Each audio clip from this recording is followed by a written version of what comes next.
T-minus 90 seconds and counting. All systems are go. We're about 90 seconds from the launch of Space Shuttle Discovery.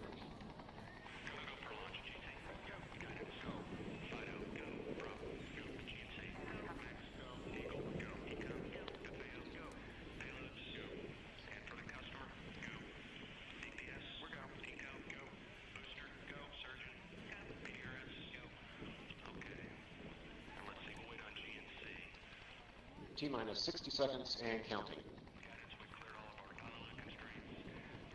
We are transferring to orbiter internal power at this time. Discovery is now running off its 3 onboard fuel cells. Coming up on a go for auto sequence start.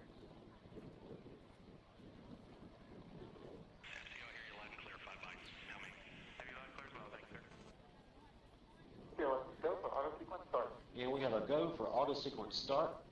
Discovery's onboard computers have primary control of all the vehicle's critical functions. T-minus 17 seconds and counting. 15,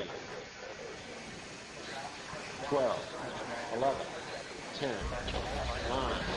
8, 7, 6, main engine start, 2, 1, booster ignition, and liftoff of the Space Shuttle Discovery, returning to the space station, paving the way for future missions beyond.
Solid rocket booster separation confirmed. Guidance now converging.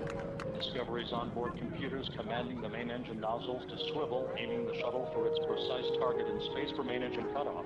Should have a good forward leg now in SM. Okay, you sound good.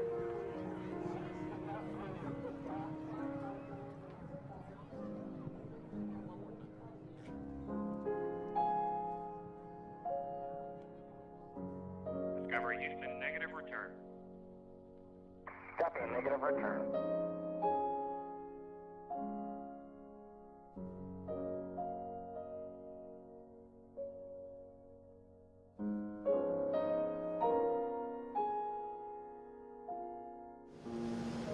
Hello, I'm Sunny Williams. I'm up here on the International Space Station.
Hello?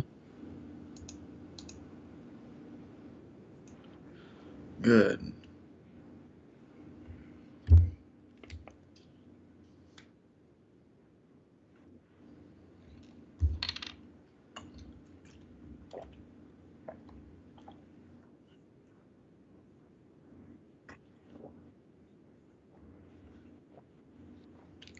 Yeah, I sent you a message on Skype about it.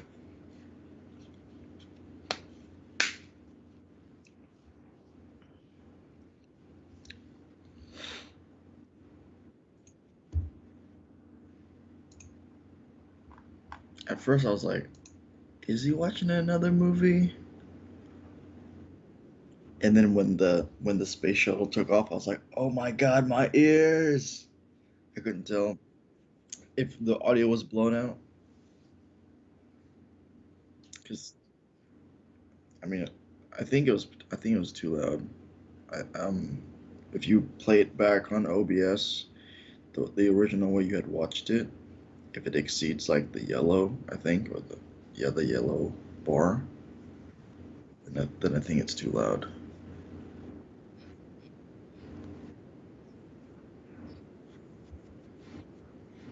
But yeah, I think it was because I'm using these headset things that it sounded like that.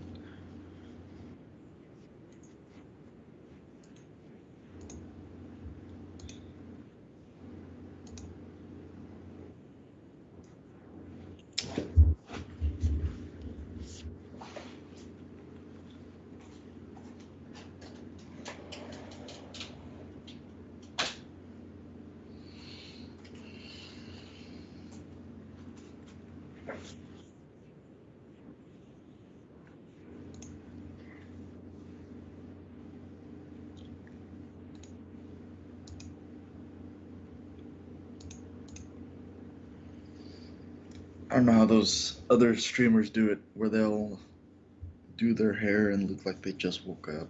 Like, no, they where they didn't just wake up.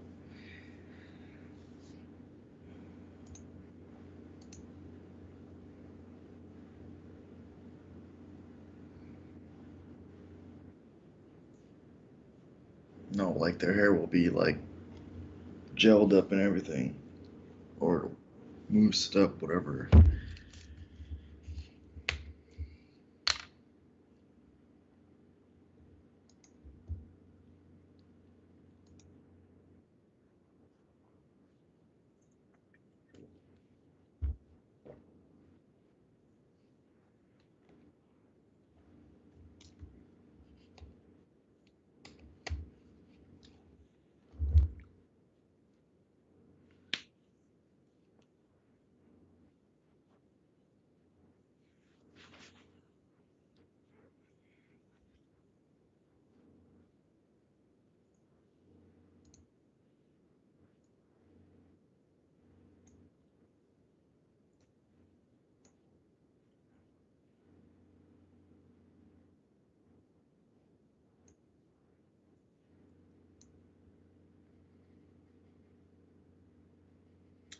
Yeah.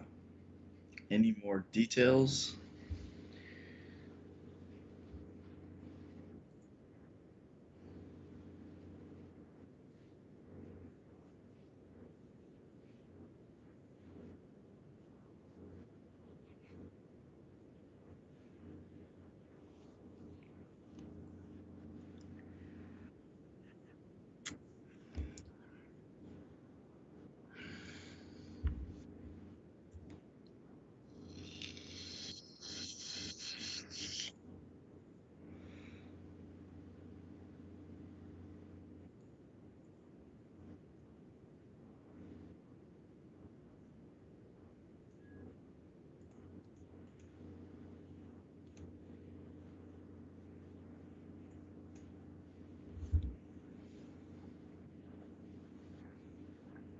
Mm-hmm.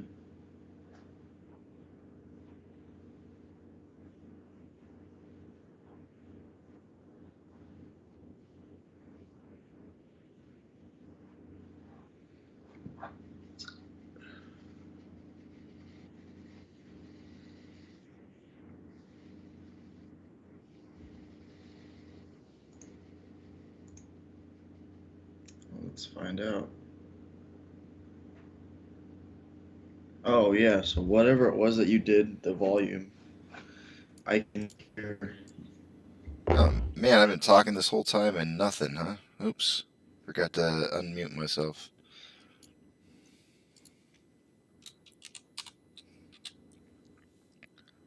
That sucks. Now there's double. There's double now? Yeah, when I hear you, I hear like 2 audio outputs. Okay. I know how to fix it. Testing. There we go. That should do it now. Test, test, 1, 2. You can hear Yep, you're good. it? Okay. I mute the audio, so that's great that Melissa's checking that audio. Good job, girl. Yeah, that sucks, man. I've been talking this whole morning and nothing. Oh well. I think you were talking earlier and your audio was working. Strange.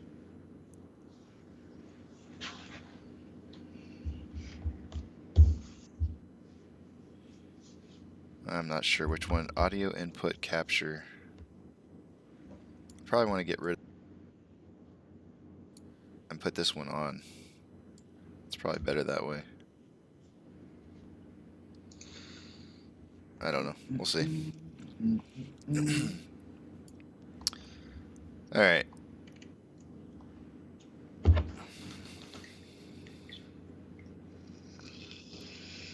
Working hard or hardly working?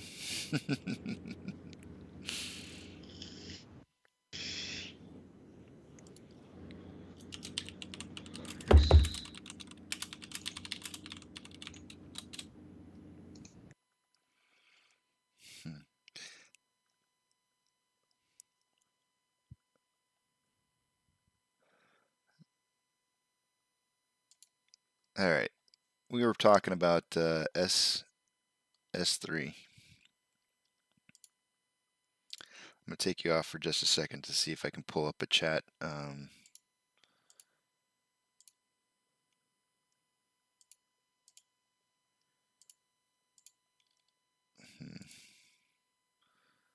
don't know how to get back to that. Well, let's go through. Let's go through Reddit and see what we can find on here that talks about it. Actually, I know somebody who's got a good post on it.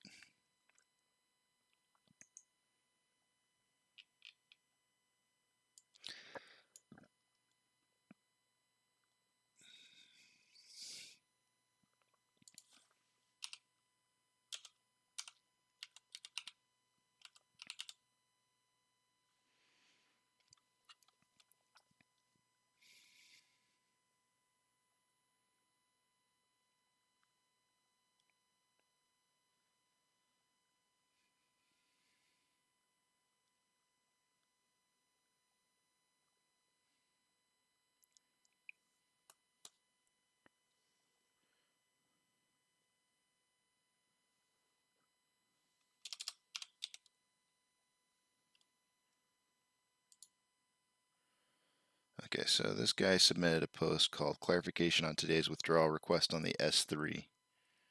I say guy, it could be a girl. I don't know. Here it is right here. So it says, Evening Apes. So my experience, insert hostile doubt here. I believe the recently filed WR today relating to the S3 from last year is an early cash repayment of debt which otherwise was secured by a promise to issue new shares to pay off the debt. Adam Aaron had said recently that they are making deals to pay off debt early, and being that this S3 is a 3-year term now withdrawn a few months early, I suspect they knew the preset amount of shares would have fetched far more in a few months' time than they would have when the deal was first negotiated. If you're not entirely sure what I mean, just recall Mudrick, the same situation, just a private deal. So they issued, I think it was 10 million. It was either 10 or 20 million shares, right? And those shares came from what was supposed to be bonuses for the company. Instead, what they did is they took the money and they used it to pay off a debt to Mudrick, and Mudrick, while having loaned money to the company, had been also shorting the company as well, and so they received payment from AMC and immediately turned around and sold those shares straight to the market for a value higher than what they paid for them. And a lot of I think a lot of apes were kind of pissed off about it because they felt like, oh great, Adam, thanks for letting the hedge funds cover their position. But I think the problem was is that they were under contract because of this. Maybe this S3 thing required them to sell first any shares that they sold to the market to some of these companies that were shorting the company as well. And so now that they've closed out the S3, they've essentially closed the door on having to pay shares at a lower than ideal cost rate to pay off their debt to some of these hedge funds. So it goes on to continue here. Knowing that they can raise much desired capital in the coming years via the 25 million authorized vote to buy up competitors and further reduce debt, they took this perceived dilution off the table to help us apes.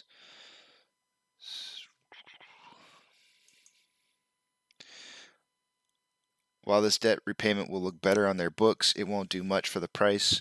What it could do, should Hedgie have been banking on getting a hold of these real shares, is take a motive away from Hedgie to keep in the game. I don't think the Hedgie was hoping for the shares, as they don't plan to cover, and this is far few to shares to, which is an undisclosed amount, but it's not 2 billion to cover. Any apes know more than I do? Please add it to the comments. I haven't looked at the comments since last night.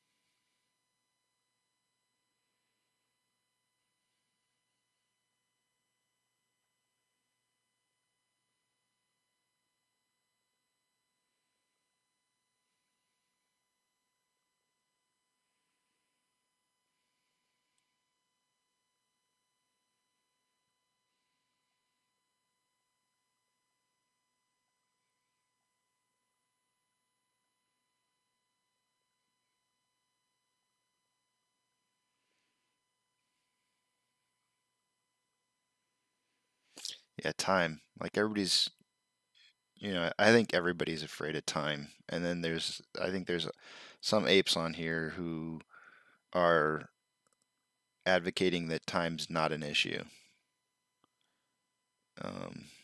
And I personally think time is an issue to an extent. This can't. If time were not an issue, then that means we would just sit here and hold on to this for 20 years. Right. And I don't think anybody's gonna. I don't think anybody's. I mean, a great example. I bought Facebook when they first opened, and it dropped to half the price I paid for it right off the bat.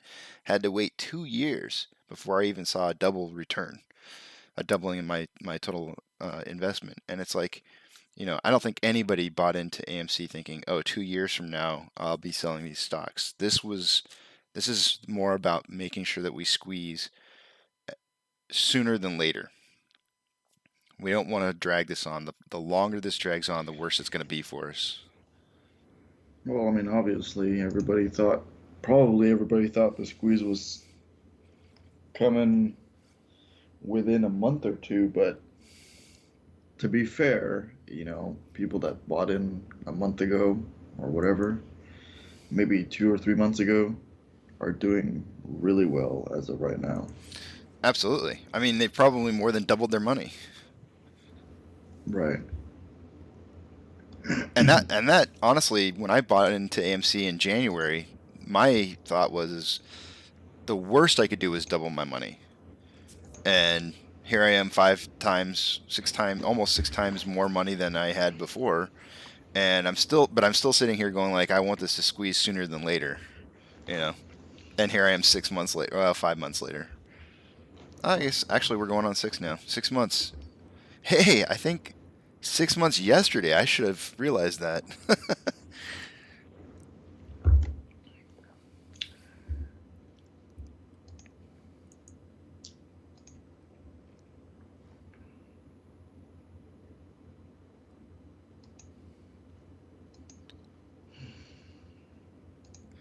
Yeah, see, now this particular Reddit user, this Jay Druckus guy that posted this, him and I have gotten into it a couple times, and I don't think he or she has a complete grasp on the time sensitivity. And while I do feel like they are in the know of what's going on, I think they fail to realize some of the psychology on the investors behind this.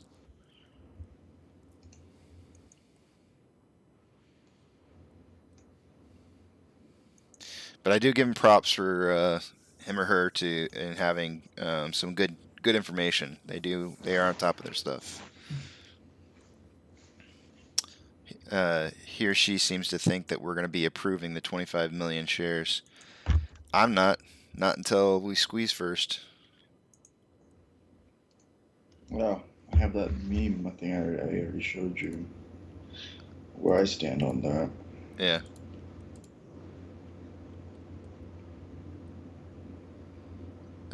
Yeah, I don't mind giving them their shares after.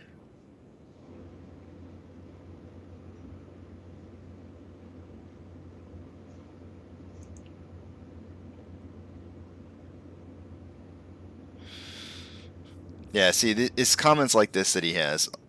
Real apes get more real shares by AMC releasing more shares. The float is diluted.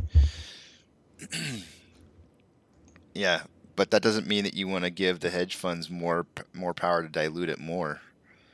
Just because you're buying shares when they release the shares doesn't mean that you're buying the shares. It means that the hedge funds are buying the shares and then making multiples out of them and selling them, and that's what you're buying. You're buying this, and you're buying all these synthetic shares.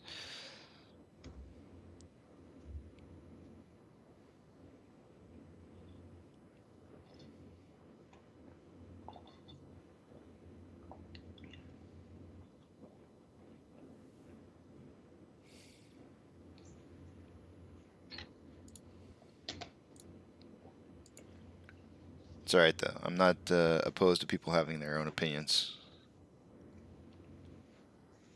I am. Just kidding.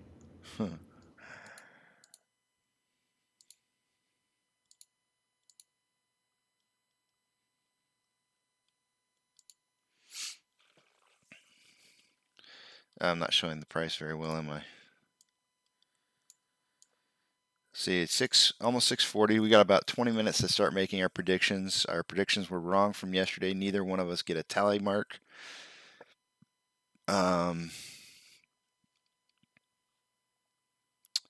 Let's see here.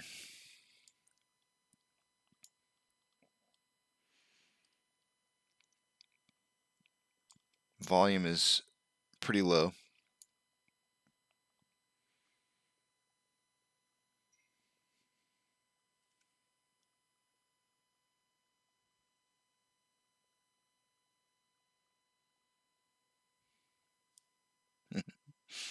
Yeah, I like that.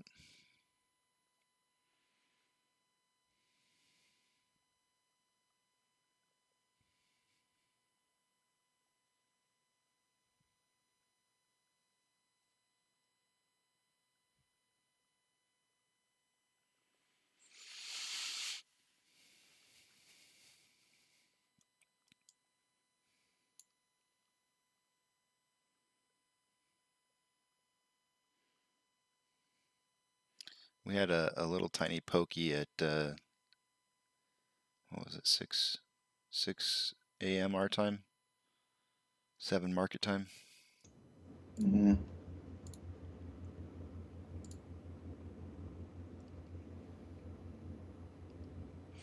I went through a lot of the different Ortex data. I'll put it over here again. I don't think utilization had updated when I checked it earlier. and doesn't look like it's updated still. Let's try it one more time.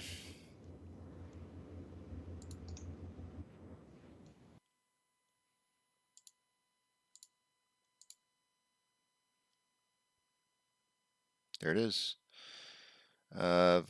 So utilization's up.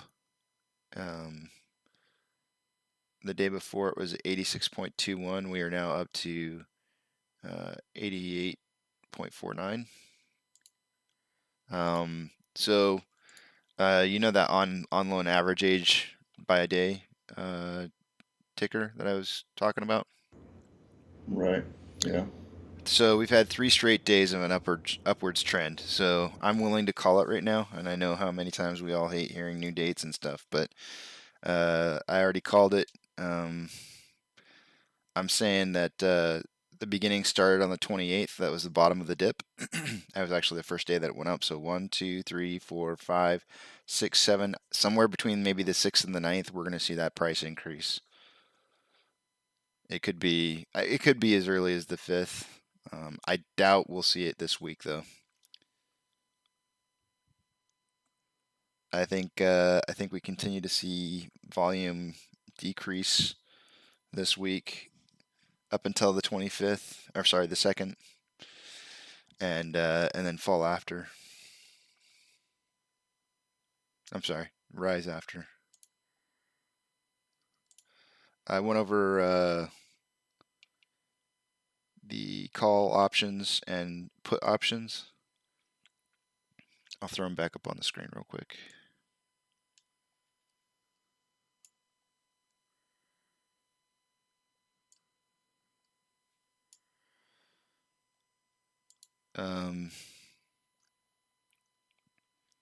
So the big investor push right now is for 60. There's a really close tie on $65 for Friday. Most of our call options are going to really start kicking in at about $58. I shouldn't say the most. The most should start at 60, but we're going to get some good volume at 58 and 59.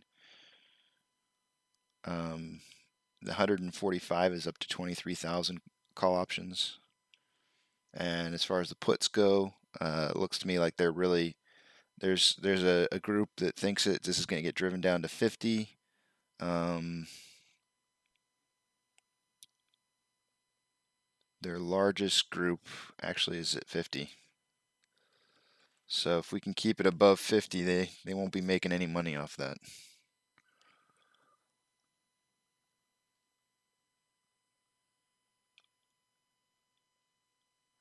And I believe that that becomes failure to delivers, right? At that point.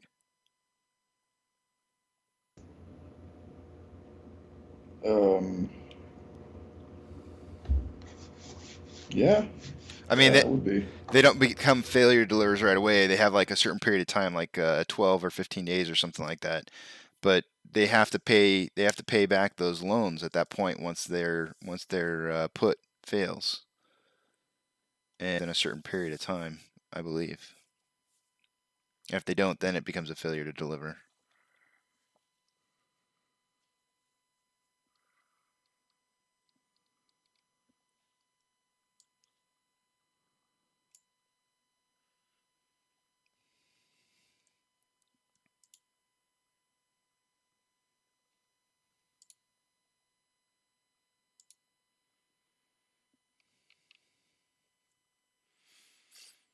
All right, 15 minutes from making our predictions. I think I'll go first today because I made you go first yesterday. That way it's a fair trade-off. You don't want you to have to feel like you got to go first always.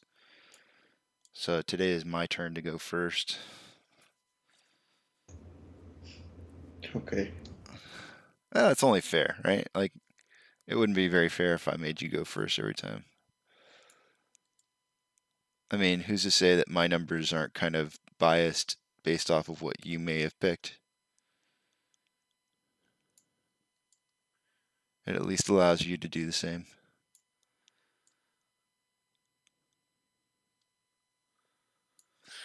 We should have limitations on how far of a spread we can have, right? Because I mean, ultimately you could just say, oh, it's going to be somewhere between 50 and 60. So there should be some limitations. I think you have a $3 spread from yesterday. I think a $3 spread is probably the most we should go. Try to guess it within 3.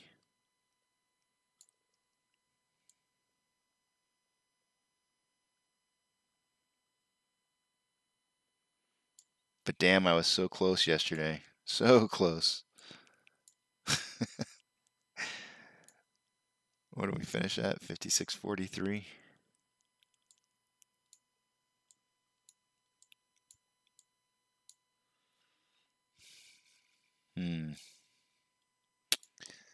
Where are we going for today?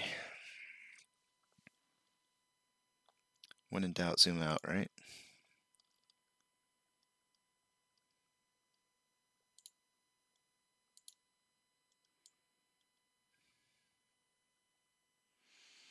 For those of you that are watching, John's targets from yesterday were between 58 and 61. They're the blue lines. I have the purple lavenderish lines at 57.30 and 59.75. Those were my price predictions from yesterday. I think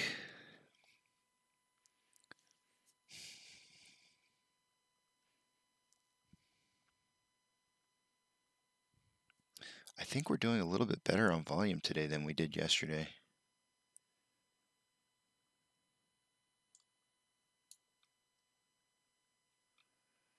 At this time, anyways.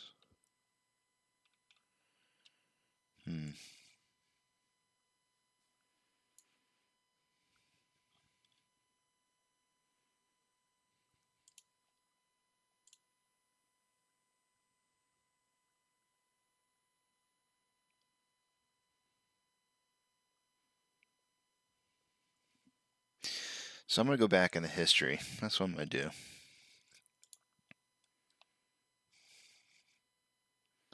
I'm going to go back to, what was the dates?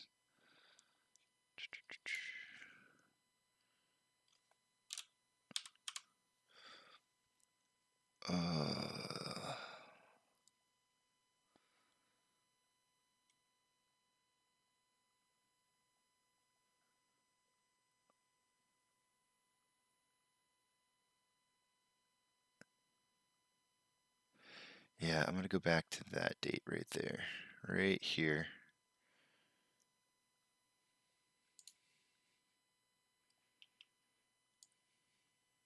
Just before we saw the uptick in volume.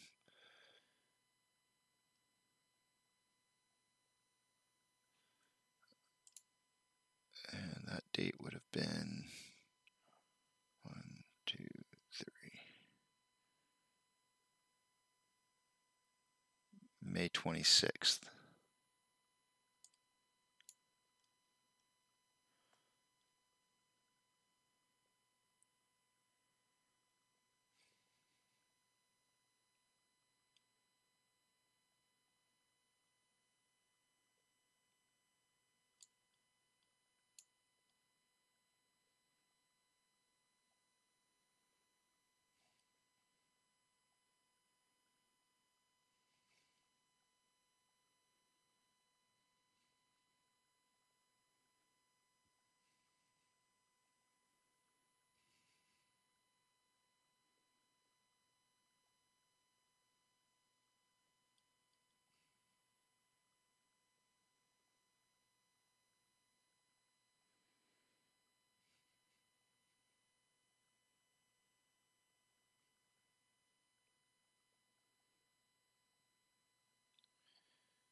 If I were to predict that we entered into the market right about where we're at right now,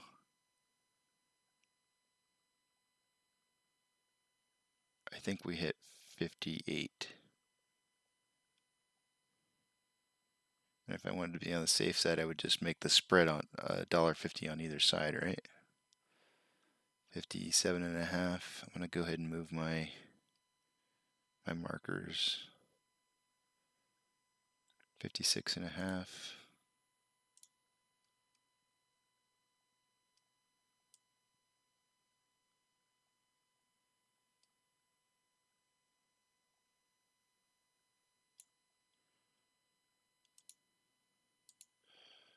Yeah, I don't think we're going to be breaking 60. We may test it, but I don't think we're going to break it.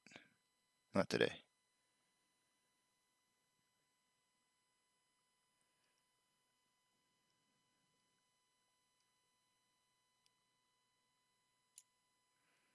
Okay, I'm still going to wait 9 more minutes so I can see what the volume looks like at that when we get our pokey at 7 a.m. because I just need to verify the volume. But that for tentatively, those are going to be my numbers, I think. I think it's gonna keep doing what it's been doing since the 14th. What's that? Consolidation. Yeah. Up or down though? Because we've been having slightly down consolidation. Yeah, I think it's gonna be going down. It's gonna pretty much do what, keep within the trend of from the 22nd, where it's pretty much met almost the same lows, same highs. If we hit less, if we hit less than 900K by, let's say that's 8 a.m. If we hit less than 500K by 7 a.m., I might adjust down slightly. But it's just based off of that volume at 7 a.m. I got to decide off that. It kind of gives me an idea, like, because I feel like I'm not sure exactly what that 7 a.m. purchase is or what causes that big, huge influx of volume and buying and selling that happens during that time. I think I've heard before that it's like late orders completing from the night before. But to me, that doesn't make any sense. Like, why not just trade in the after hours? I don't know. It doesn't make much sense to me. Well, perhaps during that time a certain market opens. Like for instance, we can't trade until, 6 a.m. our time. Right. Maybe there's a huge influx of orders coming in. Let's say at 7. Yeah. Well, whatever the case may be, that really gives me kind of like an idea on the mood for the day when I see that 7 a.m. hit. So don't give me your numbers yet because I'm not quite ready to commit.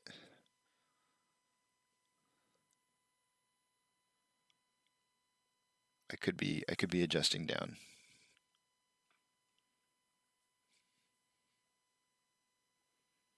Where was I? Where was it yesterday when I made my prediction? Let me see.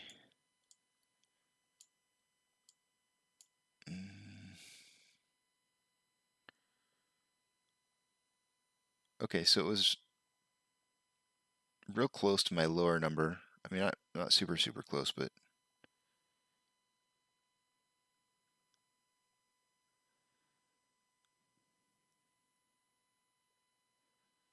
we closed about $2 lower than where it was at when I made my prediction yesterday. So $2 lower from where we're at now would be 54.80.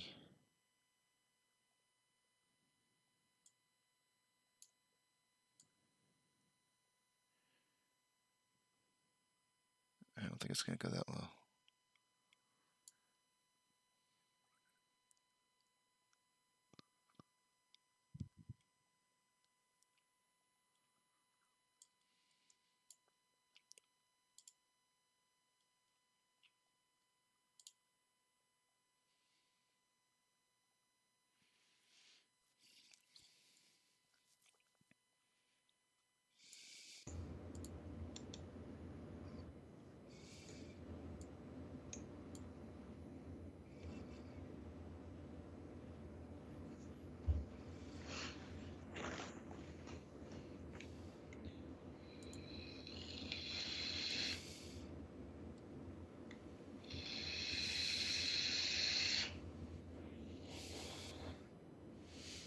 Yeah, actually, I think we could form like a really nice cup. A cup and handle from the beginning of yesterday at like $61. So driving back up to 61, and then you would have. Let's see if we drove back up to 61. That'd be like right here, and then you'd have a down handle.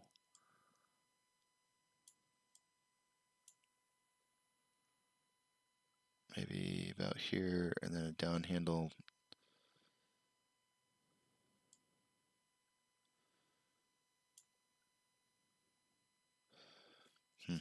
Let's see that volume. Come on, volume. 4 more minutes.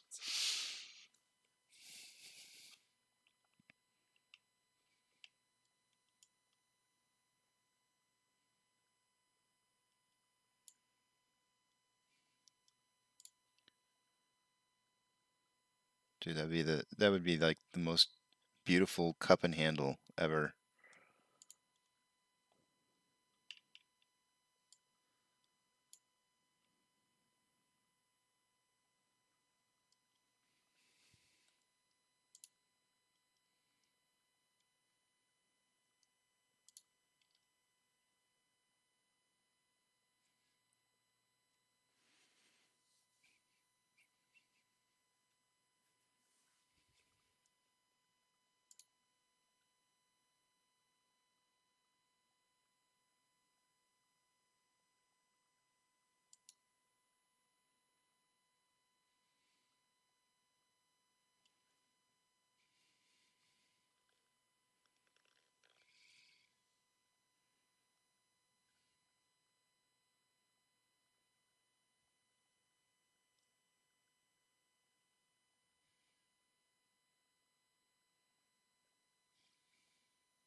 Two minutes to pokey sticks.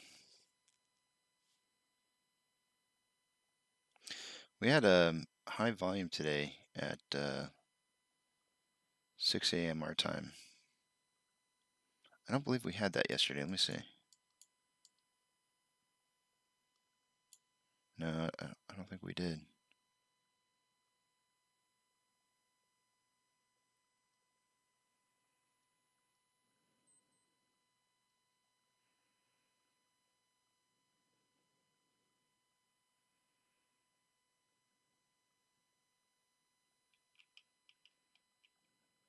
How about the day before?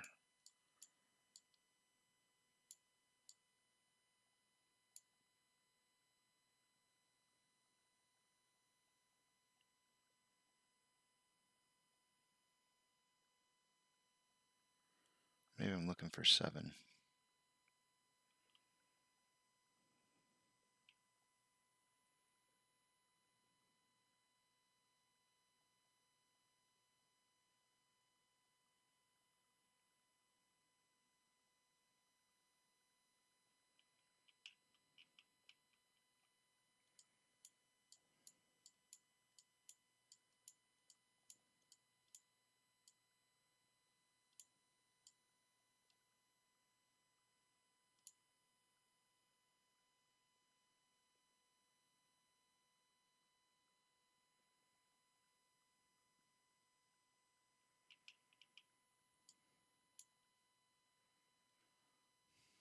There it is.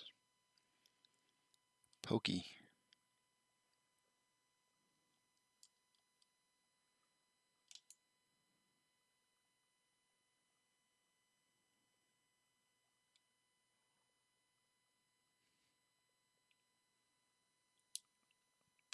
Pokey green. Not pokey red.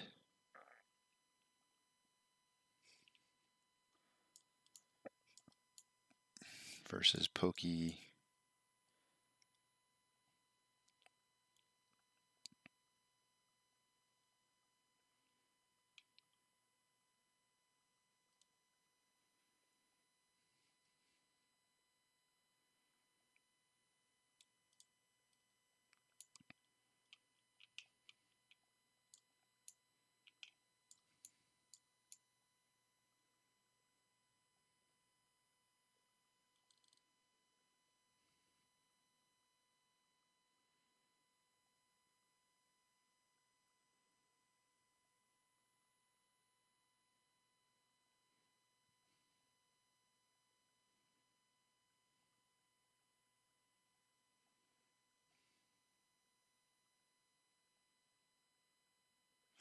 Well, I see 143,000 in volume.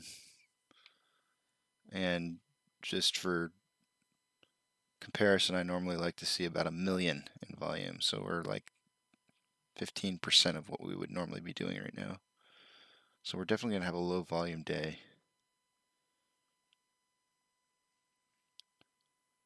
Lower than usual. But I think it's going to be green.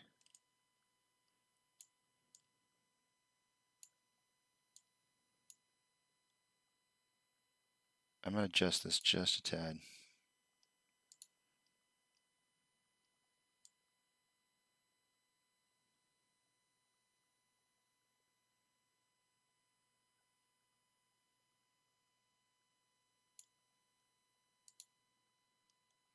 Probably going to kick myself in the butt later for this, but I'm doing it.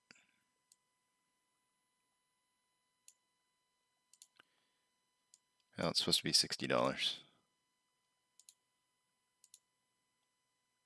And 57.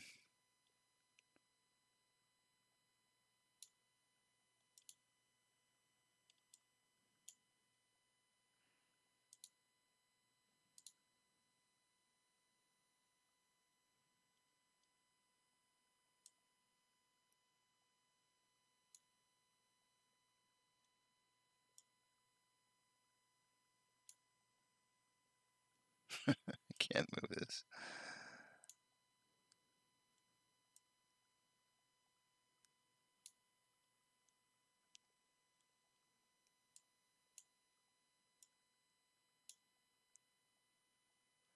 That's so annoying. Is there a way to like just add in a number?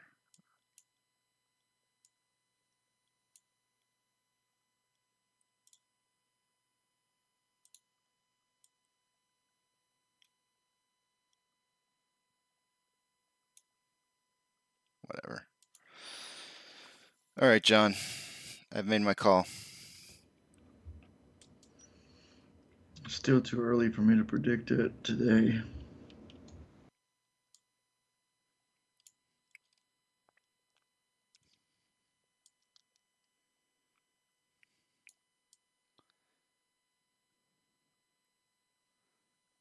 Come on, man. You got to make a call.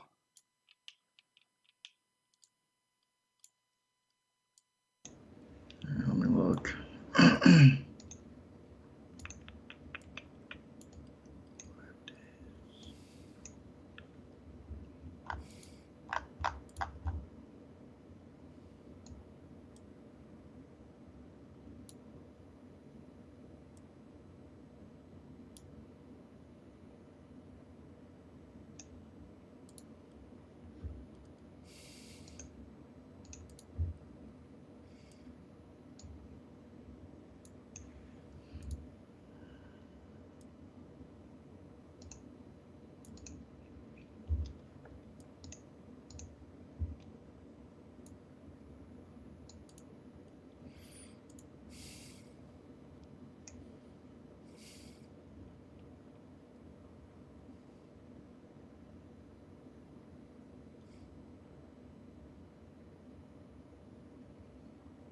54.13.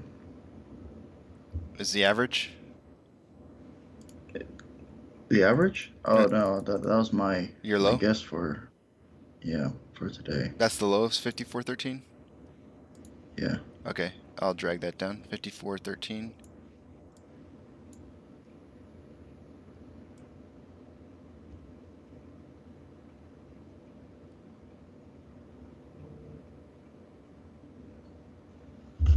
Based on if you compare since the 14th,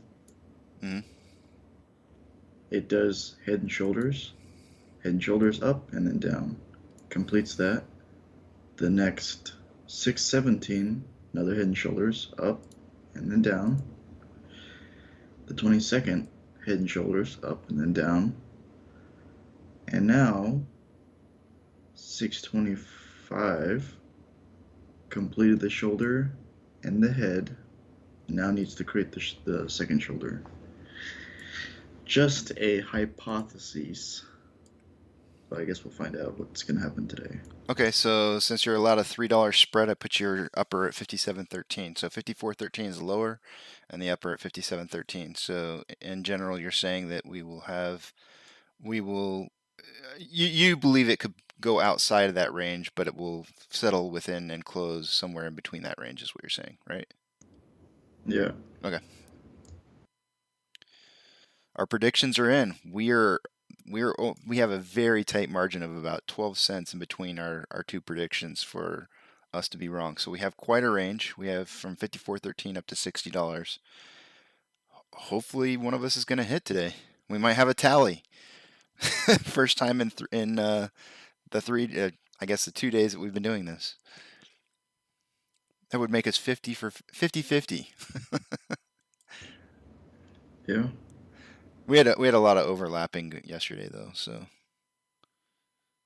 one of us should be able to hit this. I'm surprised you went with the lower 54.13. I'm going to tell you why I'm surprised with one of your numbers. One of your numbers I'm surprised by is the 54.13 because I see a support line at 54.22. And if it did drop down below the 54.22, I would think it'd be lower, right? You know what I'm saying? Like there's always a fight for an even number.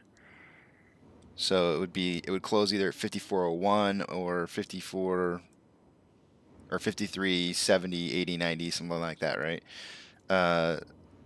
And I know your top number really is just kind of like because you're only allowed a $3 margin, so that one doesn't really, I can't talk about that one. Mm-hmm. What surprises you about my numbers? Nothing. I mean, our numbers are about similar. It's not. I mean, it's not going to be dollar for dollar. I'm looking at this from a 1 hour interval, 1 month perspective. So, for me, I'm just kind of roughly gauging.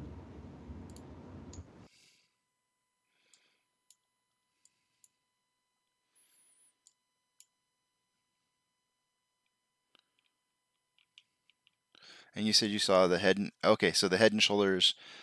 So this is the head and the shoulders are here, and then we're consolidating after that. Is that what you're saying? Man, my numbers look Yeah, it's jacked. just head and shoulder movements, man. Yeah.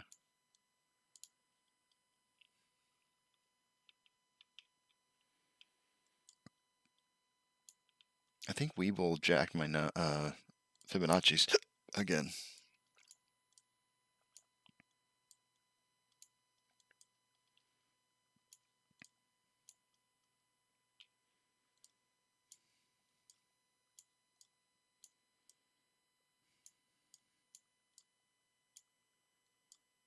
Yeah, I'm almost positive. Yeah, my Fibonacci retracements are all jacked up. I gotta fix those. That sucks.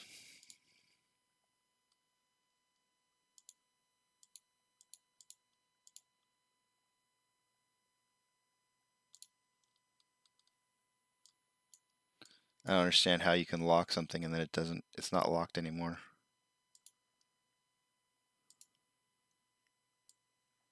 I mean, it is locked, but it's not accurate.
Yeah, don't mind me. I'm just being a little quiet right now because I'm watching some news, getting updated.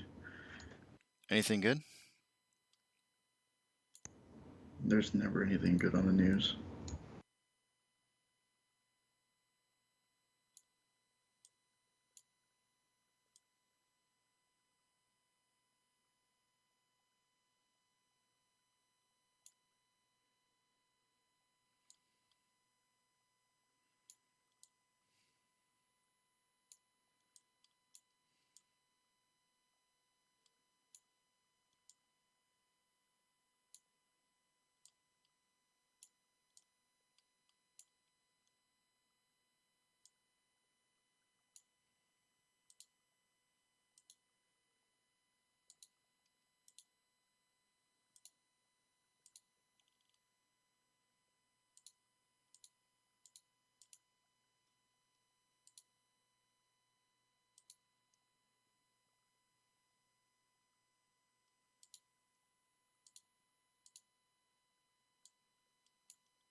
I used to know this guy used to say no news is good news.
What is going on in the world today?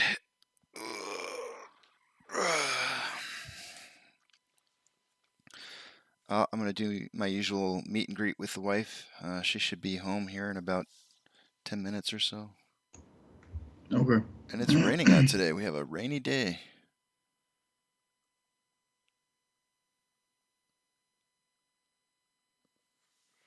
Now, did you know we have rain in the forecast until like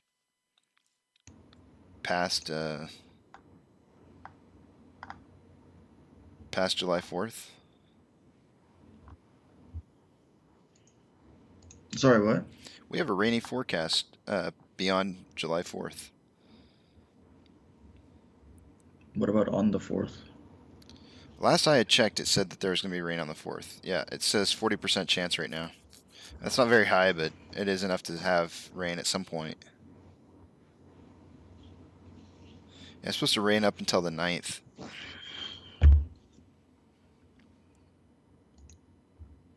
Thursday and Friday have actually gone down enough to where it's a pretty low percentage. But yeah, rain, rain, rain. Summertime fun.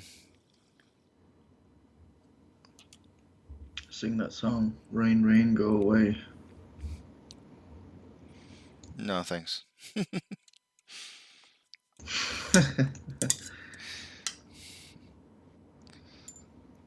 Although I thought, hey, playing guitar while watching the stocks might be a thing. You should totally do that. Yeah, maybe at some point.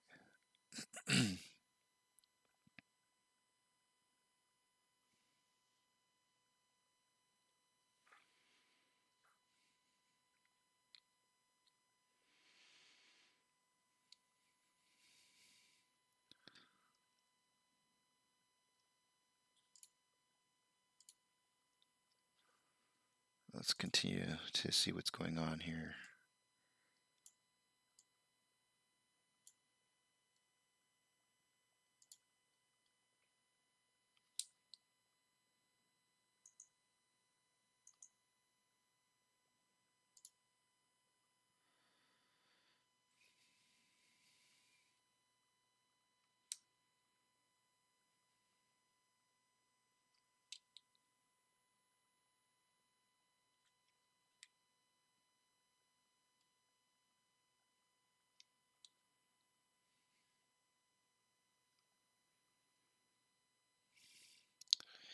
I saw that short interest 40% number.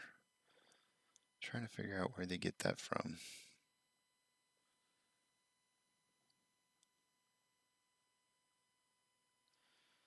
Oh, it's maybe they mean. Oh, okay, 40% over last week. Yeah, that's accurate. I see that now.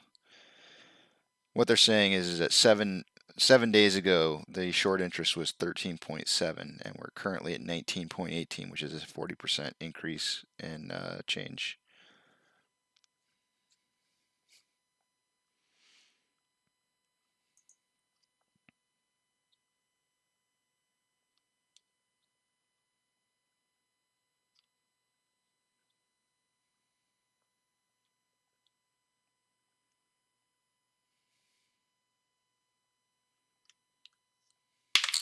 Oops, sorry.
Even my 401k account, 401k, even my Fidelity account has a nice consolidation looking pattern to it on the earnings. On the 1 month, right? 1 year, but it doesn't matter. I could put it on 1 month and it'd be the same thing.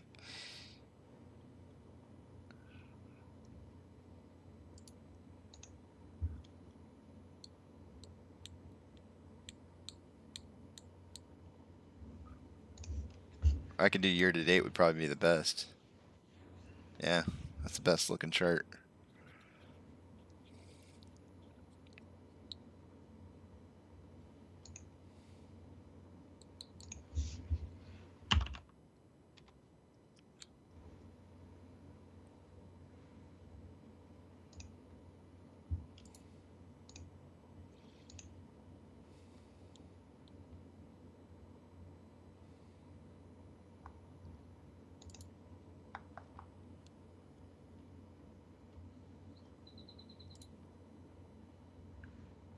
I wonder what Parker's doing this evening. Why do you say that? I wonder if he's still wondering.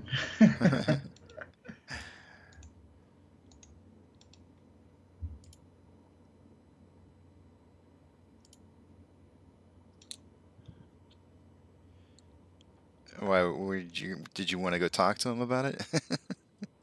No, I'm just curious. Boy, that seems so long ago. Yeah. I guess today would be the anniversary of that.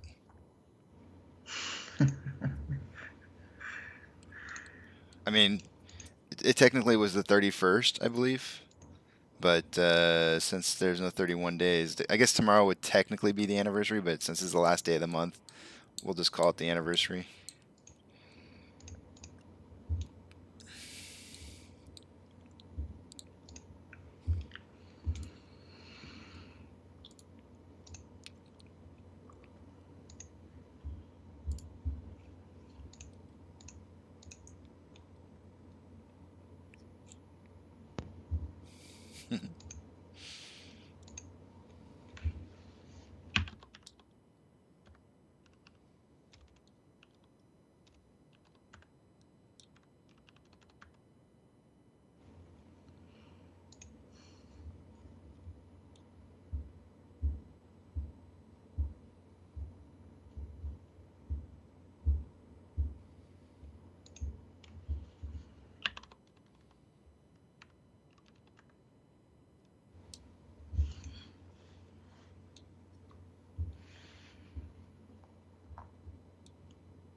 Oh yeah, this got me thinking about what does the stock look like? What do the stocks look like in the rest of the market?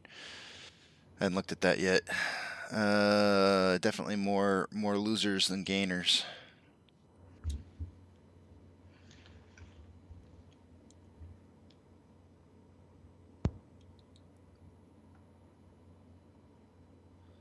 Oil and gas is down, banking's down.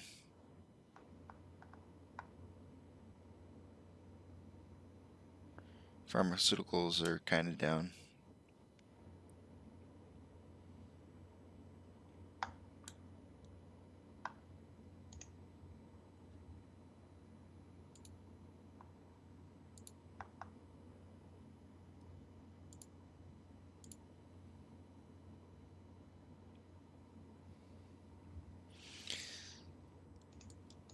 Most active stock options, Tesla and Apple are the first two, and then AMC comes in third.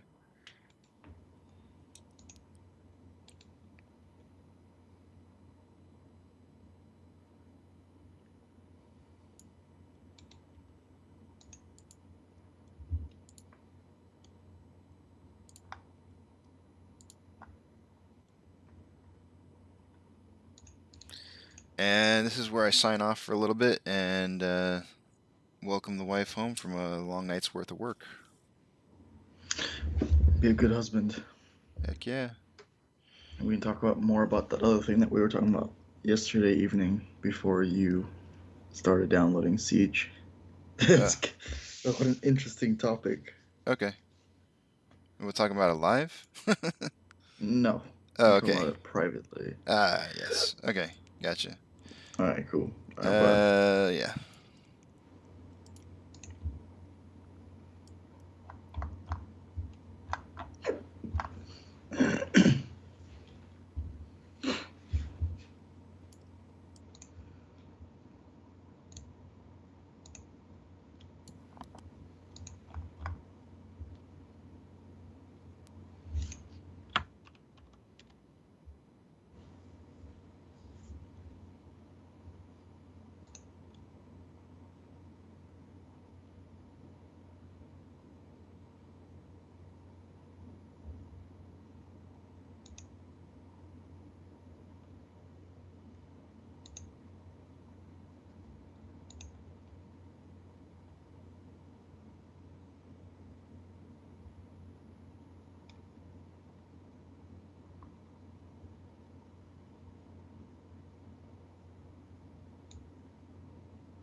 Okay, I am back on. We got a message from Eric Albers. Morning, breaking up or down today? What's y'all's guess? So, John has a range of 54.13 to 57.13. He thinks we're going to close today somewhere in that range. So he's a little bit bearish. I, on the other hand, am a little bit bullish. Believe that we could possibly close. I don't see my upper line. I had 57 to 60. It's really strange. My line's gone.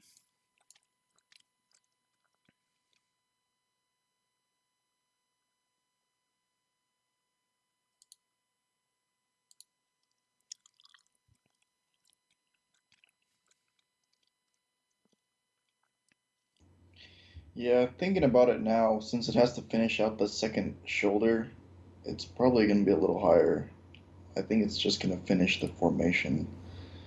Um, I said low 40, 54, right? Your low is 54.13 and your high is 57.13. So I'm gonna increase my high to 59.30 Hey, wait a and my minute. low. Can you do that? You What? can't do that now. That's like an hour late. Well, I was just thinking about it. I was like, it didn't even form a second shoulder. I was just going based on the assumption that it already had, but it didn't. All right, hold on a But second that's here. fine. I mean, we can I'll go modify it. directional. I'll modify it. Give me a second here. I'm trying to match up my colors here. For some reason, it deleted my upper level, and I don't know why. Weird. I have the hardest time trying to place it like right on the number, so I'm just gonna get it close and call it good. Yeah, You want to move your high to what? 259.37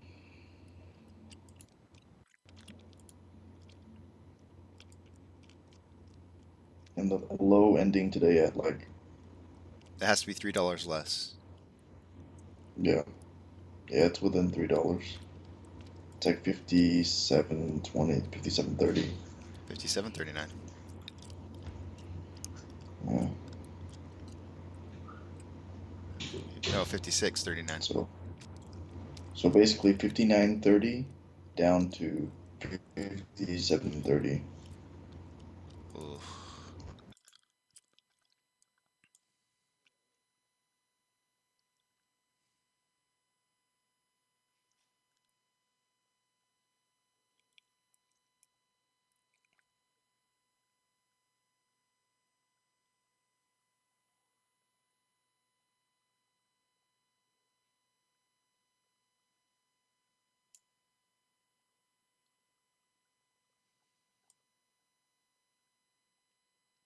It's amazing to me how I can't seem to get these to land like right on the number that I want. Maybe it's because I'm too zoomed out. It helps if you zoom in, if you drag that bar on the right side and you zoom in further, it'll make it easier for lining up those lines. Yeah.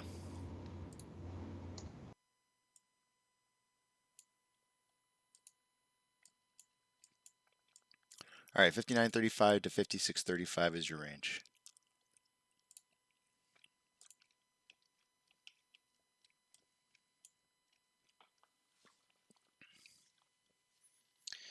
Eric says, yeah, I think we're getting close to finishing out the bull flag. Something's got to give.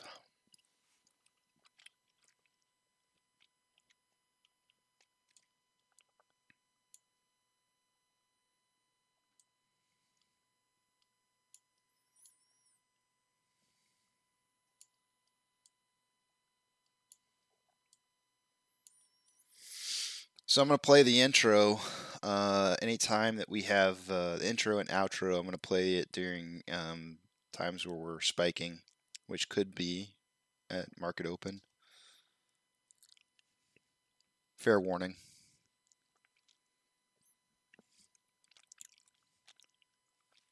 we should be able to talk over it.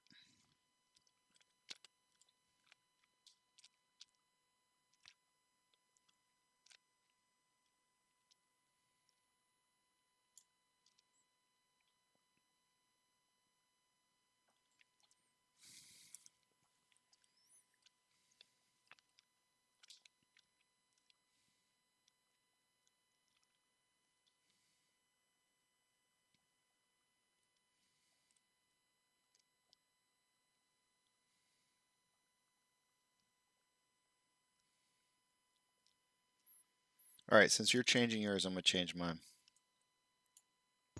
Okay. I'm just gonna move up 10 cents, and the reason being is I want to I want to be able to capture just in case we close because I have it set at $60, but I want to be able to capture like a like a fight for $60. So I think 60.10 would do that.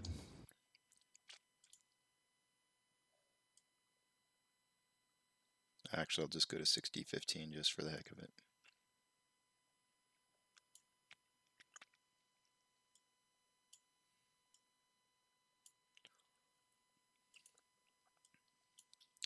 Which brings up my bottom.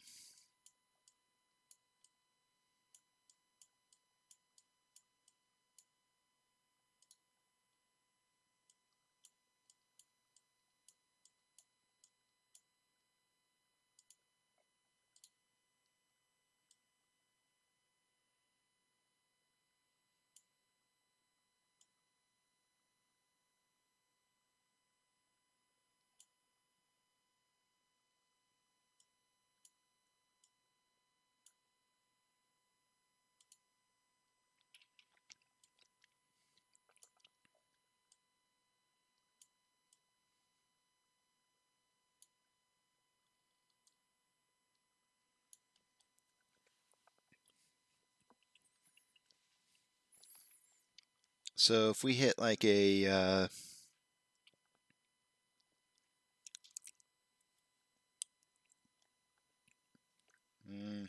I was gonna say a 2% gain, but let me see how much that is. I gotta do some math. You can just drag the trend line around. You click once with the trend line to plot it down. Upon open, you can see what 2% is by dragging the trend line without setting it. Oh, really? Yeah. It'll tell you like how many degrees it is, how long, how many days, what percentage you're looking at.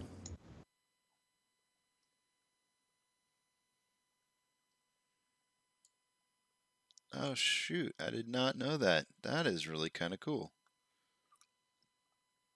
Boomer. Yeah, no, that's awesome. Thanks. Okay, yeah. So if we go up 2%, shut up. If we go up 2%, I'm going to play the intro. At the beginning of the open. Anytime we launch like that, anytime we launch, I'm going to play the intro.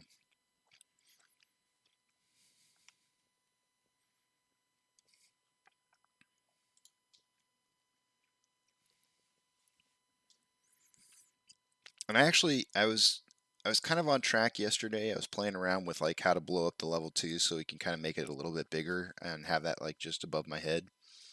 And I figured out how to do it. Still kind of in a testing phase to try and figure out exactly how, but um, I'm on the right track.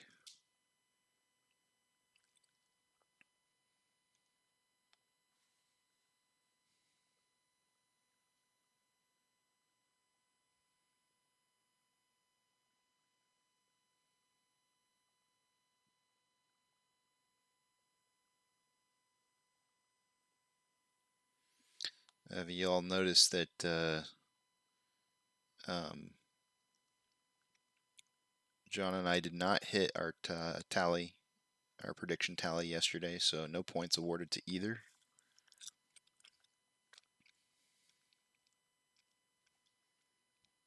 And if we win, we get a pint of salty track. Happy track. Happy Tracks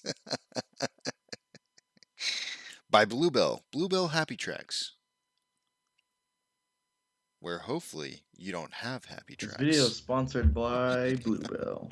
Just kidding. Brought to you by Skid Marks. Have you had your happy tracks?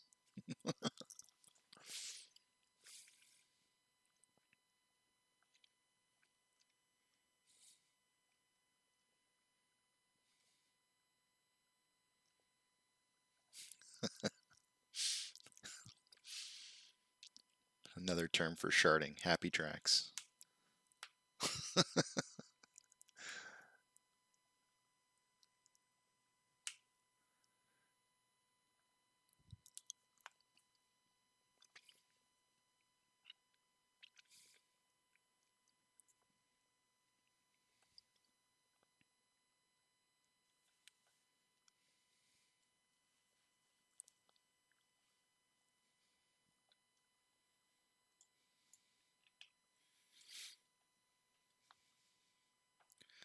A little bit of volatility this morning. I don't know if I can really make any trends out of it. How about you?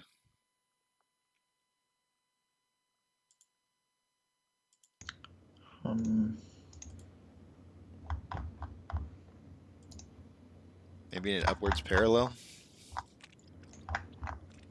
I don't know. I try not to judge the pre-market because right out the gate, the pre-market does. Once pre-market finishes, it does whatever it wants to.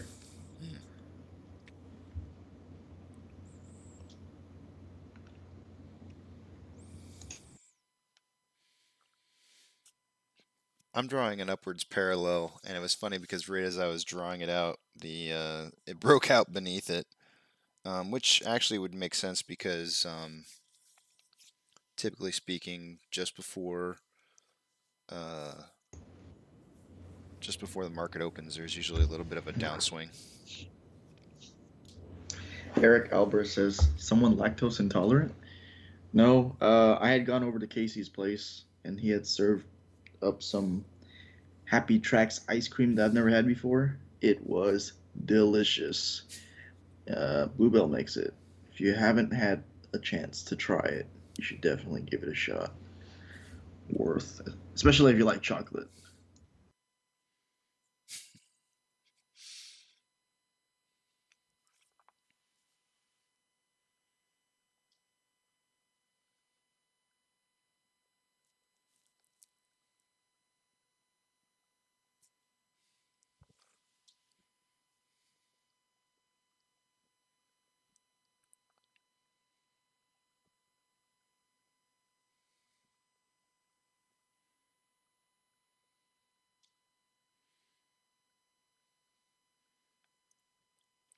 It's funny, like the progression of eating ice cream, like throughout your life.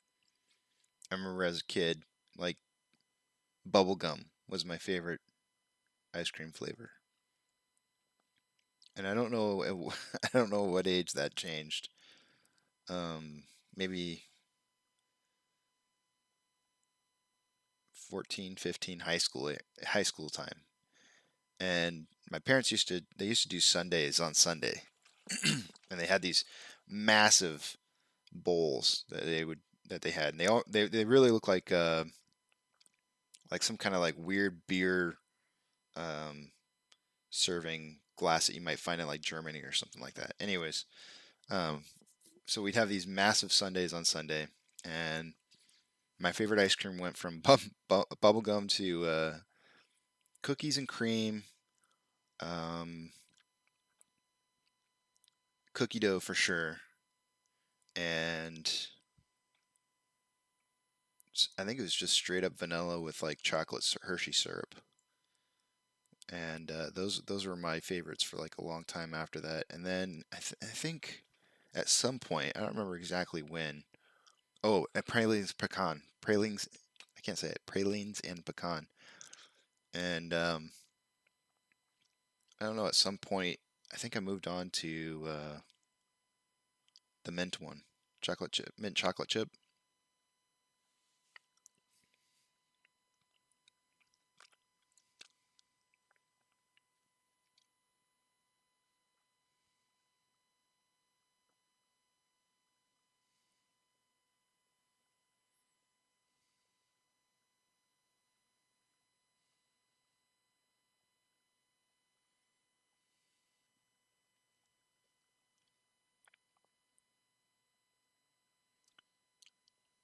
13 minutes till market open.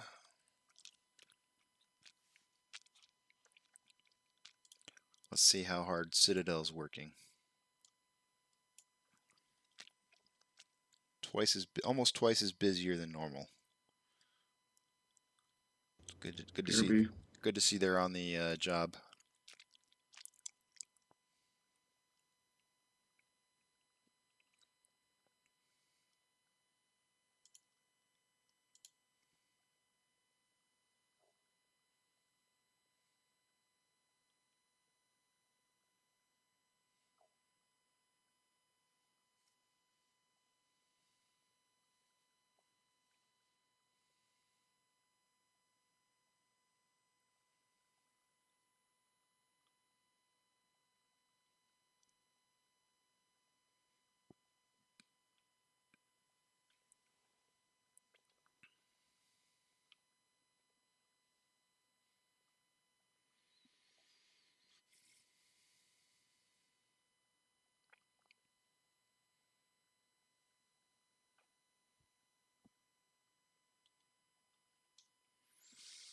Somebody is predicting on Reddit, BlackRock time is the username. It says today we have support at 55.17. So they're saying 55.17, like right about here. I've got 55.06 as the support line, but that's close. We need to break resistance at 60.20 and 65.23, they're saying. And once our RSI 14 HOTS, I think they meant to say hits 70%, we'll pop to 69 plus. 80% RSI will push us to 99 plus. It's kind of counterintuitive to everything that John's ever told me about RSI. RSI, the higher that hits, the more likely the price will drive lower. But it definitely... The RSI just means that it's being overbought at that point in time. We know that like on a drive upwards, it's definitely gonna RSI has to just continue past 70. So that's once we see it pop up to something like $69 or $99 or something like that, it'll definitely have the RSI way up there. So from the way that I understand RSI, it has something to do with how much volume is being bought as well. An RSI, as time goes on progressively, I think it does drop a little bit. Like let's say it shoots up to 70 and the RSI is exploding off the charts. As time goes on and this price goes like just flatlines throughout the day, RSI slowly drops.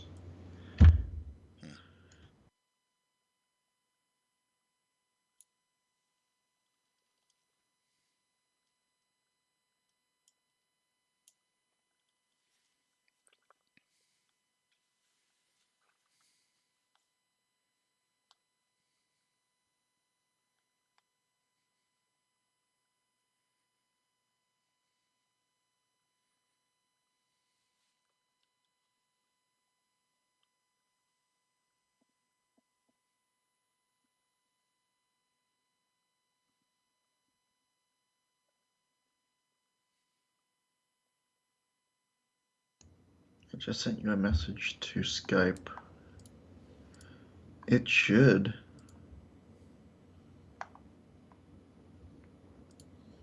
I mean, I never really looked at how much information there was for this. Yeah, I've pulled this up before.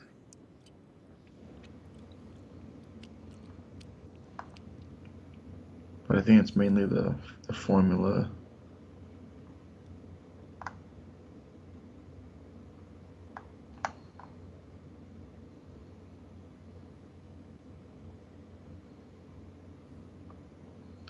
Yeah, and what I was saying earlier was, if you scroll down, it says examples of RSI divergence. That's indicator.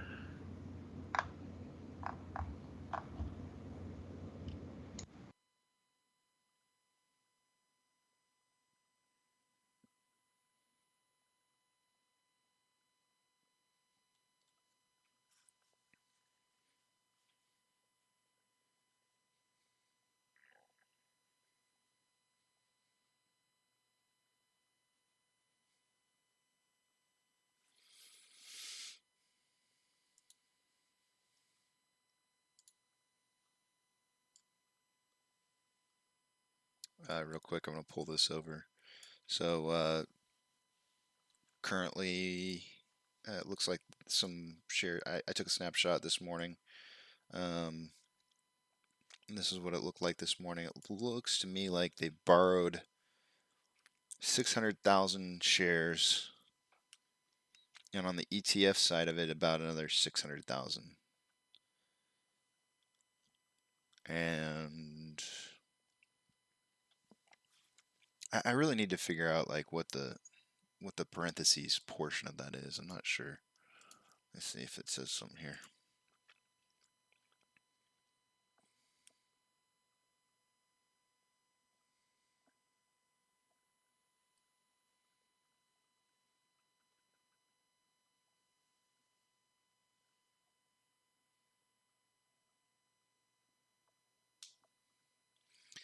It's known shorters also use an ETF to short the stock. A separate borrow availability is shown on the stock page with the sum of the availability of the main ETFs having the stock.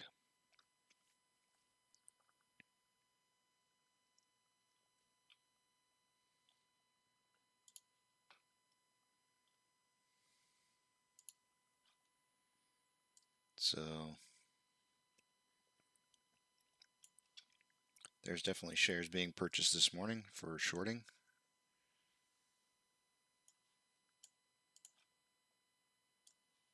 Thank you, Stonko Tracker.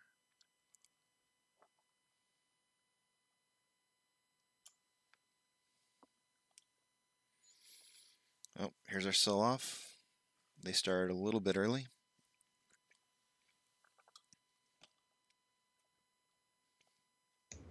Great, starting in the red. Lovely.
Looks like maybe it's possible that Trey's having his open heart surgery today where they're sticking in the monitor.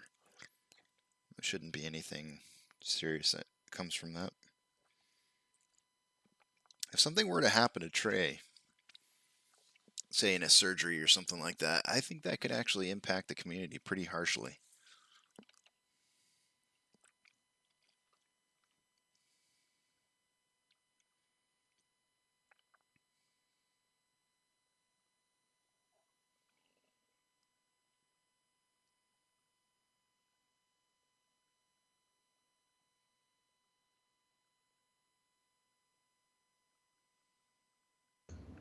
Well, if today is anything like what happened on the 28th, pre-market, we should be looking at some pretty decent highs today, assuming that it's doing what it did on the 28th pre-market.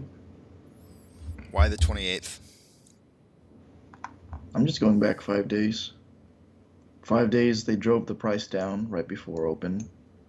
And then as soon as they did that, it opened and they just catapulted 6 points.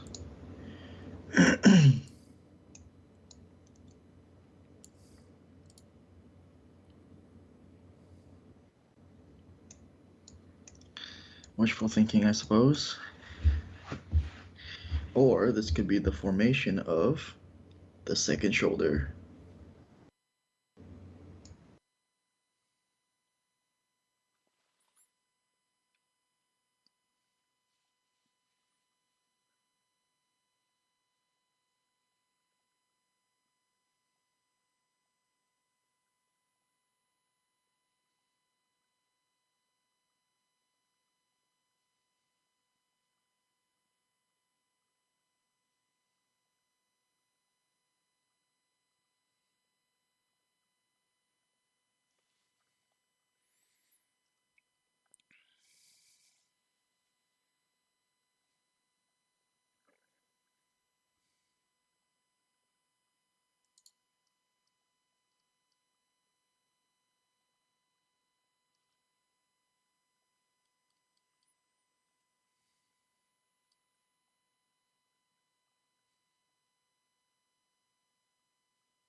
Second delay on the feed.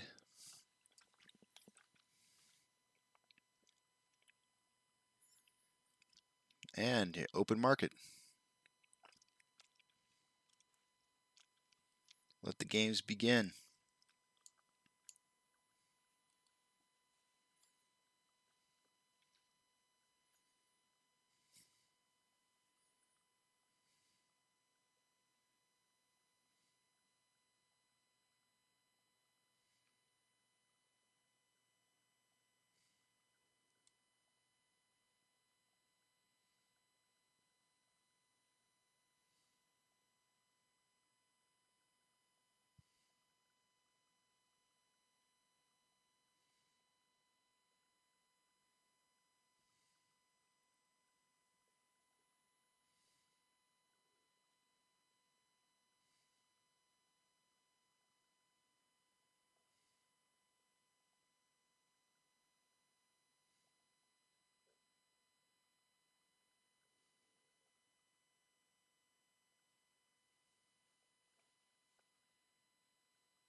We gotta hit that circle to get the rocket ship blast off. May not happen.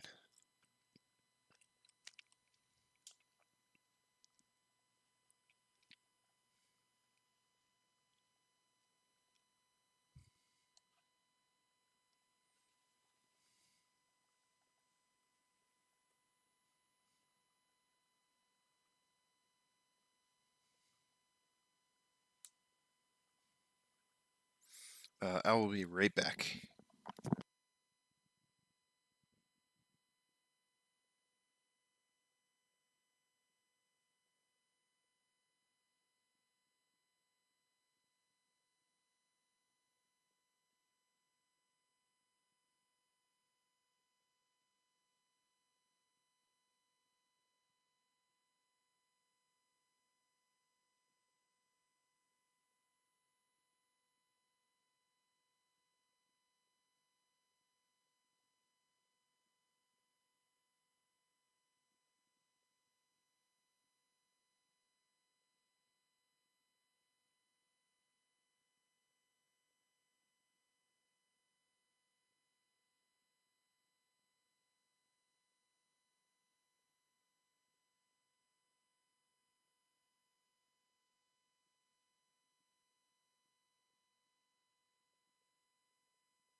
The big push down.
So we just broke past the point of resistance at 5506 and driving even further down to the 5464 range.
Drove back past the 5506 point of support and back below it.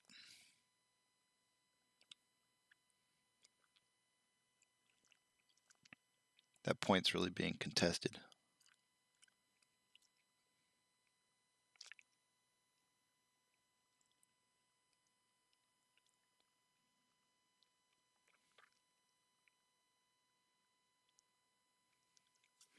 John, are you here?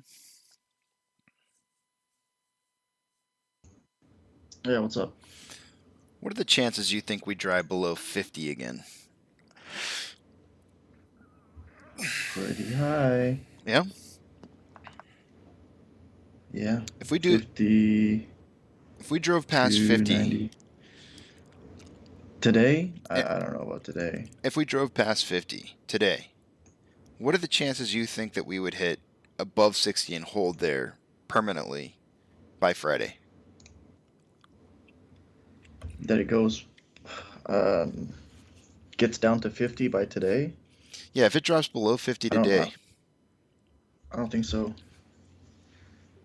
The RSI is like already on fire right now, and it's only at 55.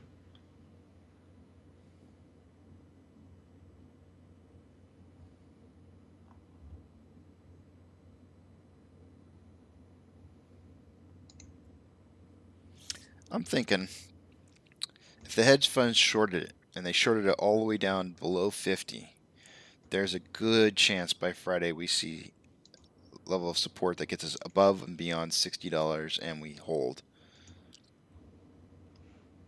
by Friday. So at least according to my Fibonacci, we got a strong level of support right at 51. Yeah. 51, a little above 51.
It sounds like I'm just smearing my face on my keyboard, doesn't it? A little bit.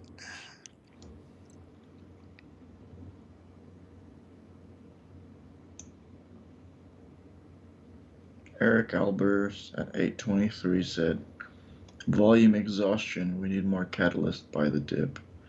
He's exactly right.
I bought some at 55.10.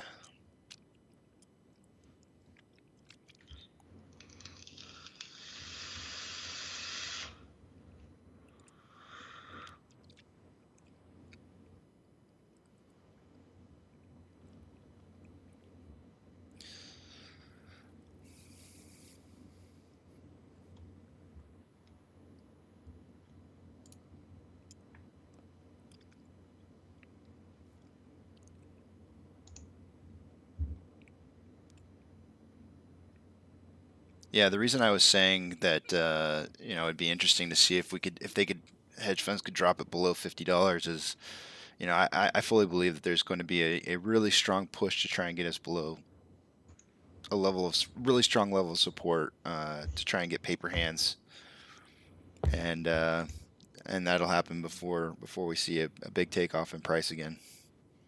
That's why I was kind of theorizing that what are the chances right now that we could see possibly below 50? Because I do believe there's a lot of support at $50.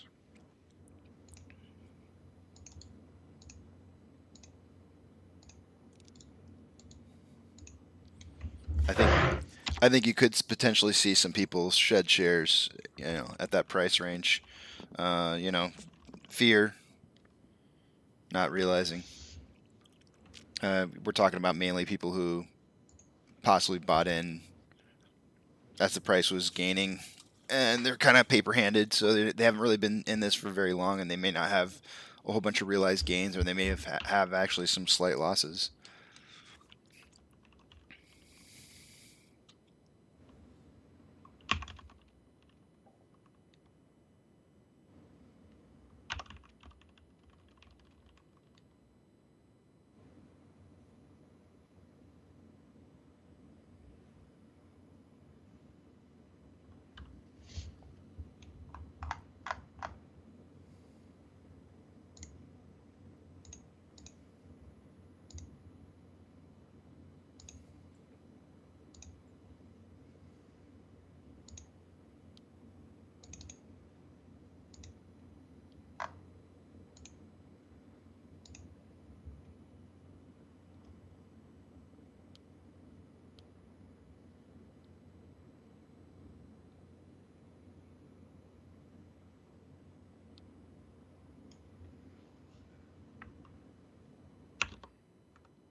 Eric Albers says, I'm still at 22 average. My PL has only seen 2 red days, I think. Pretty good. He needs to average up.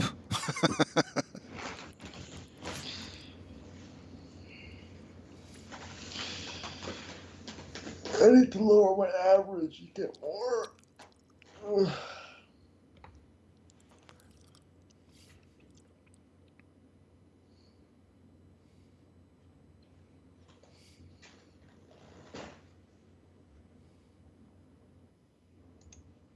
Yeah, I think anybody who's been invested in this since, lower than $20, watching it drop to under 50 or something like that is not really going to scare you too much. But everybody who got in at like 52, 55, 60, 70, those are the ones right now who are feeling for the very first time, or maybe even the second or third time, real pain. And whether or not they become diamond hand or paper hands or stay diamond hands is entirely up to them. But it's the tests like these that will make them stronger for later on when we hit like $120 and drop down to 60, and then a day later hit up to like $300. This is that time period that's teaching you that price is all psychological.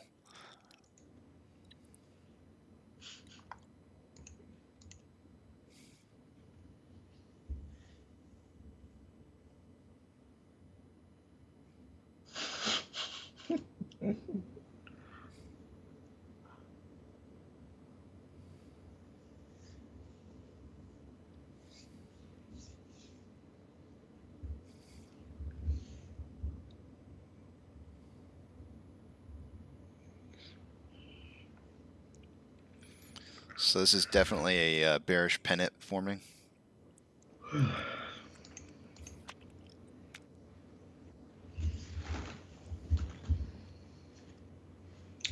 Yeah, but at this current point in time, saying bearish and bullish, it's like the amount of drive up or drive down, it's not proportional, you know?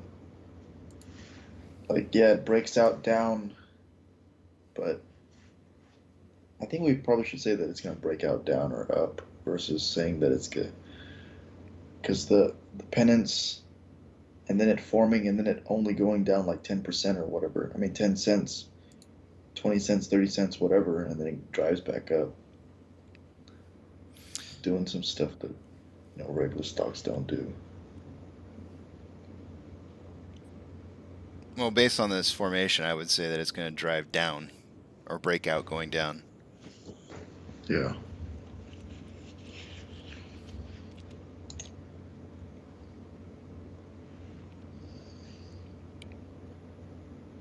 Let me refresh my account here so I can see all these red numbers. Great, lovely. More red. So Shakira is asking about volume. Volume is, I guess, day over day volume's decreasing, right? So decreasing and price is falling. That's a bullish indicator. I don't see it on my page, so I can't really highlight it. But if we saw the price rise today and we had increasing volume, then that would also be bullish. But if it was increasing volume and falling price, then that would be bearish.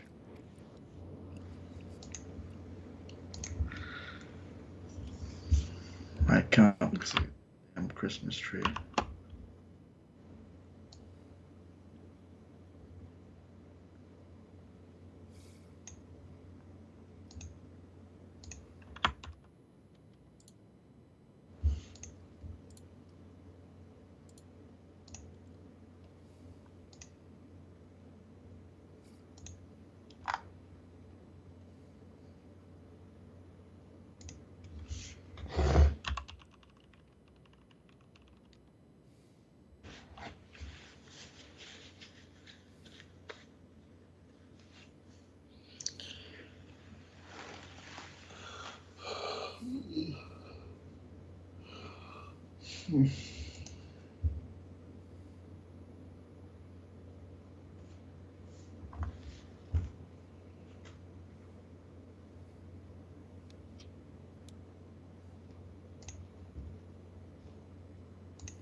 They're trying to bleed us out, man. They're trying to put that dot on us. Grays and reds.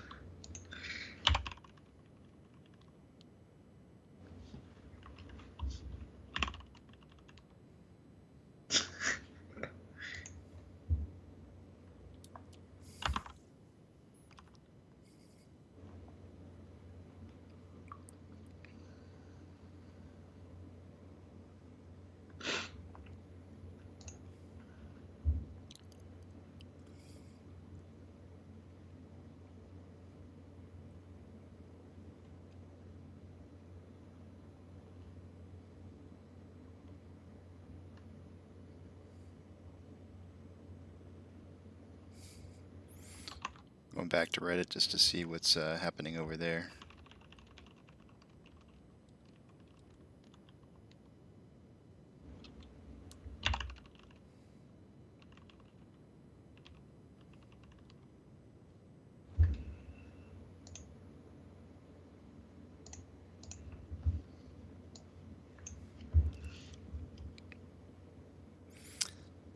I guess I should explain live that we actually know Akira, who I like to call Shakira. So it's not it's not offensive It's to not like you're somebody. bashing him. Yeah, it's not like I'm bashing just some random person. Shakira, the loaded 357.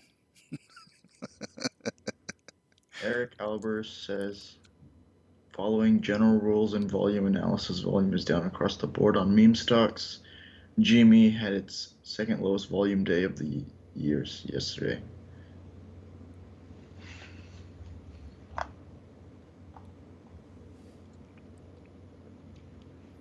Yeah, so it's across the board. It's not just us. Doge is down 2 cents from yesterday. Was there a dump in the middle of the night? Let's see. I never checked yet today.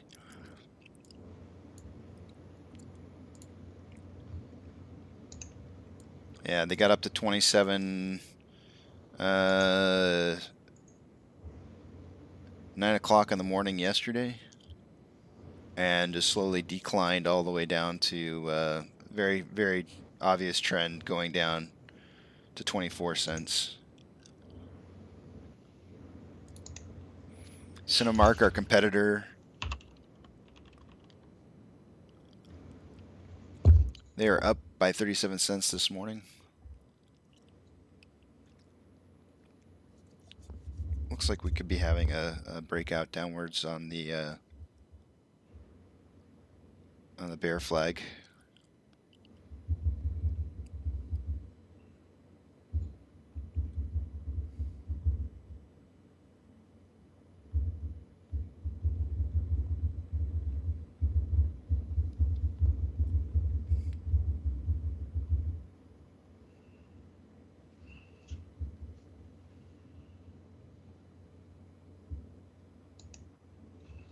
All right. I was like, what am I doing on my phone? Looking up crypto.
GME is currently teetering on being positive. They have a nice upwards trend going on right now. They swung down like we did in the beginning, but we haven't seemed to hit a swing back up yet.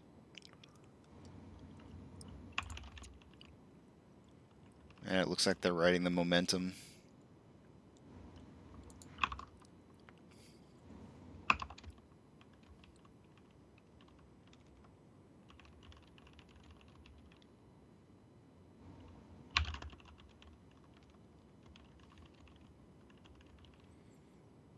I was noticing that I believe it was on the 5-minute trend chart. We had what looked to be like a really nice start of like a nice bowl or cup-shaped formation, where if we went back up to $61, we could have a nice cup and handle.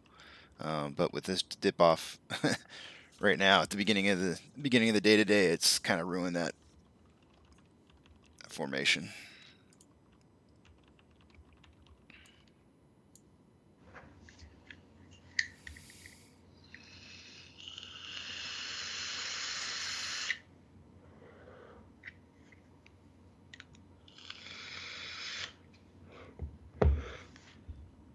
Additionally, if you go and look at the daily for AMC,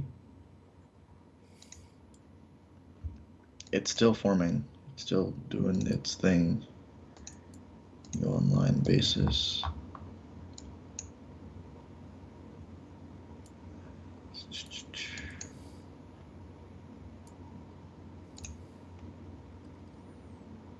It's a giant triangle.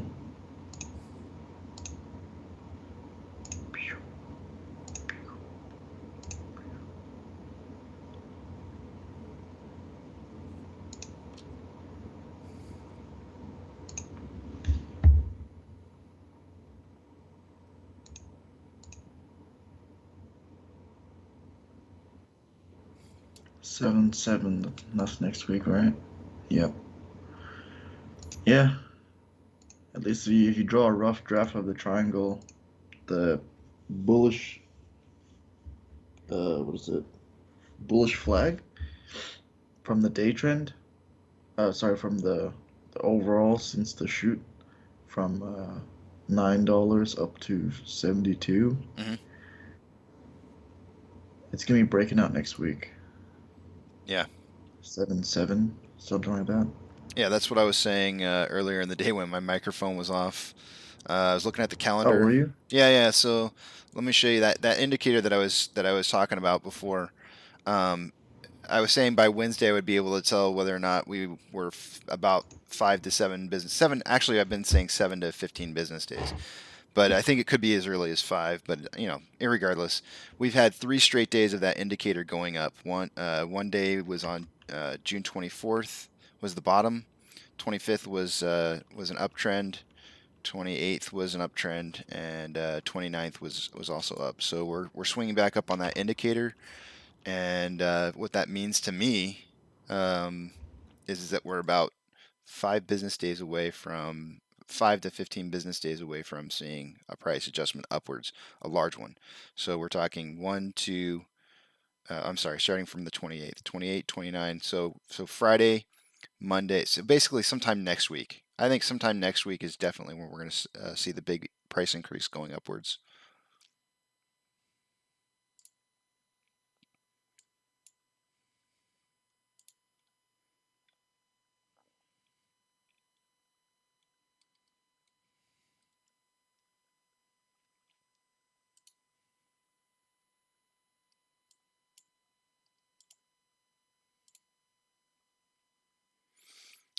The overall market right now is slightly declining over advancing. Nothing really to see there. The banking industry is hurting. Oil and gas is hurting.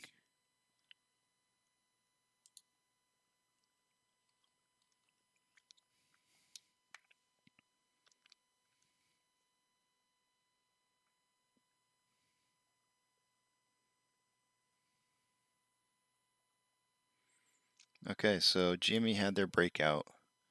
They had a nice little dip and then a breakout upwards, and then it looks like it's starting to drop a little bit. This could be our breakout right here.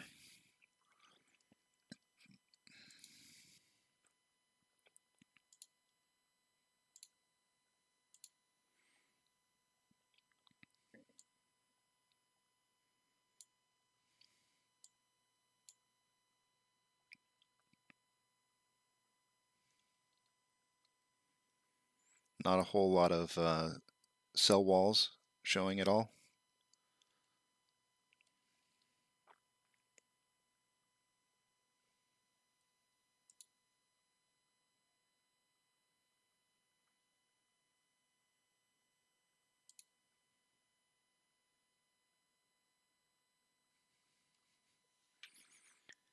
We're going to break out the Bob Ross positive energy drink. I'm just going to keep this here forever. I like Bob Ross. He's got energy. The kind that'll put you to sleep.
Oh shit.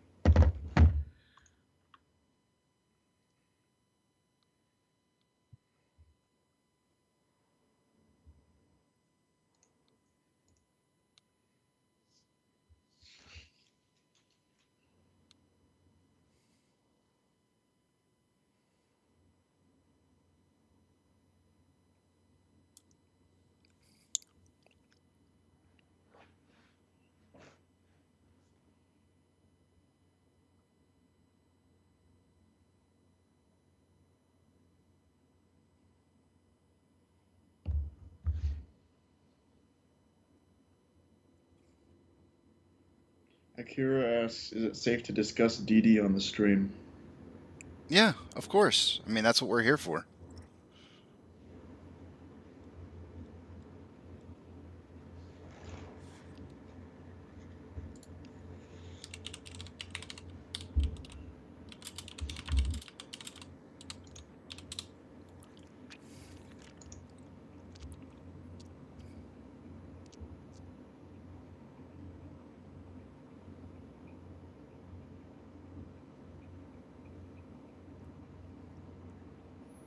You know, we may not have the best of answers, and we may even have differing answers, but it doesn't mean why we can't. We can't. This is a place to talk. And we're sitting here monitoring the stock all day, and we want to talk about stuff. Let's talk about stuff.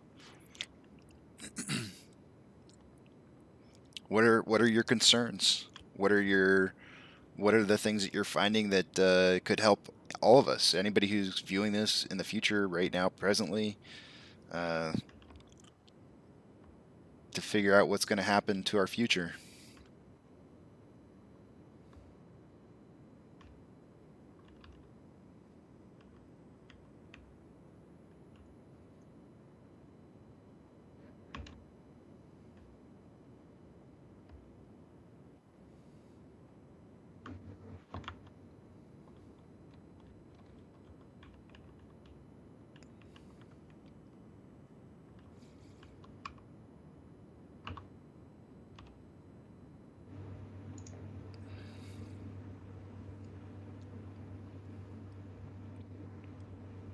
Yeah, let's look at that. So the one thing that I linked, and I'll pull it up here real quick.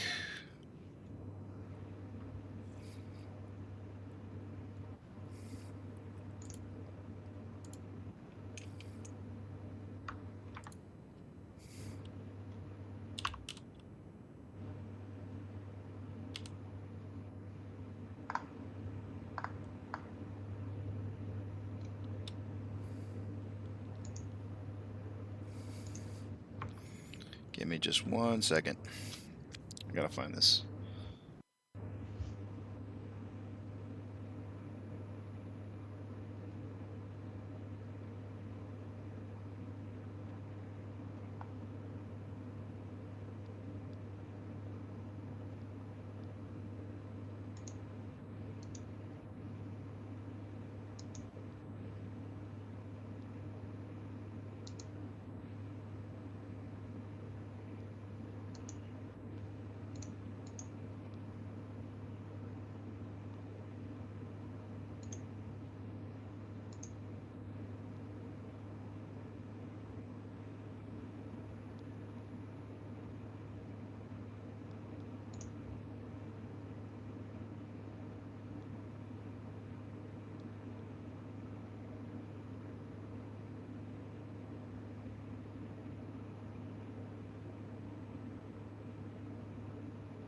Did you have anything on it, John, while I'm looking?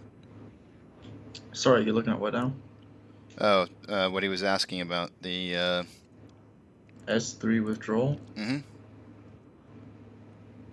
It's speculative. It's just a personal opinion. Well, the actual withdrawal was real. There's no. Right. But like, what my thoughts on it are, right? Is that what you guys are asking about? Yeah. But it's very, I don't know, kind of anti-ape mentality. You think it's like what the outcome is for this could be? You think that people are saying that it's anti-ape?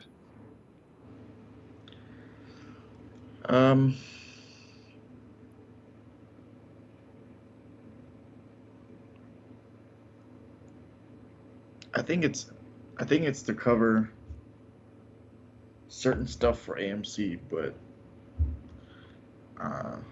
some debt that they have. But I don't know, man. I don't think it's a good thing, is what I'm saying. Okay, I found what I was looking for.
trying to copy this over so I can show it to everybody.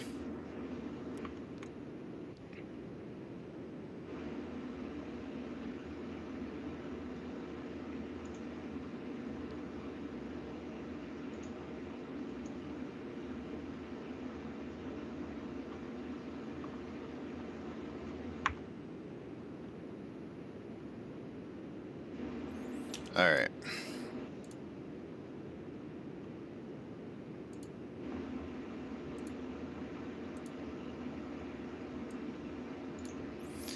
All right, clarification on today's withdrawal request on the S3. Now, I know some of you have seen this already, but we're just going to cover it real quick. This guy, this Jay Druckus, he's got a lot of insight about what's been happening in the company. I've been watching a lot. Him and I haven't agreed on a whole lot of things. There's some things that he stands for, which is, as an example, like approving the 25 million share or even the 500 million share he was for. But he does seem to be on top of getting information early. I don't know what his ties are exactly, but I got to give him credit for where he picks up his information from. It's a lot more information before most people. So he says, in his experience, and insert hostile doubt here, I believe the recent filed WR today relating to the S3 from last year is an early cash repayment of debt which otherwise was secured by a promise to issue new shares to pay off the debt.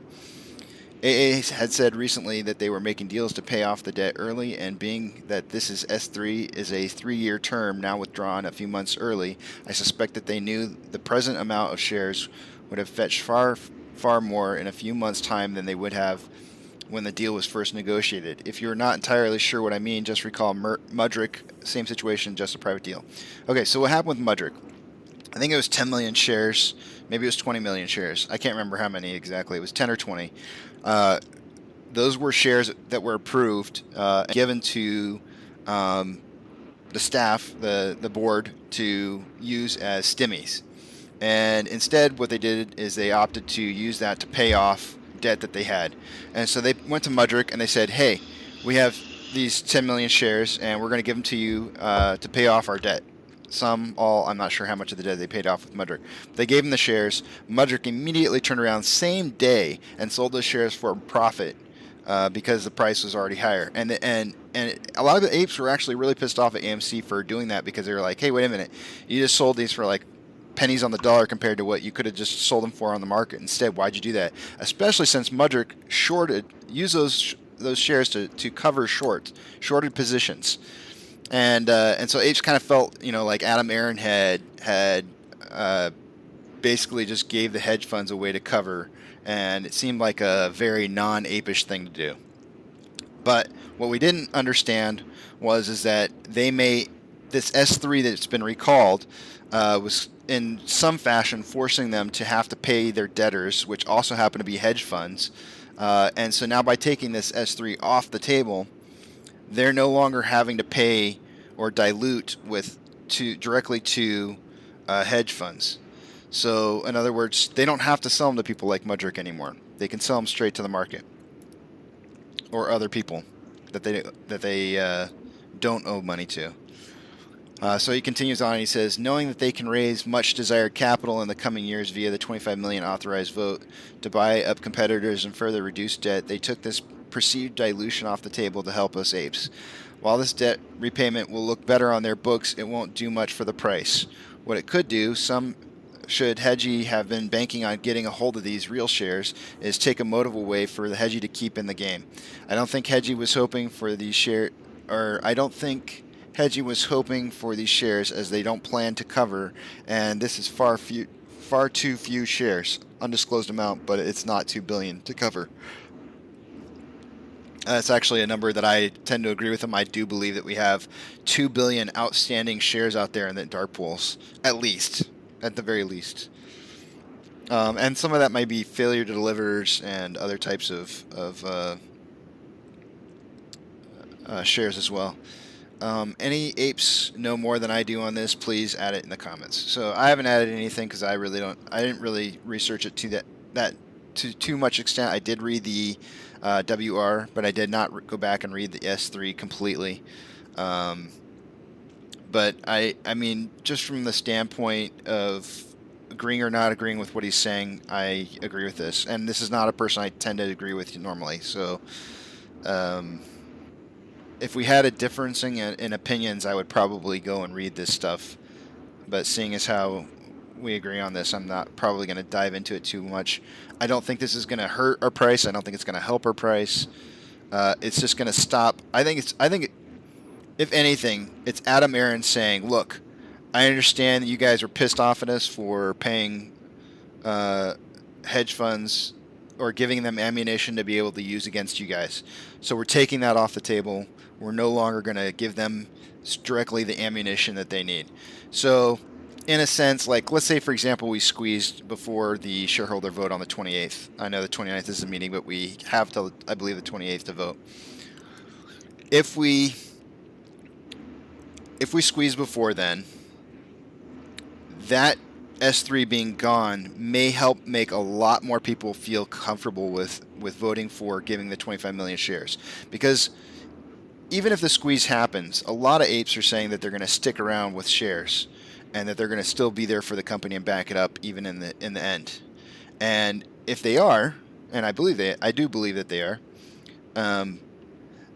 I think that we still want the company to be in a good position even after the squeeze.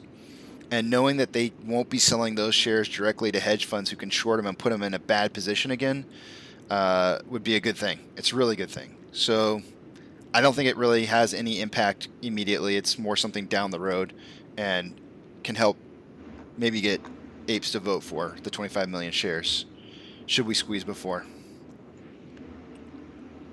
Hopefully that answers questions. I haven't been reading the texts that are put in there.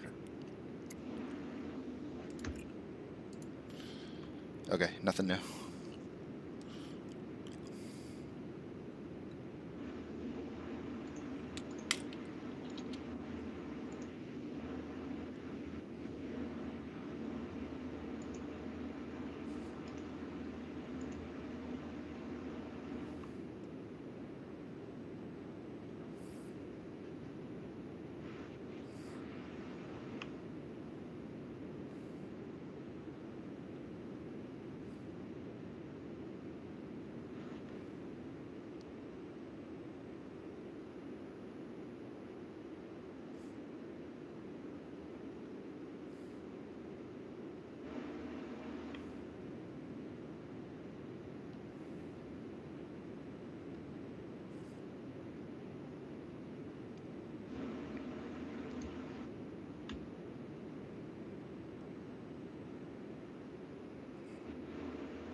Yeah, it was a nice little boost that we had there. In fact, cup and handle, maybe? A little bit of a cup and handle with some George W's at the bottom.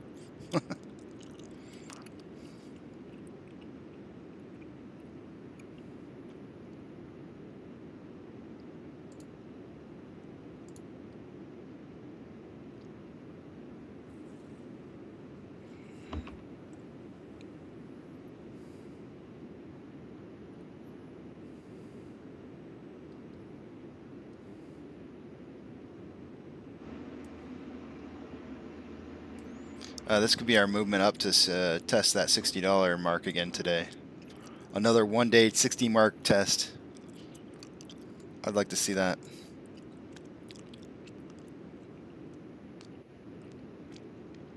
Actually, I'd like to see it stay above 60.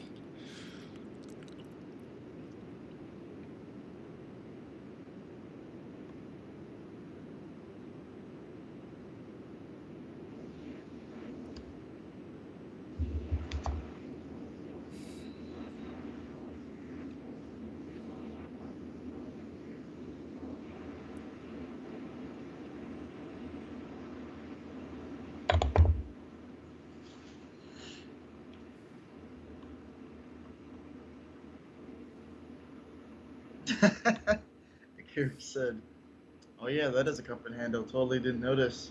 Should have bought more." Yeah, I was busy explaining the. I should have had that minimized. I apologize. Next time I'll make sure that I minimize this so we can see price action while I'm reading and explaining.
I bought 10 shares. Let's see.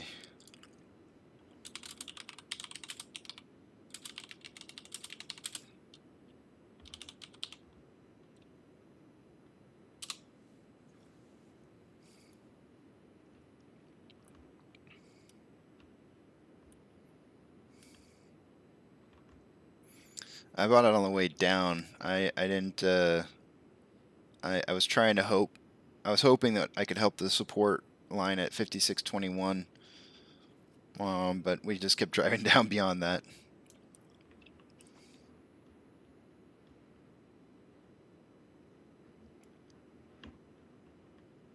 I'm sorry, 55.06 was the support line I was trying to help. I bought it around here.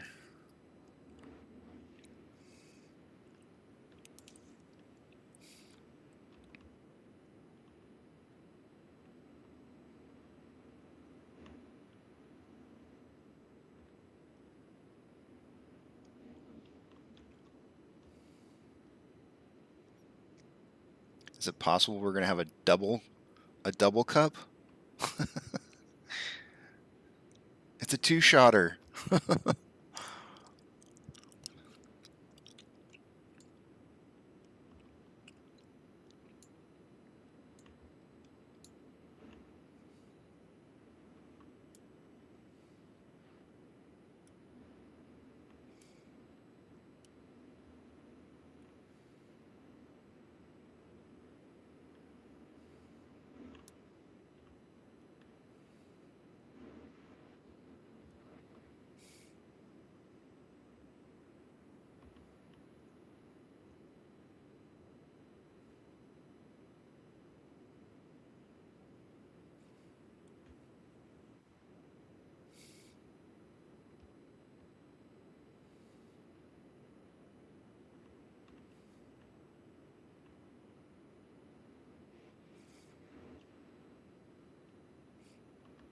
We're getting real close to a 2% increase over the opening price.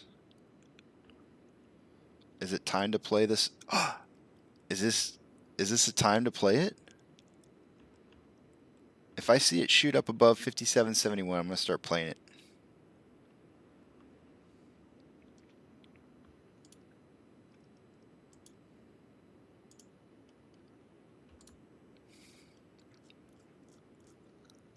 Yeah, I'm playing it.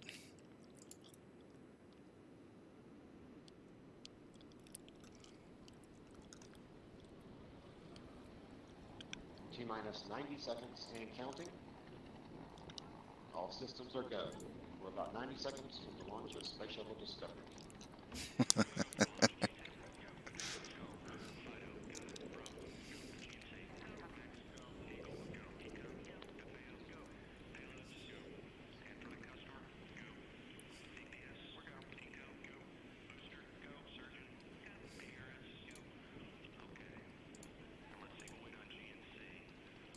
T-minus 60 seconds and counting.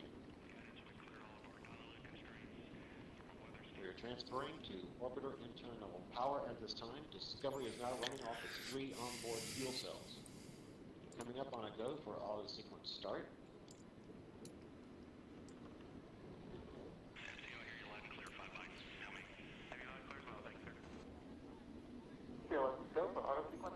And we have a go for auto sequence start. Discovery's onboard computers have primary control of all the vehicle's critical functions. T-minus 17 This makes me seconds. smile. 15. Get ready for it, guys. Watch your volume. 10, 9, 8, 7, 6, start, 2, 1, booster ignition, and liftoff of the Space Shuttle Discovery, returning to the space station, paving the way for future missions beyond.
Hi, my name is Marcella Rosso, and I bought Apple.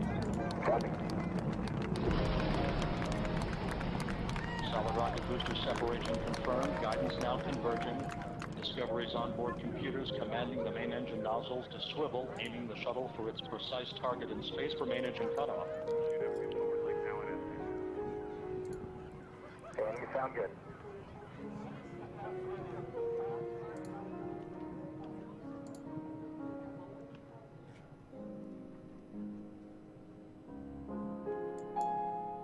Discovery Houston, negative return. Copy, negative return.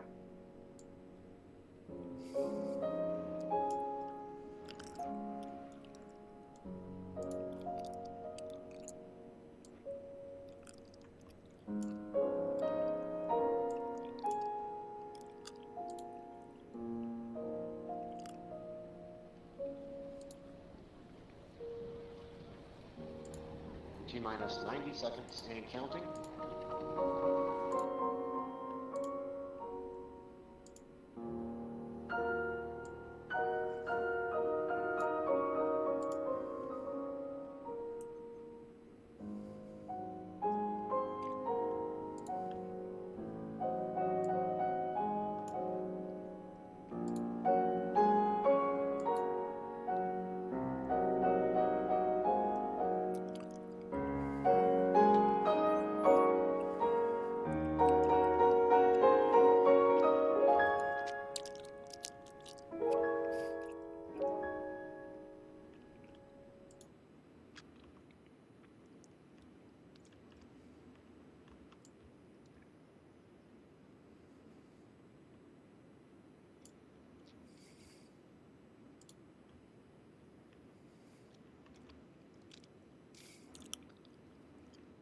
And there it was.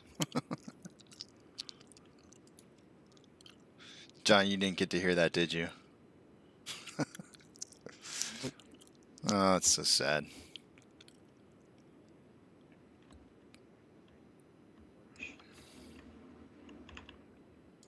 Can't work without music, remember? Oh, yeah.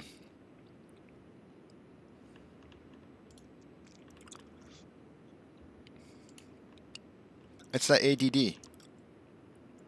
It's the part of our I got show. my own background music going on.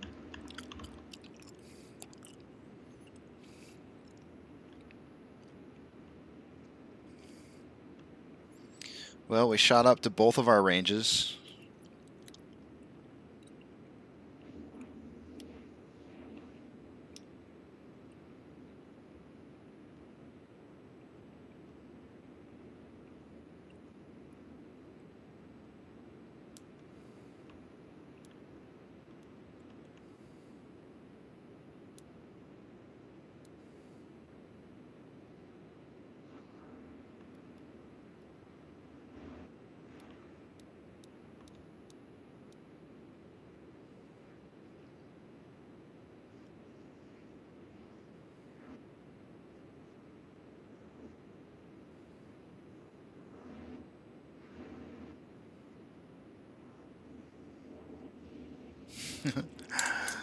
uh,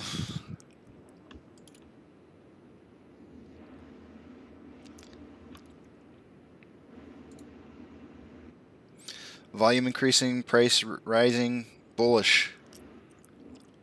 Very bullish. Anyone predicting that in 22? Huh?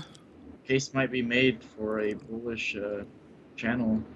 Yeah, absolutely. I was going to draw one earlier, but it's not quite to the point to where I could form one. I don't know if you can see my screen or not, but I kind of feel like I feel like the channel's more like here,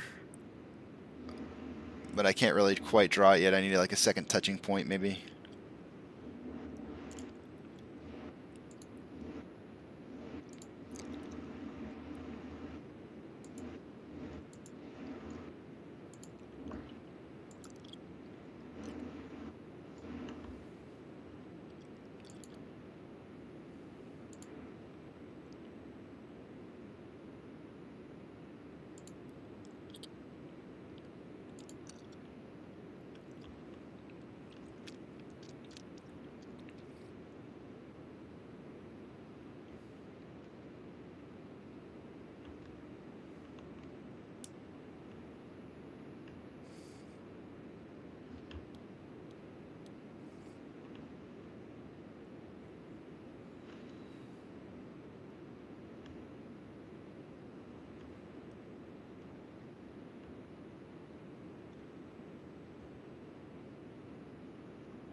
...2022 that they get rid of, they ban all rocket launch videos.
So I think it looks to me like you kind of targeted $58 or just slightly less than $58.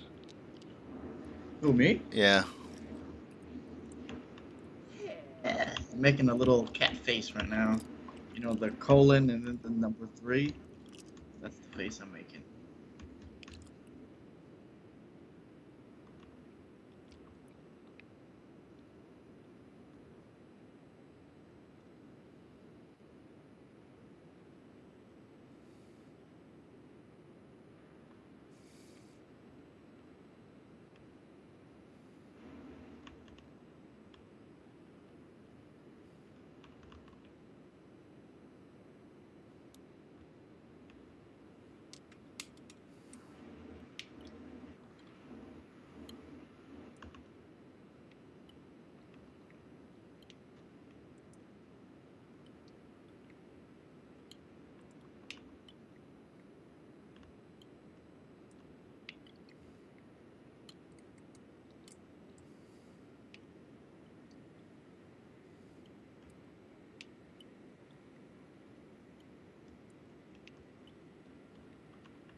Sounds like I'm going to have a bunch of trucks working outside today. I think they seem to think the rain's going to let up enough for them to work on the streets. So if it gets too loud, let me know.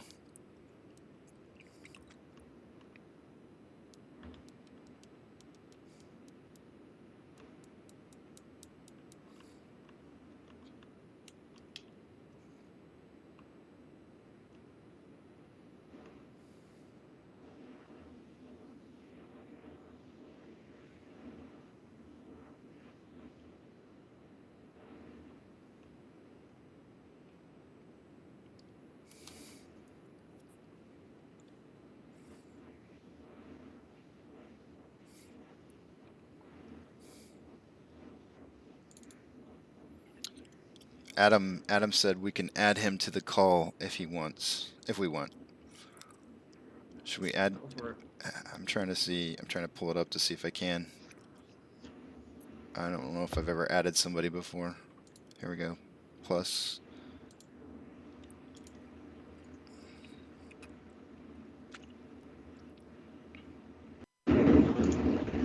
Whoa.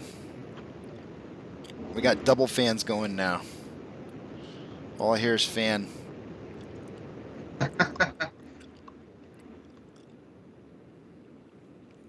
Adam's mic is off. Man. I probably could run this whole thing liquid cooled. All become millionaires, but now it's just a good old fan tech. Adam, your mic is muted. It looks like you've been added to the call though. Okay, testing. Yep. 1, 2, 3. Yep, there you are. It's now 3 guys in a stonk. I'm kind of lagging right now too, so. Three Like, men and a little tendy.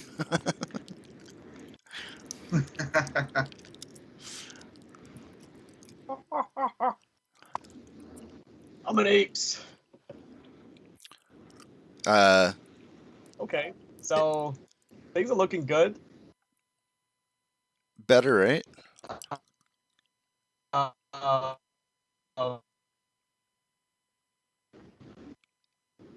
Yeah, so I freaked out when I see millions of share on this page, but now I see them, and I don't even know if this is just meaning they haven't touched them yet. No. I think what you're referring to is that's how many shares that they wanted to put out in order to be able to put out in order to get funding during COVID.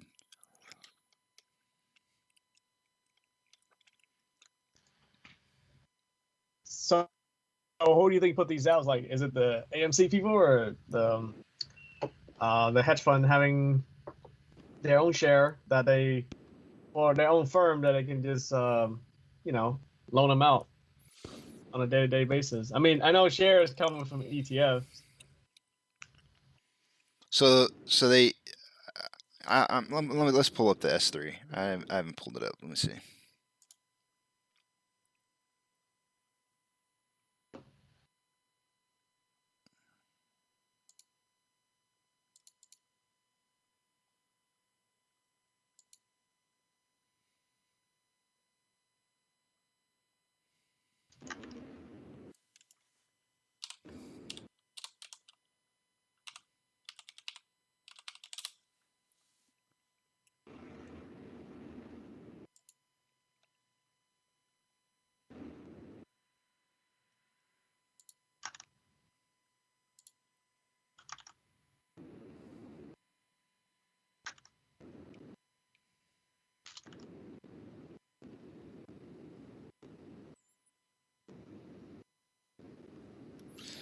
Man, I don't know why I have such a hard time pulling up his stuff. Well, we can just go to AMC. We can just go to SEC and pull up the information. Of course, you want to have me look something up again, and we'll like take off.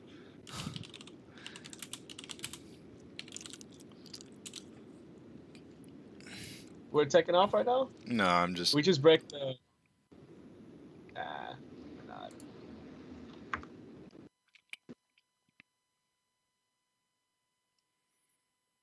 All right, I went straight to the SEC page website for their filings for AMC, and I should be looking for something in 2020, I think.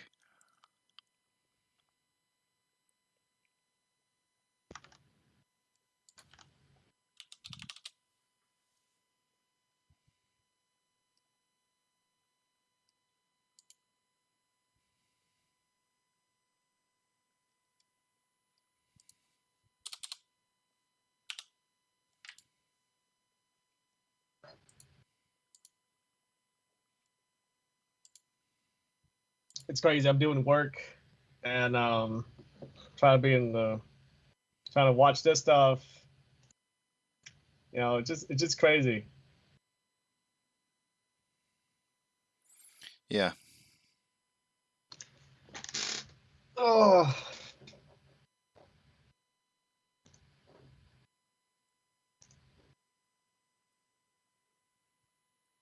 Man, on the Discord, people are going wild right now.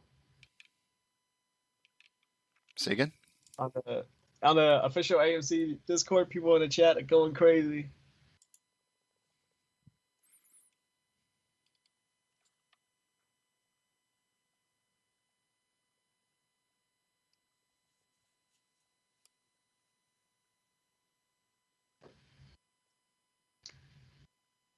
I think we got some interesting news. Like somebody said that Robinhood had a misstatement, and thousands of customers suffered more than $7 million in total losses.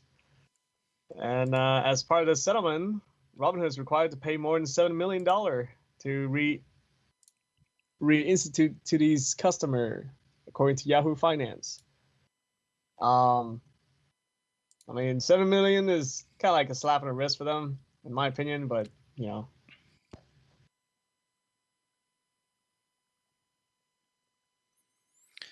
Okay, so they filed the S3 on December 14th, 2018. Okay. So what is this withdrawal? So like, this is coming from, when we get on a subject, right? I think we figured out. So who's doing the filing of the S3? AMC. AMC. Yeah. Okay. And it did that to raise money, right? Correct. Give or take. Okay. So when they do this, what they're basically saying is they want to loan out more of their share, right? I am pulling it up right now. Okay, so it is up right now. It says on September 14th, 2018, we sold 600 million principal amount of our 2.95% convertible senior notes due 2024. Right? So they're not due until later. We sold the notes in a transaction exempt from the registration requirements of the Securities Act of 1933, as amended. This prospectus may be used from time to time by certain recipients of the notes.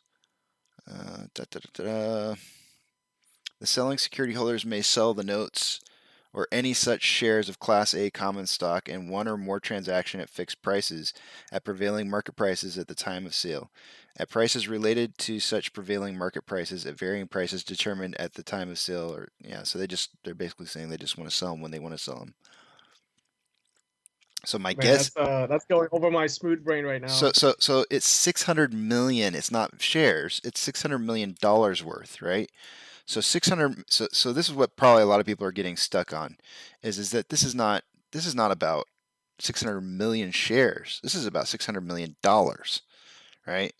Oh, okay. So this is like, that's a drop in the bucket. In 2018, what were they running in price? I don't know, 20 something dollars, $30.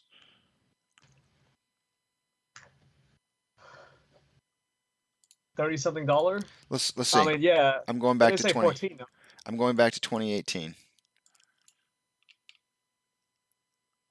2018, they were running at about 16, anywhere from on a low of $10.73 to a high of $26.70. I would have to break it out more to see exactly what the price was during the time of the filing. But the next year, they were in the upper range of $20 as well, down to $7. So they saw something coming, right? And they're like, okay, we need some shares so that we can do with them whatever we choose to. So if we take 600 million,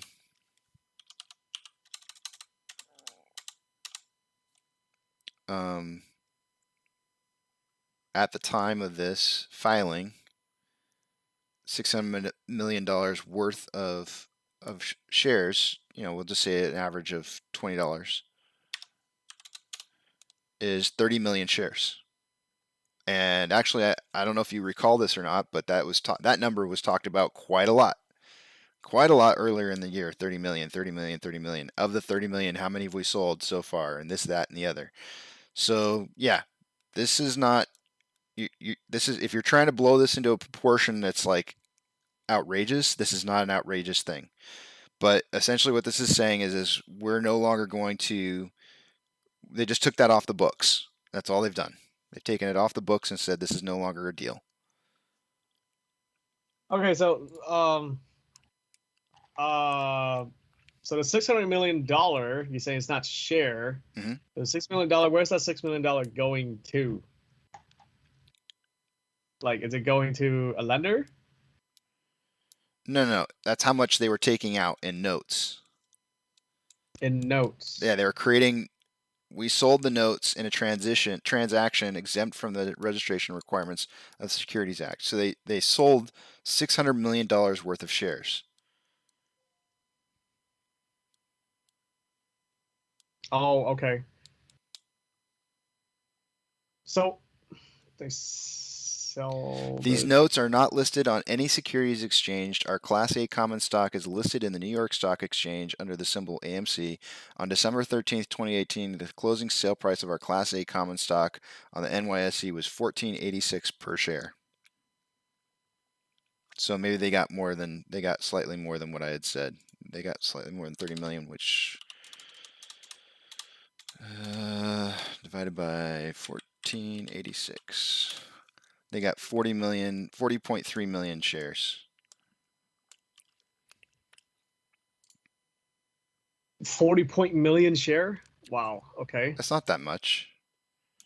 I mean, they were asking for okay, 5. But it's still like, it's still kind of hard for an average Joe like me to understand, because it's like, all right, so you're saying it's a S3 that got filed. From my understanding, it's not been executed yet. No, it was executed. No, it was executed the minute that they put this out. Oh, okay. So this back is in December. Yeah, this is executed in 2018. You're worrying about something that happened back in 2018. 19, 20, 21. We're 3 years ahead of that. This is like such old news. They're basically saying we're taking it off the table anymore. We don't want to have to buy back those shares anymore to people who like Mudrick that we just gave 10 million or 20 million shares back to. We don't want to do that anymore. We're not going to do that. So they took it off the table. They're not going to be giving shares anymore to these hedge funds that can just go back to the market and use them to cover and short the stock anymore.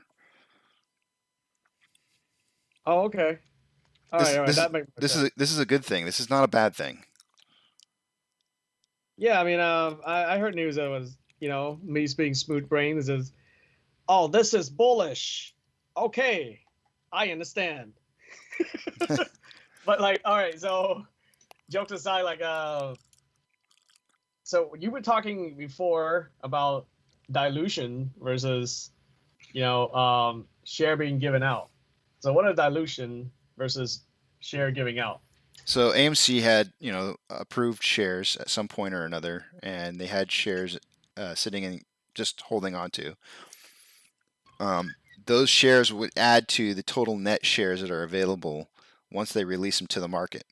Now, when Wanda held shares, they were shares that were actually already released to the market, and so when Wanda sold, it was just like, say, for example, Fidelity wanted to sell 30 million shares, right? Fidelity could just sell 30 million shares back to the market, and those could be used to cover.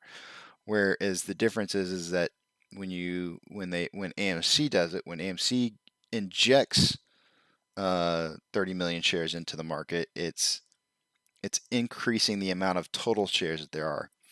How does that affect anything? Well, it would change what percentage you would need in order to have in votes to make something happen in the voting process. Okay. It could have an effect on the free float values. Whereas when Wanda's shares are sold to the market, that doesn't change any of that.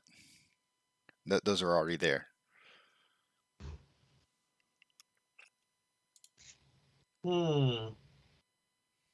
So dilution, I mean, they're obviously different now. I can see that, but so the other one increased the total volume, or the total amount of share available. The other one just literally dropping the price by selling. So I mean, yeah, right. So like hedge funds could buy them, right? They could buy them up and then turn them into synthetics. Yeah. Or they could use them to cover failure to delivers. There's a lot of different ways they could put them to use. And this is you talking dilution, right? Or share selling. Share selling when Wanda sells Share shares. But the same thing could happen. The same thing could happen with dilution as well. So like, okay, so all right, so dilution, right? So like, let's just say AMC, yeah, they're gonna do another dilution, right? Mm-hmm. How do we know, like when it does that to the market? So since the point of dilution, any share you buying from that point, you will be buying those new share, or you will be buying the crap synthetics. I mean, how could you? When you buy stuff, you're buying from your broker. Your broker's buying on the market, not you. So anything that you buy is coming from your broker, and your broker's promising you that you hold shares. Whether or not they actually have those shares to give to you is another story. But they're saying, here's your shares that you bought, and there's, electronically you see, oh, look, I have 20 shares I just bought. But do you actually hold 20 shares? That's the question. Because so that's what I'm asking to do. Okay, in the case of a dilution happening, right, and everybody break news of this, and everybody go in and buy, does it mean that most ape have potentially to buy real share now? Because dilution, meaning the share just got released, a real share, right? Right. But then again, like you can't tell if you're buying just another synthetic. Let's just say I put in 100 share buy order.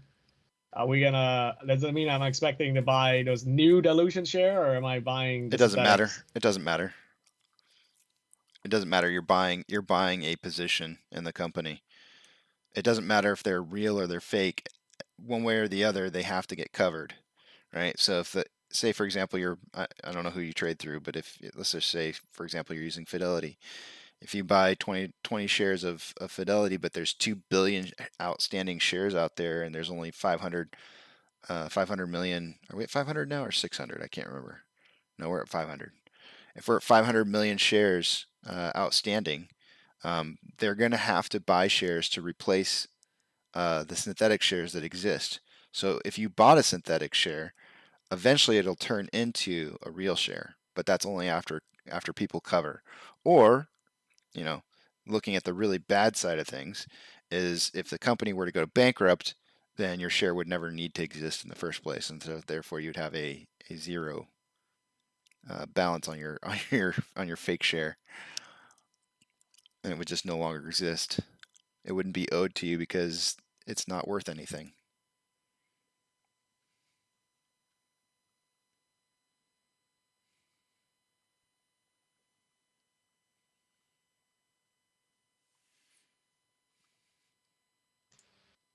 Is my mic still muted? No, Oh, okay. it's not now. I don't know if it was before. Well, it was because I had a phone call, and then some guy just picked up. Hear me talking about stock, just say hello and hung up.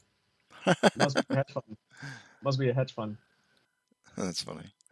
coming after my, hundreds of shares.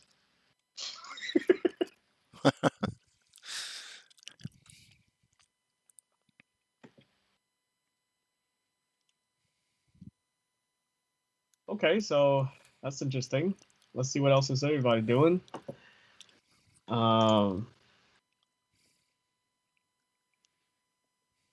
Okay, this Reddit post just came up explaining why AMC didn't blow up last week. So let me read on this. Let's see what's knowledge can be dropped here.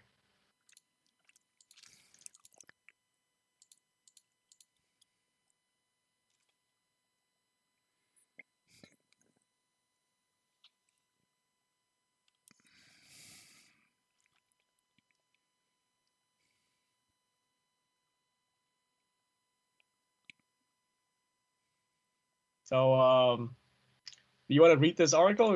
You want me to just just PM you this so you can read it, or No, go ahead and read it. You want?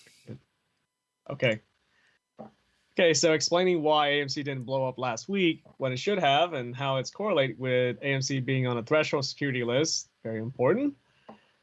Okay, so as we know, AMC is supposed to have some beautiful April price action the week of June 21st to June 25th due to the T plus 35 FTD cycle. Okay, that sounds like an airplane to me, but I don't know. Yeah, I get it. I'll touch on that real quick. So the failure to deliver, right? So they supposedly they can get rid of these somehow, right? Like, so if you have shares that you have to deliver, you backfill them with fake shares, right? And then you just kick the can down the road, right? You just say like, oh, well, here's your fake shares, and now I'm just going to give fake shares to somebody else now. Yes. So go ahead. Yeah. Okay. So yeah, I just didn't know. I forgot like FTD standard failure to deliver. Okay. Yeah. So they kicked the can on the road. I mean, yeah, we already know that. They just keep redoing synthetics and borrow more synthetics and keep doing that. That's how they short it. So, okay. We catched up. Let me check my phone message here real quick. Oh, here we go. All right. So people were very disappointed that nothing happened. Okay. Let me try and skim through some of these.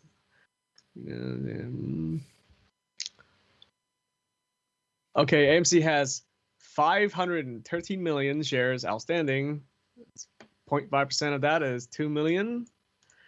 This means that the hedgies avoid FTD cycles all last week, and every single day the FTDs was higher than 2,500,000. So according to the graph that I'm sure we've seen about FTD today, okay, so what's this guy saying?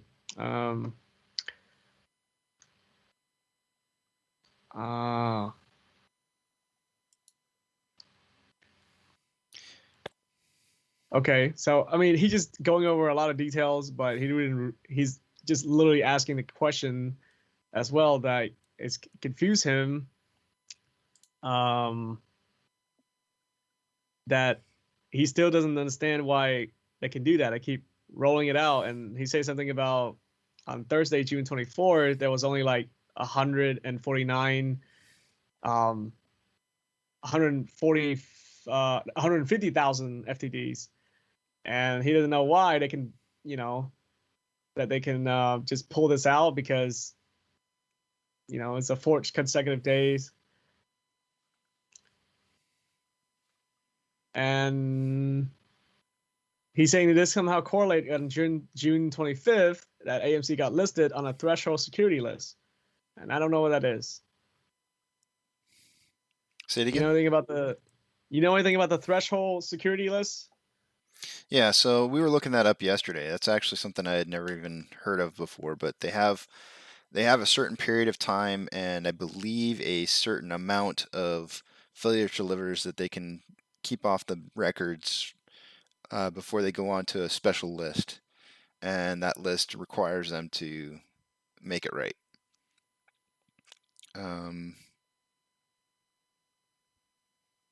Sorry, I was just reading an article that was talking about the FINRA order record penalties against Robinhood, asked to pay $70 million for supervisory failures and significant harm suffered by millions of customers. That's interesting. So let me pull it back up. Reg show.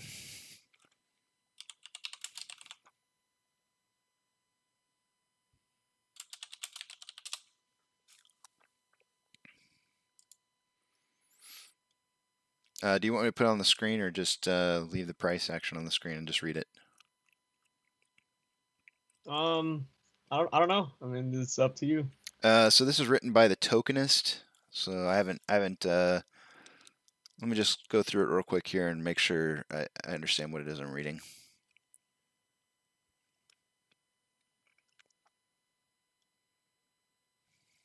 That's the hardest part, right? Understanding what it is. Well, I want to make sure that it's not spreading like bad information. But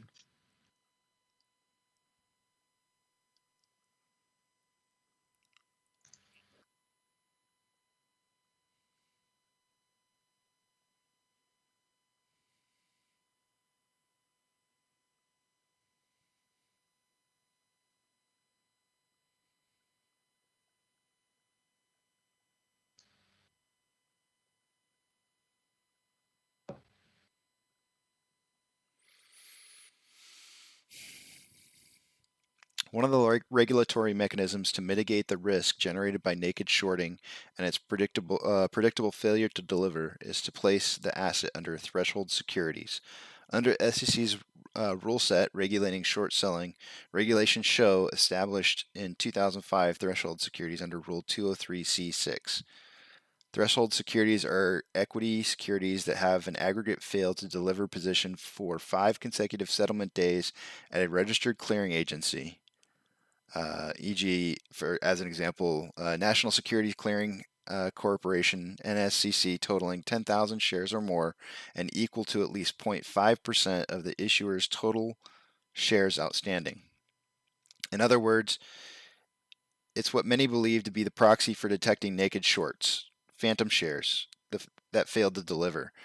In accordance with Regulation Show's rule, members of the clearinghouse are obligated to immediately purchase shares to close out failures to deliver. Okay, so that's interesting. So that means that the clearinghouse, NSCC, has to go in and immediately start buying shares to fulfill those failure to delivers. That's, I don't know, that's pretty important. okay, so now I finally understand why this guy's freaking out in the Reddit post, because now to tie all together into why he's asking like, okay, how come these entities didn't get cover? But then, on June 25th, they got put on a threshold security list, right? So he also said that something interesting on Monday, June 28th, is the last day of the T plus 35 FTDs. So Tuesday, June 29 was the last day of the FTD cycle, and there were like 3.6. Oh, let me just round it up. 3.7 million FTDs that's supposed to be covered, right, on Tuesday, June 29th. And he was saying like, okay, yeah, well, we all been through those last 2 days and no crazy price action, but guess what? AMC was still listed on the threshold security list for Monday and Tuesday. Yeah, and he's just saying that we should be having them in a corner. And so here's the most exciting part he said, right? It is said that it was stock on a threshold security list for 13 days. They will literally be forced to cover all of those FTDs position. And he's saying, remember, it takes 5 days to be listed, which AMC was on Friday. So now it has been 7 days because of the fact that it's still listed on Monday and Tuesday. I mean, it seems like he's putting a date down on it, which is like, what is it? Today's probably the 8th day, right? So let's see. We have 5 more days left until we see some crazy action. So let me continue to read. And it's funny you should say 5 days, right? Because do you remember what I said about that trigger, my trigger point on that one picture? I'll post it up on the feed. Right? So this trigger point, and you'll see it here in 20 seconds or however long the feed delay is right now. But this bottomed out on Monday. It hit the very bottom on Monday, and I said 7 business days, which would put us on Wednesday. Which, if you count out 5 days from today, Thursday, Friday, Monday, Tuesday, Wednesday.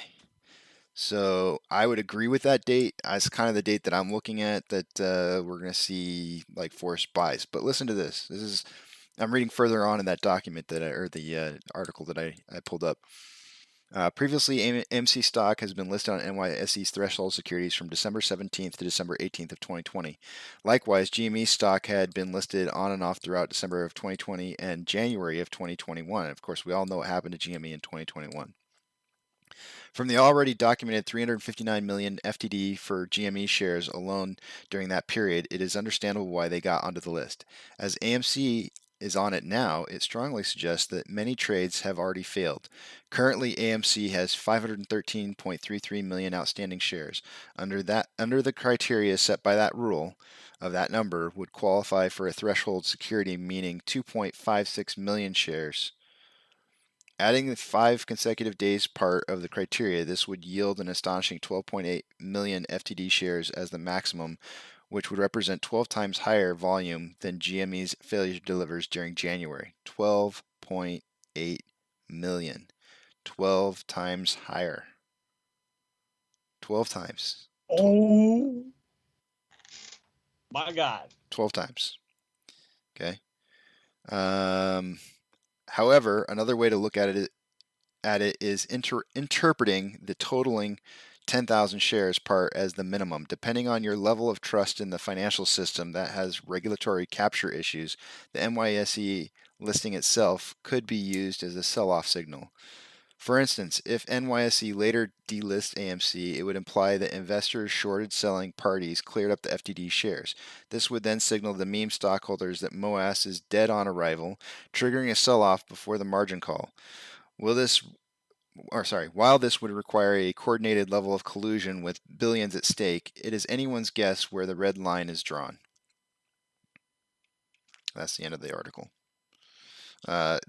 Beginning portion of that article talks more about the whole how you get onto the list and all that kind of stuff. But anyways, questions? Yeah. So okay, that last part was pretty exciting because what you're telling me right now is that they're digging themselves a huge crater, not just a hole, right? They're in a 12 times bigger hole than they were with GME. That's what I'm telling. That is crazy. That's what the article's telling you. But what about that last part where you're saying the sell-off? Like, why should there be a sell-off before the margin call on these FTDs? I don't understand that part, right? Why does it have to sell first? Yeah, Because... I was actually thinking that as I was reading it myself. Let me just read over it again and let's see if I understand it. Okay.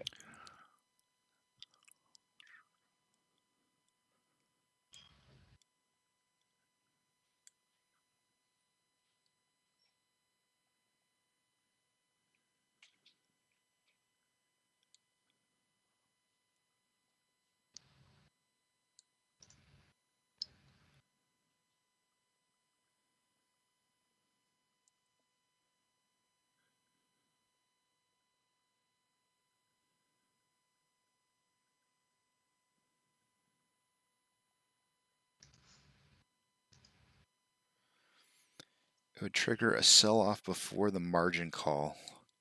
So they're somehow indicating that a margin call would follow if it got delisted. I'm not sure how that would happen. They're saying depending on your level of trust in the financial system that has regulatory capture issues. I'm not sure exactly. I think that's basically them acknowledging the fact that they're getting bad reports on what's actually happening in the market, right? So they, as an example, Citadel's getting constantly fined for bad reporting.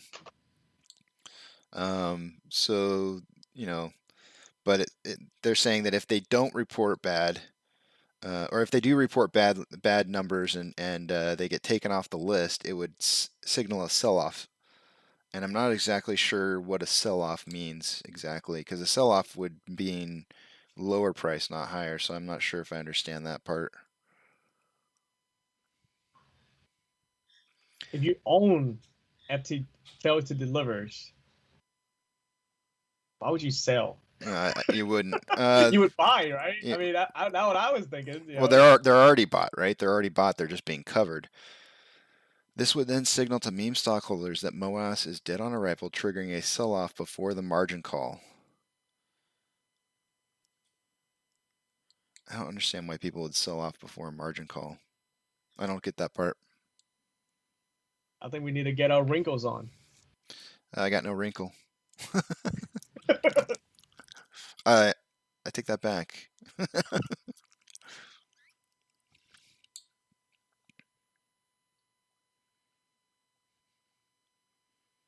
Well, that's cool. I mean, time to do some homework on that. I can look up. Let's see here.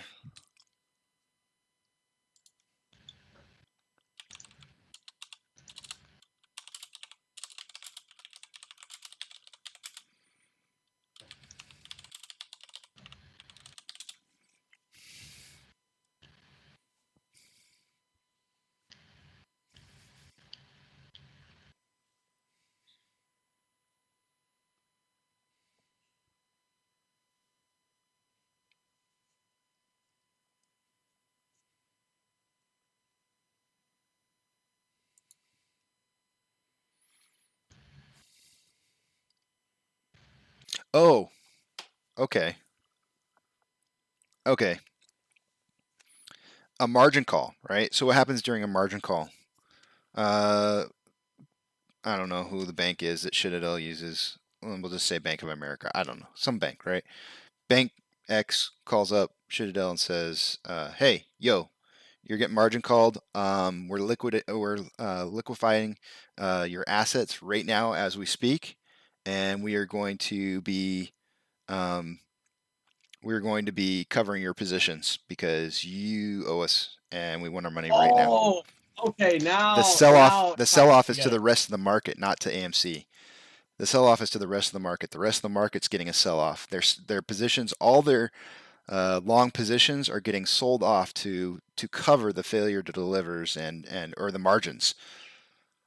That's the sell-off.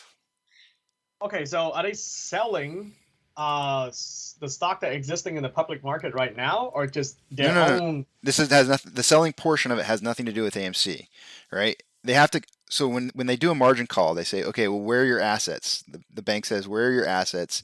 Where are you long? Right? We need to cover for these positions that you owe on. And so they say, okay, well, look, you have a long position in this, and this. These pharmaceuticals, these oil companies, this, that, and the others. Is Bitcoin over here? Well, they probably can't touch the Bitcoin. Oh my God! So everything that they have asset-wise. Right. They do a sell-off on it, all of it, not all of it, but enough to cover, right? And so they sell off stuff. They just start selling stuff off, and they start buying as many shares as they possibly can of AMC to cover the positions that are owed. That's the sell-off. Yes. Yeah. So we're gonna see some crazy price action, and then it's gonna rocket.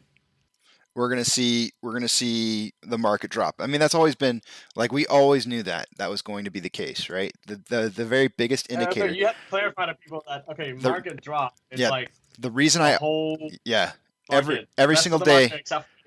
Every single day I look at the market to see where we're at with the decliners and advancers, and if we start seeing decliners, like if we start seeing advancers down to like 1,000 or less, right, and we know there's like this just like massive market wide sell off, then we know almost It's undoubtedly coming. what's coming.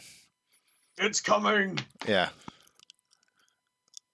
You're gonna make me.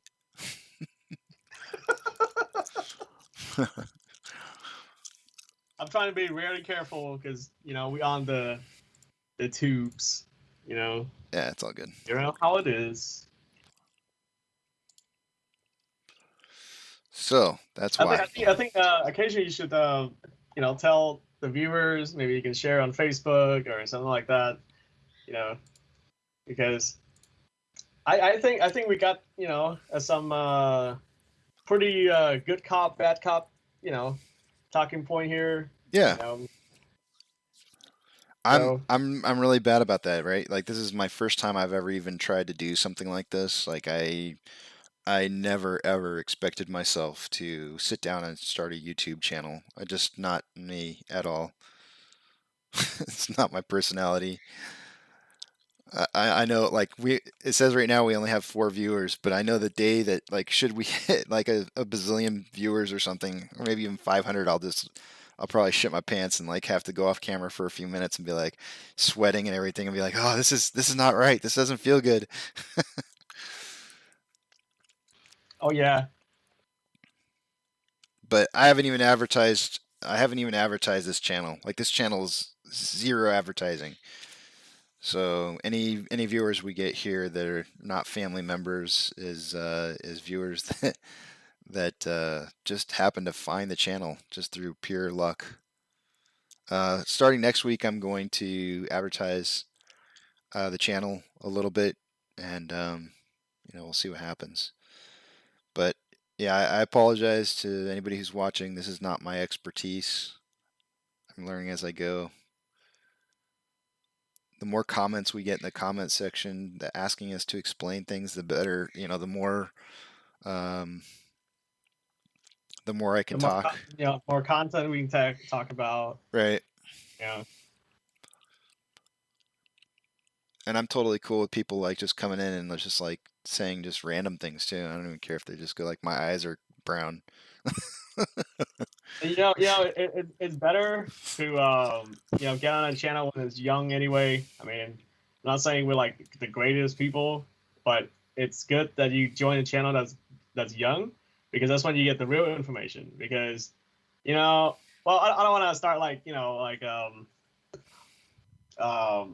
bad mouthing on a channel or anything, but when a YouTube channel get big, I usually know like they get to a point where sponsorships start coming in, all this other stuff that they have in line that they don't want to hurt, certain feelings and stuff like that. So things get kind of muddled up, like you're not gonna get the realness and the clarity. Not me, man. Channel, right? I'm ADD. I can't keep my mouth shut. Somebody asks me something or ask me to comment on something, I'll probably say things I shouldn't say.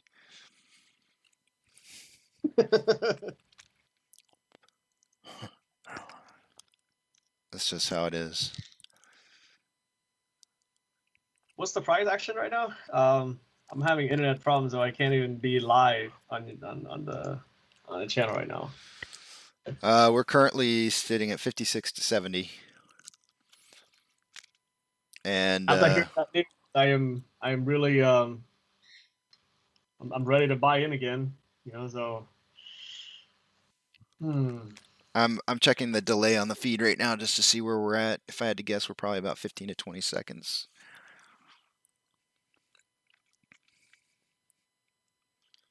Yeah, we're about 14 to 15 second delay right now. It'd be nice if they had like somewhere that they could report that. That would be really kind of cool.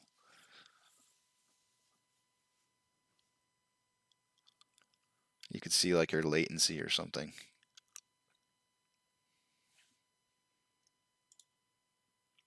Maybe they do have that and I just don't know what it is.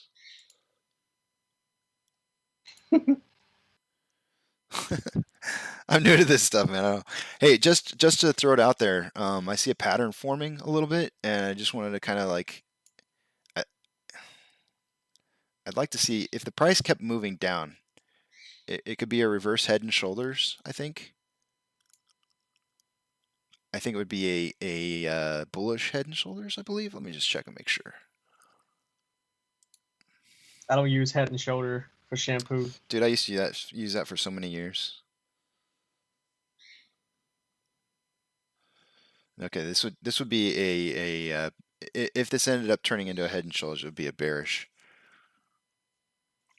That's fine. I'll just buy them chicken tendies when it came down. That's right. Head and Shoulder. But ape don't shower. I want to see the failure delivers report. So they only report those like I think twice a month. The last reporting that we had was on, or the last date that we had a reporting was May 31st. So I think maybe like the first couple of days of this next month, we should see the failure to delivers come in, and I'm really excited to see what those are going to be. Those are going to be, I think that could actually be a catalyst if people see like amazingly huge failure to delivers like we saw back in January. And I'll just throw that up on the page real quick so everybody can see. But right here, you can see the absolutely an atrocious amount of failure to delivers back in January. What is that? I think it's almost 28 million that it got up to at one point. Yeah, that's ridiculous. So it'll be really fun to see what the failure delivers are from the spike up in price that we had the beginning of June. Really fun to see.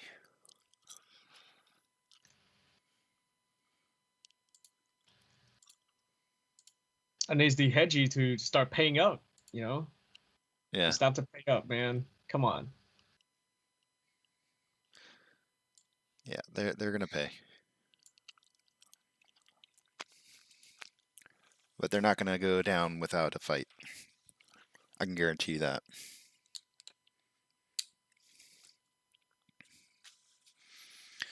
What are the plans? Let's see. Today is Wednesday, right? Wednesday. People are hump day. People are on their hump day today. What's a hump day? The middle of the week, the hump. Oh, okay. I was thinking something else.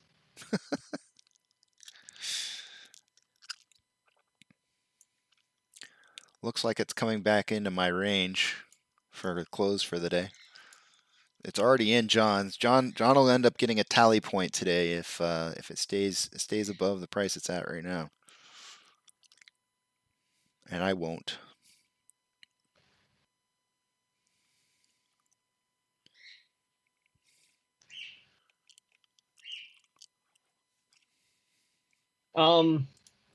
Is it okay to like bring up some political news maybe here and there? Absolutely. Everything goes, man. Everything goes. I'm an open book. Everything goes. All right. Well, I'm about to bring up some QAnon stuff. I'm just kidding. All right. Let me see. Well, like the way I see it is like, like strangely enough, like the White House, anything like that, they haven't even talked about this. I wonder. I don't know. Like, I would imagine big hedge firm would have like some people that in a higher political power position, right? That how the saying goes, like, oh yeah, I'm too rich to figure out investments, so I'm just gonna throw my money into these hedgy. That's most of the time what's happened, right? Yeah. So are they even aware? Yeah, I definitely think that they're aware. I mean, just the fact alone that Nancy Pelosi's husband bought into an investment firm that's buying AMC, they're absolutely 100% aware of what's going on. I think the White House in general, and even Congress and the Senate, they just don't. They don't get involved in individual stocks, right? They don't talk about that unless it's like a hearing. They had that hearing a while back after GME had its squeeze, and people went over there. DFW went over there and testified. Oh my God, I can't even imagine getting testified to. You're just a average guy who's buying stocks, and next thing you know, you're testifying before Congress. Wow, what Oh, pressure! the guy that started the whole GME thing, right? Yeah, man, that's some Wow, they crazy pressure. questioned him. Yeah, oh yeah, man. Crazy, crazy, crazy. You can go back and watch the videos. They're kind of fun to watch. But yeah, they know what's going on.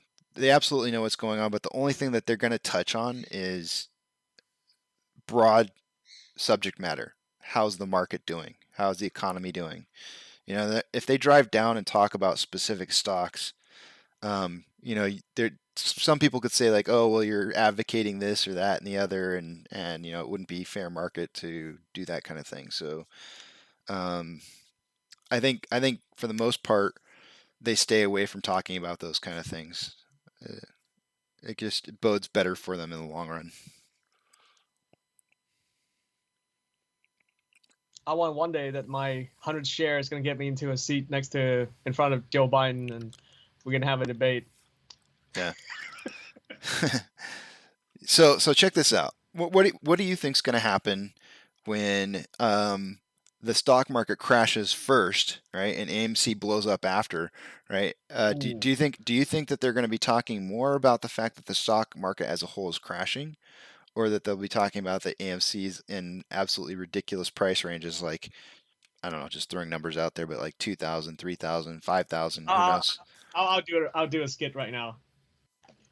All the news today. The stock market and AMC meme investor are seeing some numbers here. What is going on here? You know what, Jeff? I understand this is just a meme. People think they can make money. But right now, the stock market is not doing good. I think it's the best time to get out. Coming back to you. I think it'll be interesting to see if they villainize the apes. Villainize the apes or the groups of investors who are buying AMC, and they're the reason that the stock market is crashing. Yeah, or they could, like COVID, and like what people don't understand is there's a new variant coming out, and it's affecting the market really bad. We all have to be in this together. Wear your mask. Yeah. So I'm pretty sure it's either one of those meme stock investor, dumb money. Yeah, we'll see what's gonna happen, but I'm curious as to whether or not we'll even come up. Like, if the stock market crashes by 30%, can you imagine the stock market crashing by 30%? Like, just dropping like a rock. People are used to it now. I know most of my coworker at work, they all looking at like regular stocks, old money investment on the like Facebook, Apple, and all that stuff, and they waiting for the next dip. I mean, really, I know most people are doing when the pandemic happens, right? And they bought in when it drops because everybody know it went up, and I know some people make some good money out of that, but then so yeah, some people make good money out of that, so they'll look at it and they'll see. I want to talk about that Robinhood $70 million thing that's going out right now. So Robinhood agrees to pay $70 million to settle regulatory investigation. So they could have gotten more, because settle indicates, I mean, that's like they're basically saying that, like, well, we'll let you get away for $70 million, but we think you could be charged more. I mean, what does that mean anyway? $70 million go to the feds? I mean, that's a great question. I really don't know. Or everybody can join in on a suit and just like, okay, well, I want my money. I mean, if I know they're selling people share left and right. I sold my share. if they're I didn't have Robinhood. You had Robinhood? Nope, I deleted that thing after they sold my share without my permission. Oh, but you did have Robinhood. Okay, yes, I did. So no, that's fine. I mean, maybe you might be part of the settlement. Maybe you might get some money. I'm gonna hire a lawyer just to get my, $7 share back. Yeah, you'll probably get like $1.50. They'll be like, here's your Awesome. portion of the funds. It's like take that.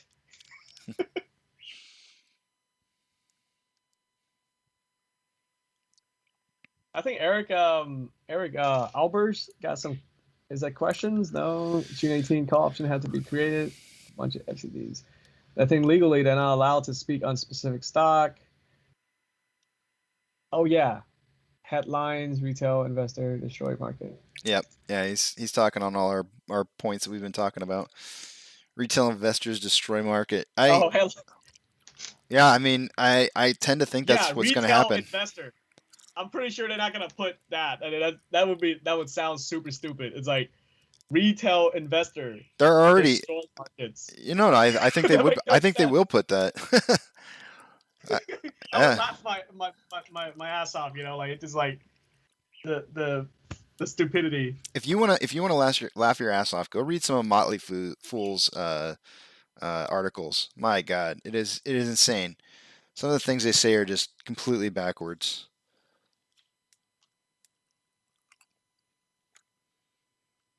Let's see here. He also said June 18th call options had to have created a bunch of FTDs. June 18th. June 18th call options. Oh yeah, that was when we finished like super huge. Yes, absolutely, I agree. In fact, if there was any day that we see on failure to delivers and Ortex having a huge number, it'll probably be that one, for sure.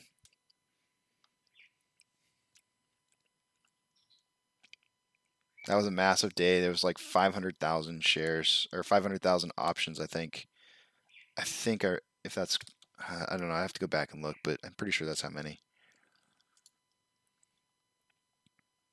Speaking of which, let's pull that up right now since the stock market's dropping, or the AMC's dropping. Let's look at our options, shall we?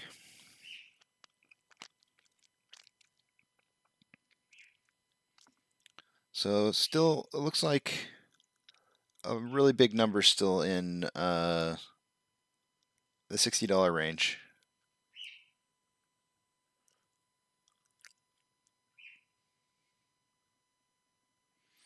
There's something I don't understand here.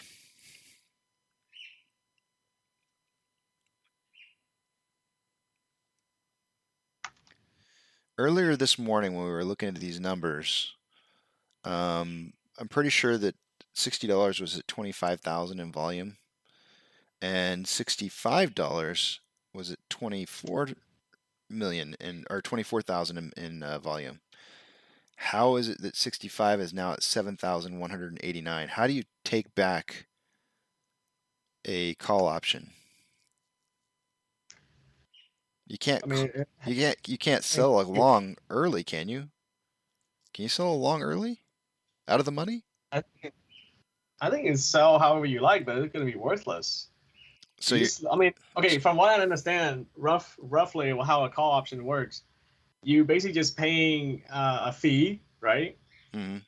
To basically calling a stock prices higher in the long run, and then you have that contract as the trend's moving up or down. Like, well, in this case, it will be up, right? Mm-hmm. It'll increase in price because people can see the trend and it'll worth more the closer the number to your execute price, right? Mm-hmm. Yeah. So I mean, you can sell early, and I guess somebody will buy it. It'll be worthless, I guess. But you're basically giving up the fees, and depending on how much share you buy, I guess it depends. I just know right, giving up. Okay. you're not paying for like the actual current price, paying a fraction of that. I got you. So essentially, they're selling at a loss, and they're just losing some of the fees. Yeah, I got it. rough. I don't know. I need to go back and find, like, and read up all this. These option concept is still pretty new to me. Yeah, I'm still trying to learn them. I'm not a gambler. I am, but only on things that I know I'm going to win, and on these options, I just don't feel like I can win. They don't. I mean, they just don't feel winnable.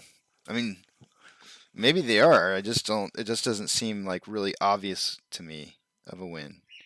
So I'm just too smooth-brained. In a way, the stock market works kind of like gambling. I mean, once you do, as my friend at work explained it, once you start doing options, it's like crack. Because when you win big, you win really big. When you lose a lot. I could see that. Yeah, there's a lot of story on the Wall Street bets too, where kids, like 18-year-old, early 20, they'll get into like options and make a crazy bet. Like he'll buy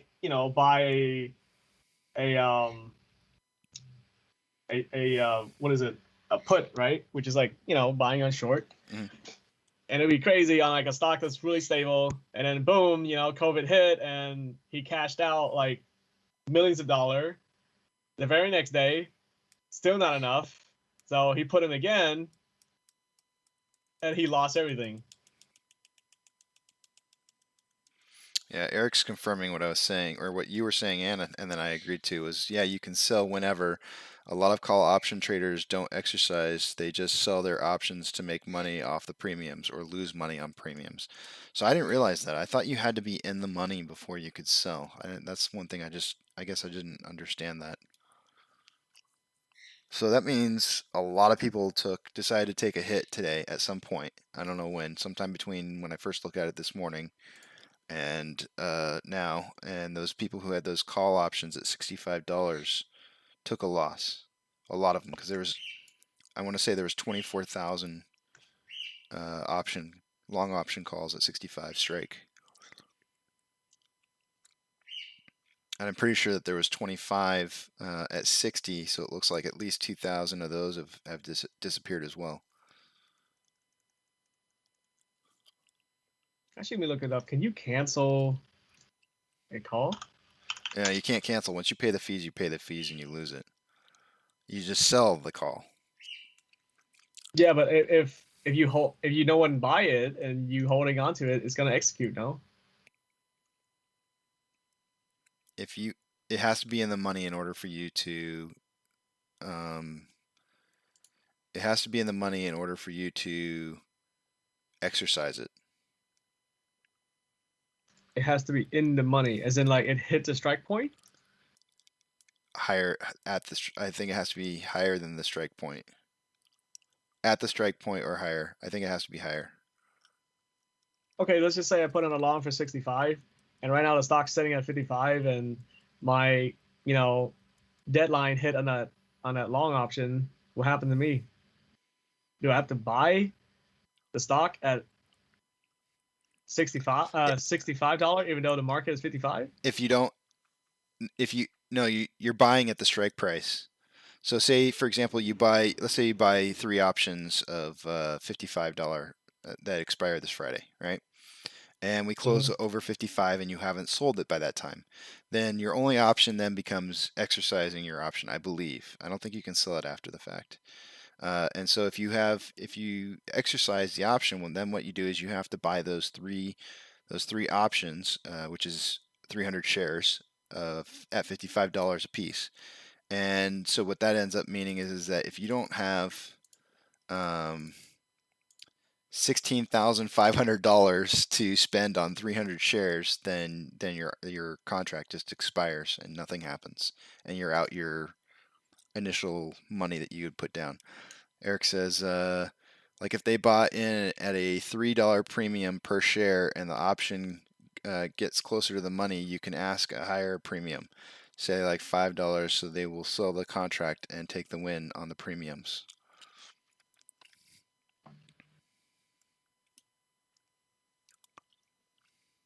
Like if they bought it at a $3 premium per share, and auction get close to one, you can ask for higher premiums.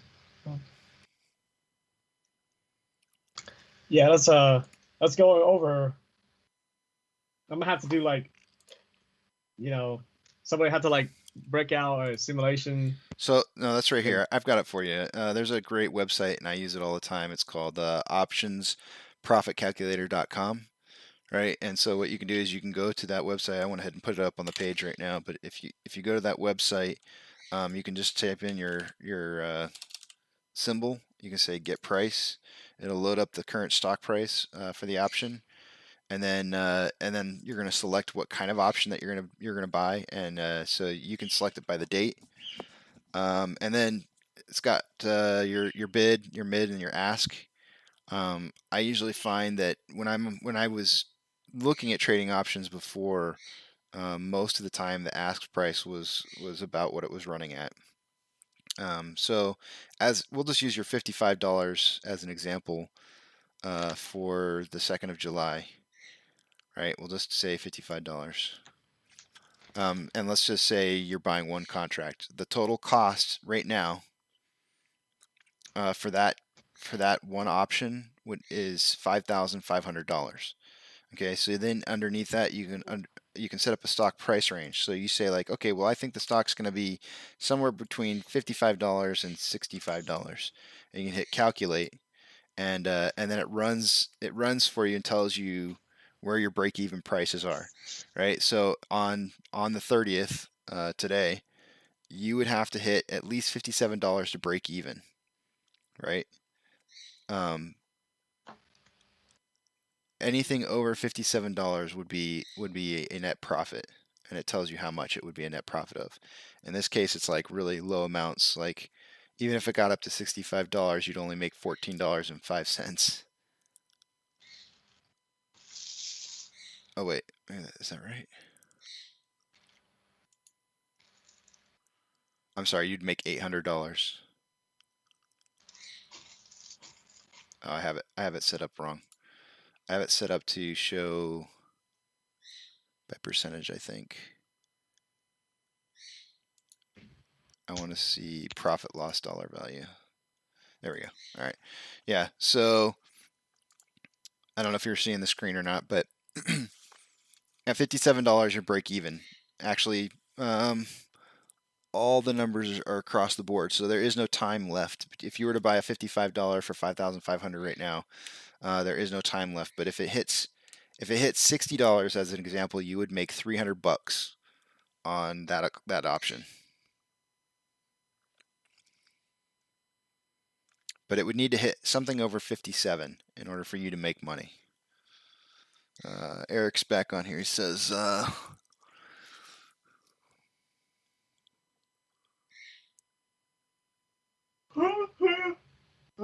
be back.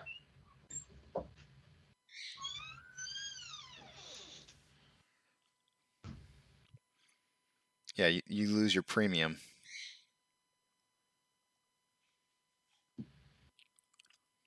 So in this case, the premium on this, the total cost would be $5,500. That's what you would lose.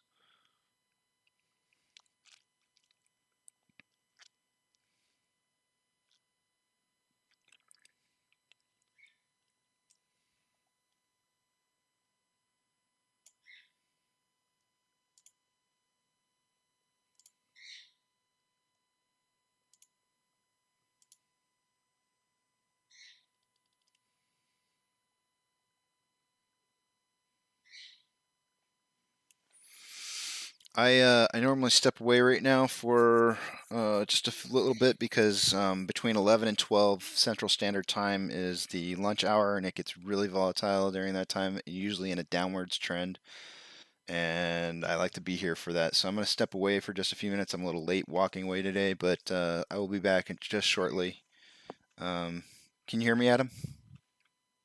Yeah. Okay, I just want to make sure you knew. John, I don't know. I haven't heard you in a while in the background, but I'm stepping away.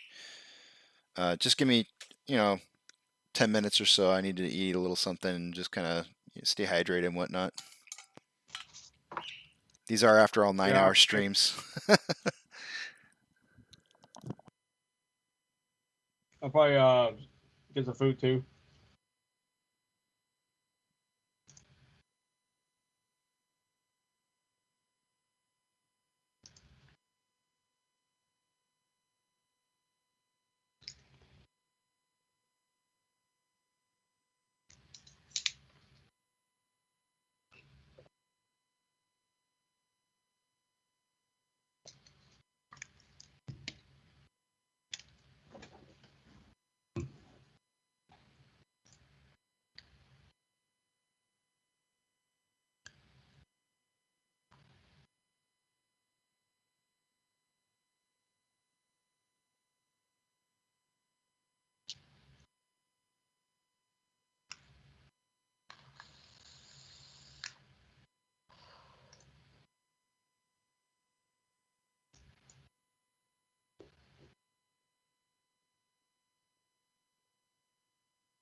I am back. Just in time to see the breakout.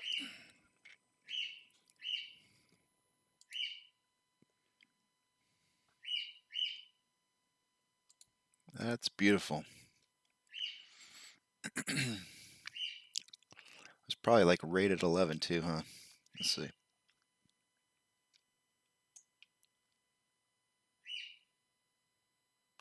Pretty close. Please just drop the 54 and 40 moon so I can buy back in. I'm sorry. I'm sorry I didn't trust the movement. And buy back in at 54. Come on now.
That was a nice breakout. I'd like to see it go a little bit higher, but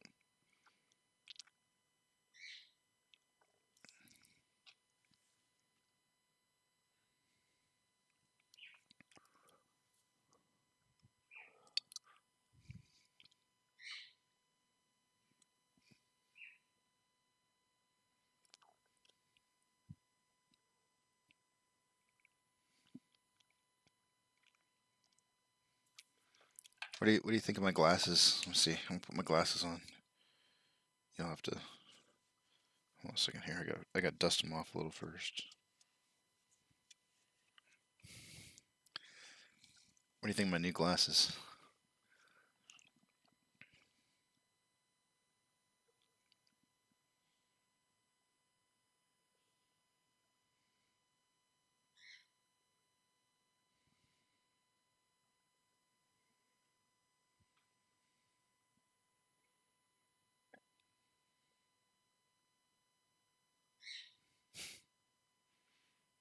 My pink shades.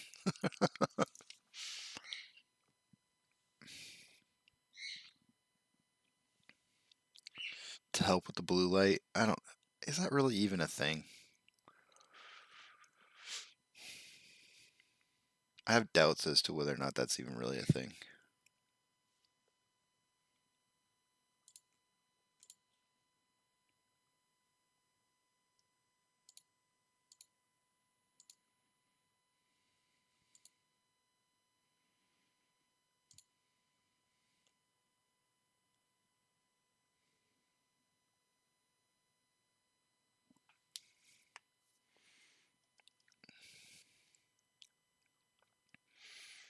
So it looks like we broke out, but it could be that my drawing's just a little off. Let me retrace it and see if I can get a better.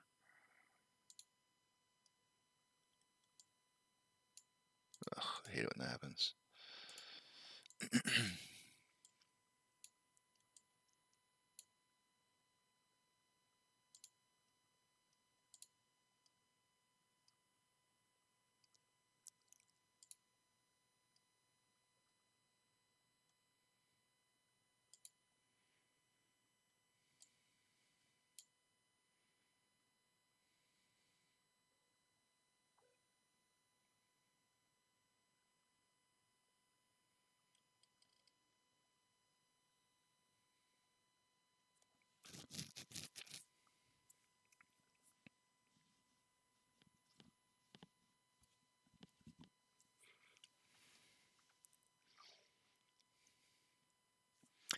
Our RSI on the 30-minute is looking mediocre.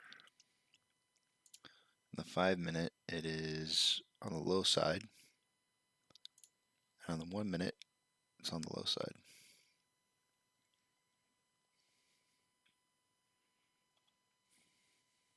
Okay, so you would say in the next 5 days, or after 5 days, the price is gonna go crazy, right?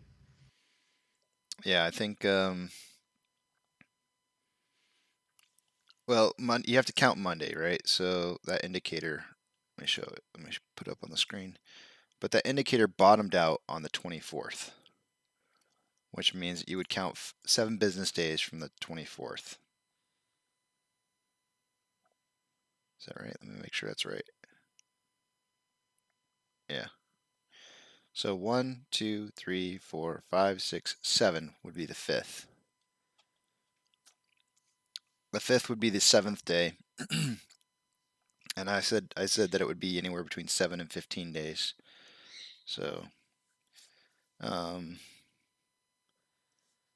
we have had historically some really good numbers at the beginning of the months. I don't know if that could be this week. That would only be if we saw them on, say, for example, the 2nd, Friday the 2nd. That would only be 1 day earlier than 7 days, which I think it did happen 5 days once before. So it's possible. So you think like in the next 3 days that loan, on loan average is gonna go up, right? Because it's already trending up. Yeah. But it's not the trend up that's causing the price to go up. It was actually the dip. The trend down, yeah. Yeah, it was the trend down that's causing it. That's the signaling indicator that you're going to see the price rise, right? So you saw that back here. I'll just put the picture back up here. You see it happen here, right? And then it was like 5 or 7 days before it got like, started like really taking off. Here it was really small and hard to see, but there was a price increase, but the drop was small. Here we didn't see it because of the Wanda shares, AMC shares, I think sold to back to the market. And then the very first time, we all know what happened back in January, and that was a massive dip. Our current dip is not that big, but that doesn't mean that we won't see the same kind of movement. I would say we're going to see more movement than we saw last time, right? Last time, look at the dip right here. There's a dip, and we went from like, I think it was like $12 to 77, and this dip is like twice as big. So, I mean, I don't think you can just kind of like double the amount, but 77 minus, we'll just say 14, 63. If you doubled that on top of what where we're currently at, you're looking at like $180. But I tend to think that we're going to hit something more like, my general thought process is that we'll hit something more like 90 to 100, maybe 130 tops. But I will be pleasantly surprised if we hit 180. That'll be amazing. And then we hold. That's right. Hold on for dear life, because what happens after that? We all know exactly what happens after that. You hit some insane price like $130 or $180, and it's going to drop by like a third, 40%. And what is that? 40% of 180, 90, it drops from 180 down to like 100. How much FOMO you think is going to happen on the way up? Because I almost guarantee you, as much as FOMO happens going on the way up, you're going to see that much paper hands on the way down. Like, oh my God, this is the new dip, please. No. I'm talking about going up. You're going to have FOMO going up, right? Go up. Yeah, and then it's gonna drop like 30%, like you say. Yeah, 40%, right? And then people are gonna, those same people who FOMO'd in on the way up are gonna paper hand their way out as it drops back down, and that's how you get those 40% decreases. You know? No, but then it's gonna get back into. It's gonna create, just the same thing as GameStop. People will be like, well, it just went up to 150, so shoot, if it's dropped 40% now, it's time to buy, and the ladder continue. Mm-hmm.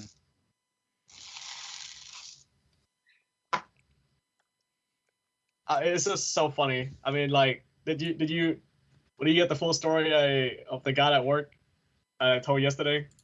I don't think I did.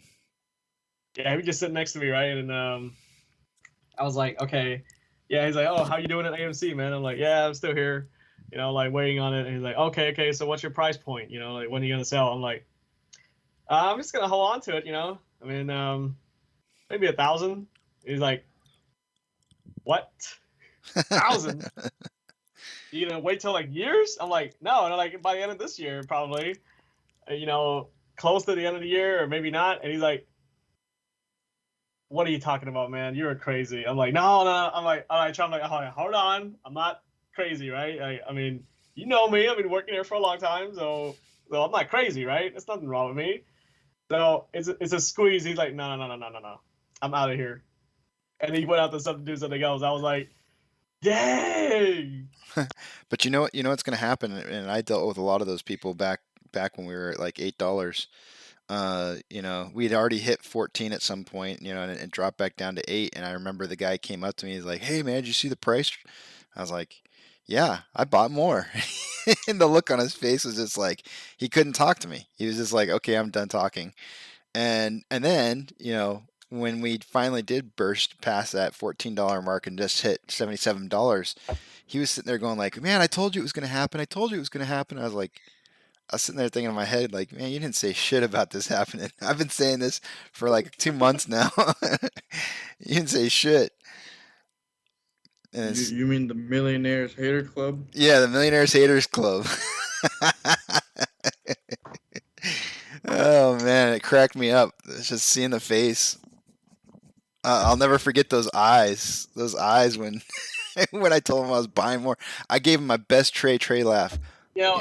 I sent the dude that got mad at me because I had to end up helping him. I guess he was kind of kidding, but I'm pretty sure he's like pissed off because I'm up in my portfolio. Like, what the hell am I doing? And it's like, he's like, okay. So I'm like, oh yeah. That's why I asked you like yesterday, like, yo, where's that link? They can just give newbies, so they just like read up on it, and hopefully they can see the Messiah, And then like, I sent it to him, he was like, okay, thank you.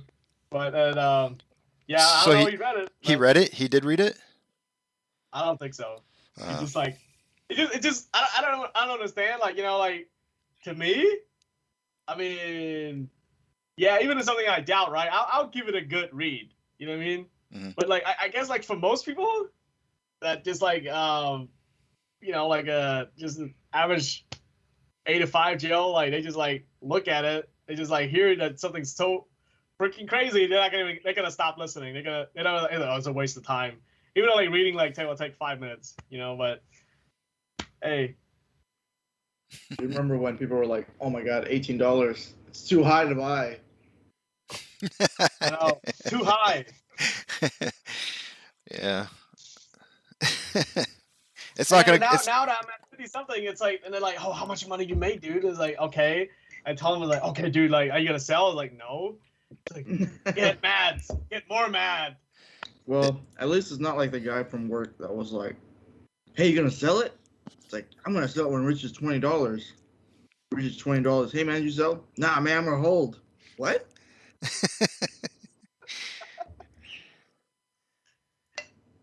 Yeah, that's crazy. People are gonna do what they're gonna do. Millionaires Haters Club, man. The Millionaires Haters Club's always trying to get you to sell your position. Yeah. That's because they're not millionaires yet. And they don't want you to be the first. Yeah, especially when they've been doubting you this whole time. Oh yeah, I don't know. I got like little so jokey with him. So when he come back, I was like, all right, dude. So just read it, all right? If you don't read it, if you No, what? I'm gonna roll my fucking Lambo, and I'm gonna be like, hey man. What you should have said was, you know what? I thought about what you said. You're right. I sold my entire position. Oh yeah. I think I'll do that tomorrow. I thought of what you said. That's the only way to get back in with the normies. That's funny.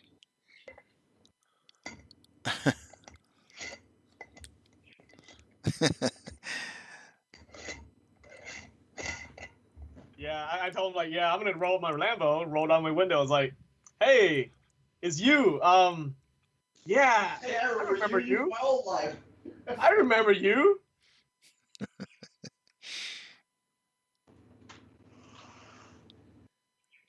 You don't want to tell me to sell. Oh well, later. My brother-in-law, he invested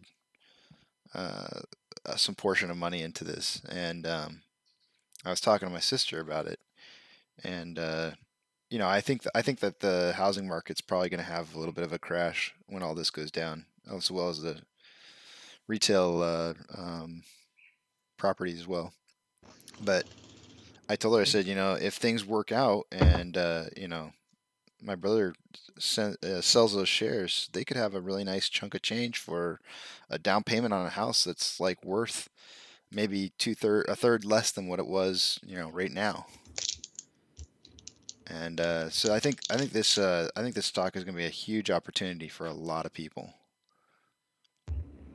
I told my millionaire crypto sister about AMC, and she's like, but the stats are so terrible. And I was like, oh, okay, that's cool. It's like, I bought it at 47. I'm like, okay, cool. But she's like, I don't believe in the meme stocks. I'm like, so why'd you put money in? Put any amount of money in if you don't believe in meme stocks. FOMO, man, FOMO. Power of the people.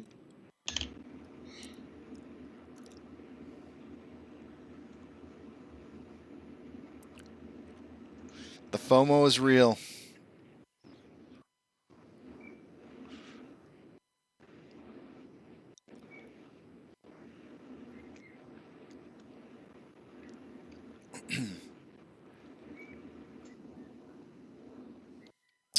John, what's your analysis on the trend right now?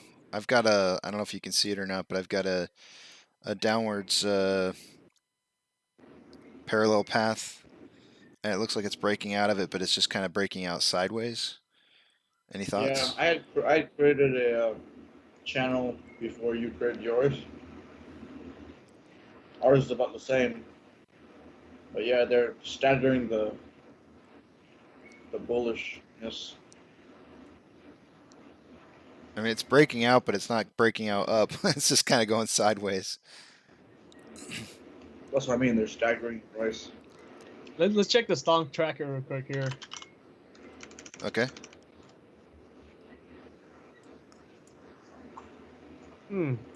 More shares is available to be borrowed, but they haven't touched them.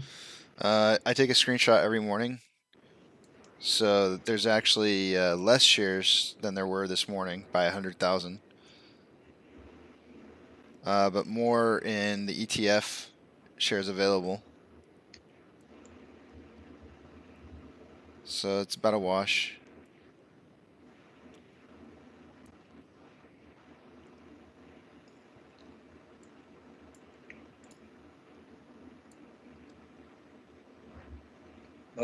Nothing like some good PB&J in the morning. Hey, that's what I had yesterday. I almost had it today again. I was like, nah, granola. PB&J is all I eat these days. Really? You're on that AMC diet? Yeah. How are you gonna make your millions if you're too busy spending money you don't have yet?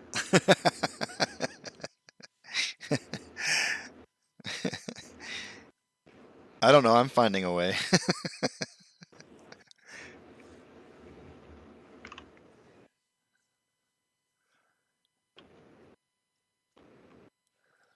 It's like, say you Yep, seed for a tree, but then you eat the seed first, you know?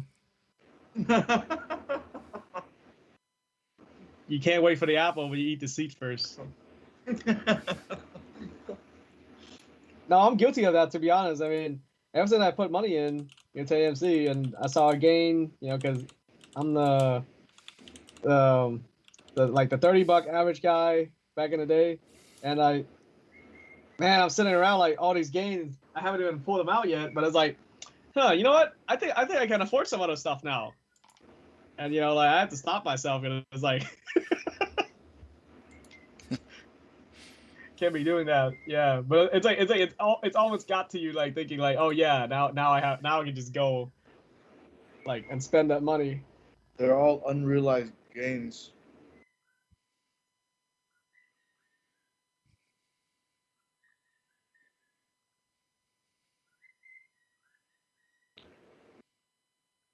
I wonder if like all the trades of like all stock traders or you know investor like big time investor CEO and all that stuff like when they were a kid like did their dad like little like really You almost said it. put the cookies away in a jar like hardcore forces them to play the cookie jar game. Well, I know my dad did. And you must have break it with a hammer or something.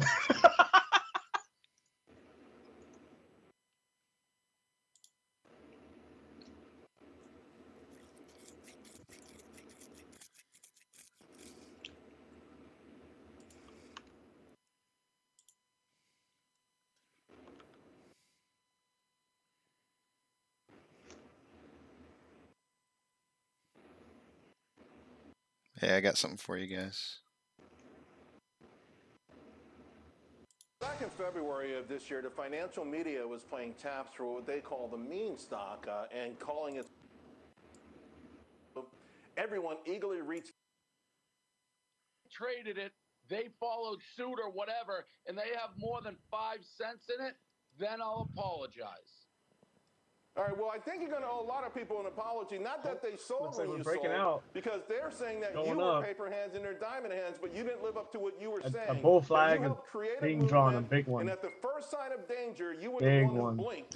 And that's why they lost respect for you. They closed trading, Charles. I didn't know they could do that. Or maybe it's head and shoulder. Who knows? Do your research and see the sequence of events. I didn't start it. I joined it.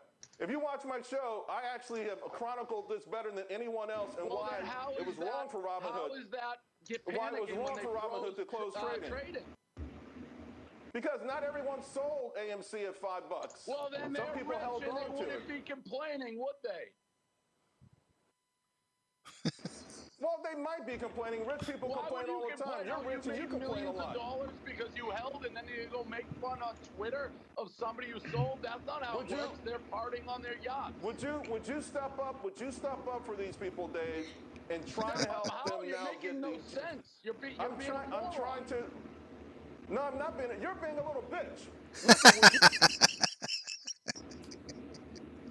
You're being a moron. No, you're being a little bitch.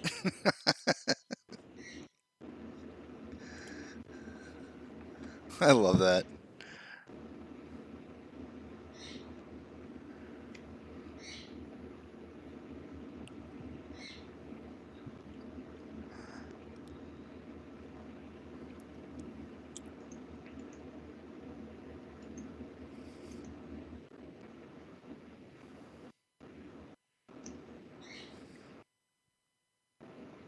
Hey, it formed a cup and handle, kind of. Again.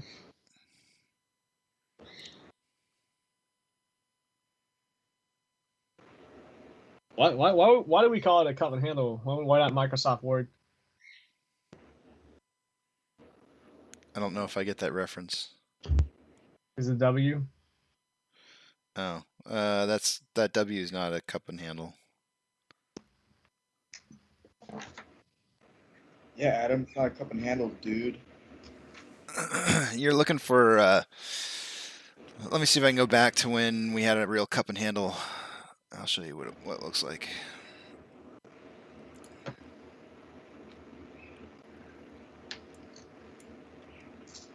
So I only use mug, so I don't know. this is probably a really poor example. Let me find a good example for you. Yeah. By the way, this is a very poor example. This is a poor example. It might just be because of. Let me see if I put it out today.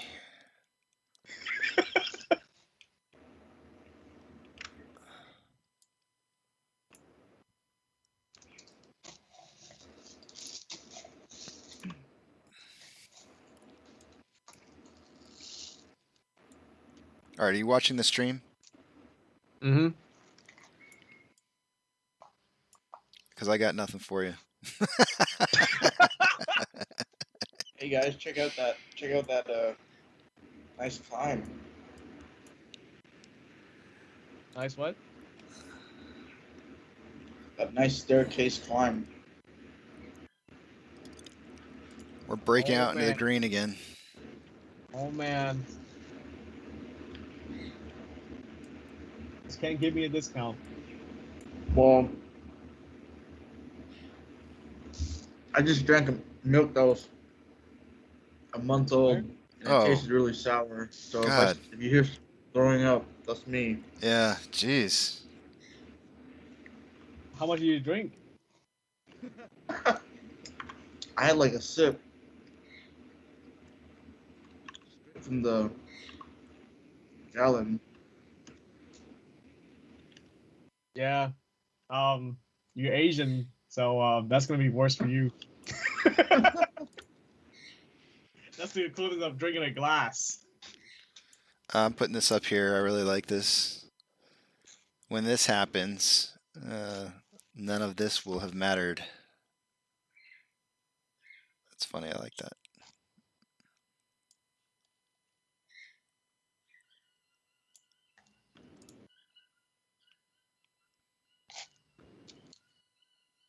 What is this?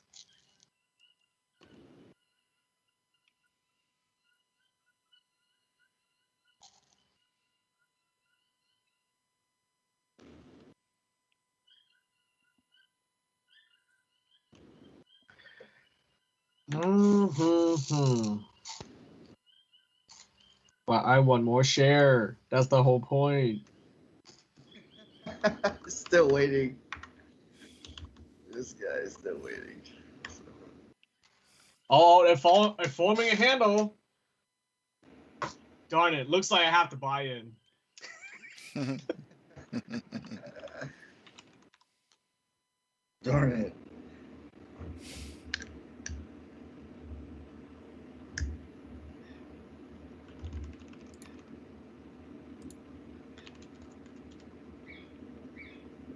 You guys ever bought the PB&J where the jam is mixed in with the peanut butter? Yes, I think it's gross. It's amazing. It's like perfect consistency. That's so nasty. Yo. Nah. Like normally, let me just ask you a question. Like normally, where do you put that at? Like, do you put it in the fridge to store it? No. That doesn't concern you that normally you keep jelly in the fridge? Are you supposed to keep jelly in the fridge? Yes. But everybody that I know who has what you're talking about, like they keep it in their pantry. And it's like you opened up something with jelly in it and you put it back in your pantry and you're telling me it's still good later? That's gross. Well, it has preservatives in it. Well, it looks like John's gonna have a double. It has preservatives in it. It's not like there's not a little thing that says, "Hey, you should put it back in the refrigerator." Once you open it. All right. Hold on a second. I'll be right back. Just checking to see if his jelly has preservatives in it.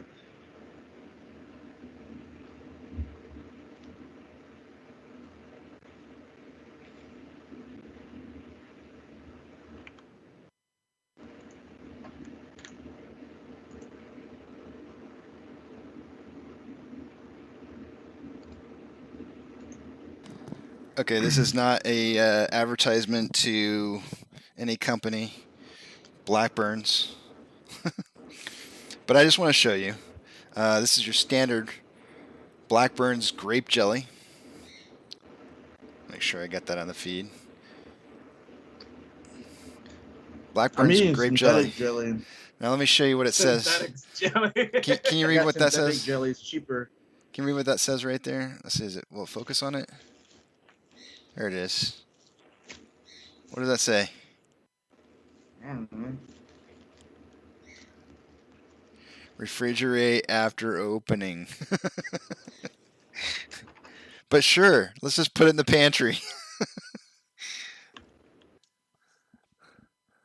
Wait, That's white people jelly. I got synthetic jelly. we're gonna have to start talking about some of these differences. Some of these differences. We like, love synthetic stock. We love buying from Walmart. Like, Adam, do you own a dog?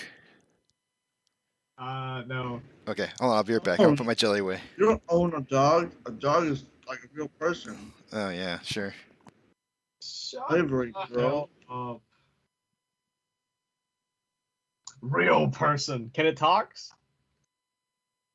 To me, it talks to me all the time. How do you know that your dog is only loyal to you because you give it food? Oh man, anyone who gives him food. If a dog's like a real person, then how can we put him on leashes? I don't put my dog on a leash. The law requires you to. Really? Yeah. So what happened when you own a pit bull?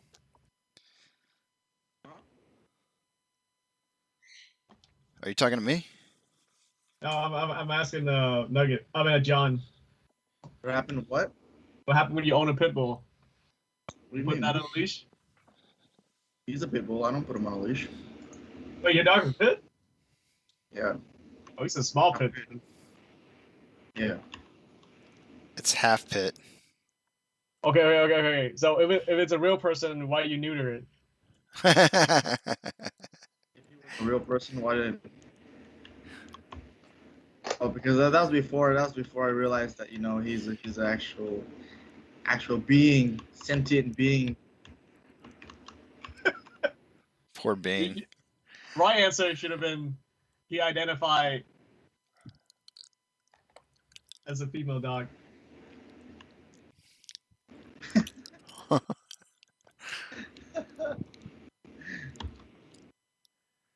You identify as a bitch?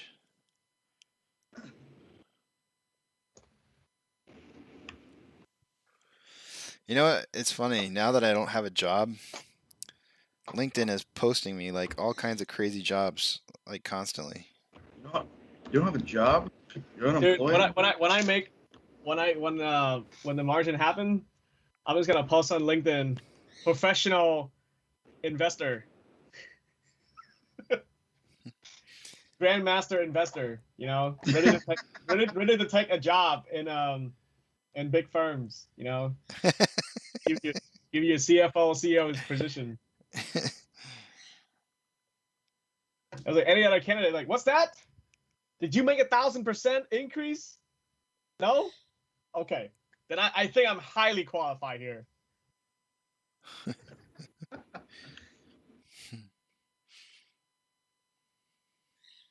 Look at your portfolio. Look at your old CFO portfolio.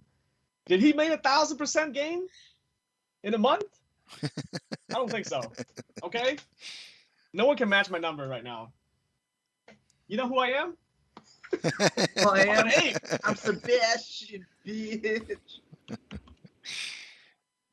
Have you seen? Your name's not Sebastian. It's Adam. Yeah. That's not the point. Have you seen the tail fin on my car? Oh, come on now. No, that thing's a beast. I'm being for real.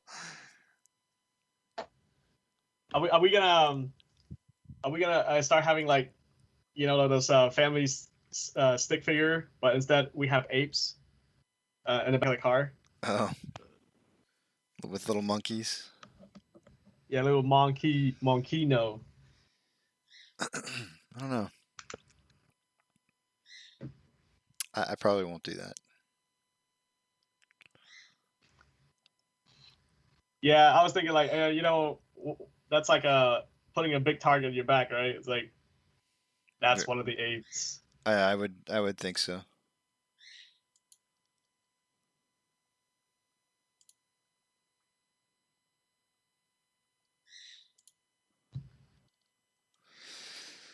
I would think so. When in doubt, zoom out, right? Oh, so I guess you were right. It was not a cup.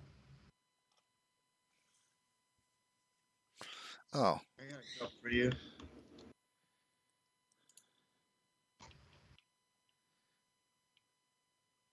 That's a little stiff there, chap.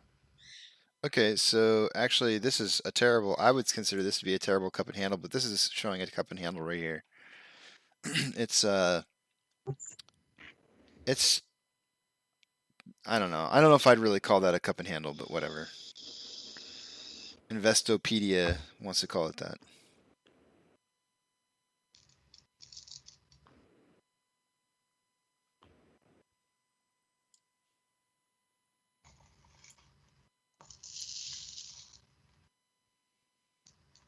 I mean, right now, that's what it's looking like with the current trend.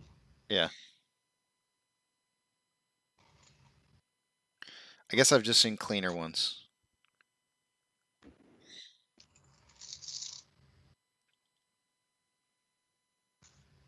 I'll be back. I'm gonna make some instant ramen. You guys can stick to your PB and J's. Instant. Oh man, I used to live off of ramen. Yeah, and then you ate the whole company. Did you realize that they don't taste the same they used to as like I don't know, 10 or so years ago? I don't know. I'm always eating different ramen company, ramen bowls. It's just kind of interesting to me how it seems like the something tastes different about it. It's just not quite the same as it used to be.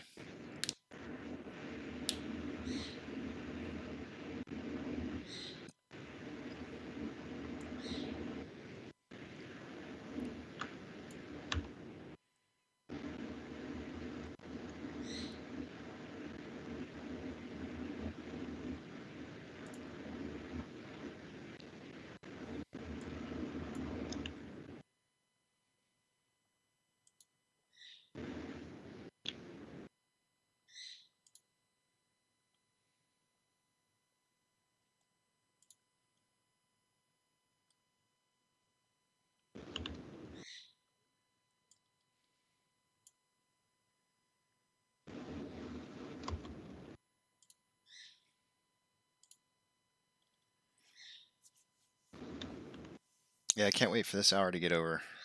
It's not something's up with this hour.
John, it is out of your range.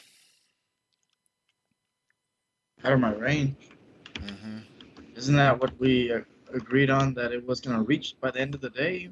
Yeah, I know. I'm just saying it's out of our ranges. Okay. Oh, I know. Maybe should have stuck with the original that I had set. Right. Maybe.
Now that you said ramen, it really makes me think I should go eat some ramen.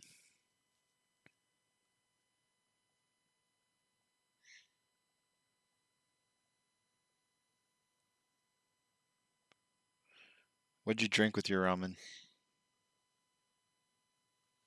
What? What'd you drink with it? I mean, Liquid? You don't drink liquid with your food? confusion. You don't drink liquid with your food? Not with ramen. It's already a liquid. Oh, see. Okay, well, I mean, no, I prepare mine differently. I drain all the liquid out of it. I don't like any liquid in it. Wait, you boil it and then you. Strain it, yeah. I do leave a very slight bit of water in the very bottom just for mixing up purposes of the powder.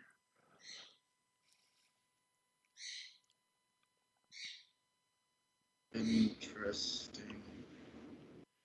It's really good.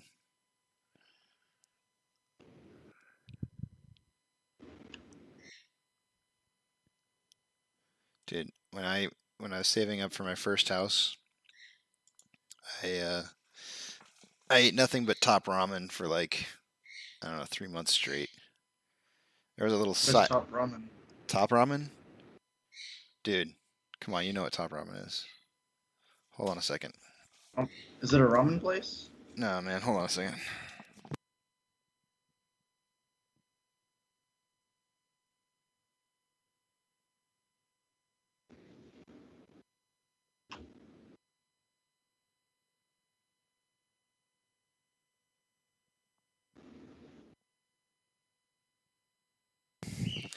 It's gonna bother me if you don't know what this is.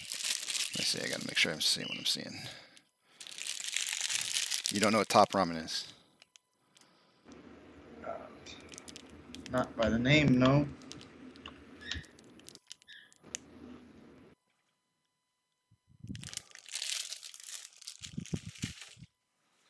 You see it on the feed? Okay. Oh. Nah, I never had that ramen.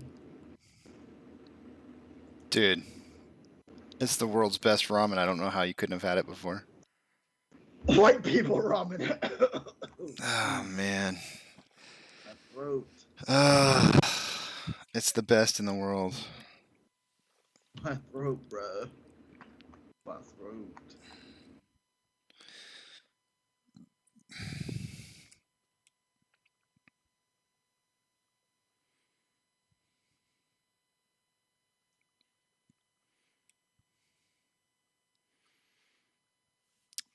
Uh, 41 million in volume. Not too bad.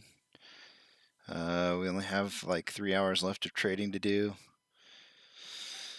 I'm gonna go on a limb and say we hit like maybe 65. It's about what yesterday's was, wasn't it? 62. What? Volume yesterday. Oh. They meant share price. I was gonna get real excited there for a second.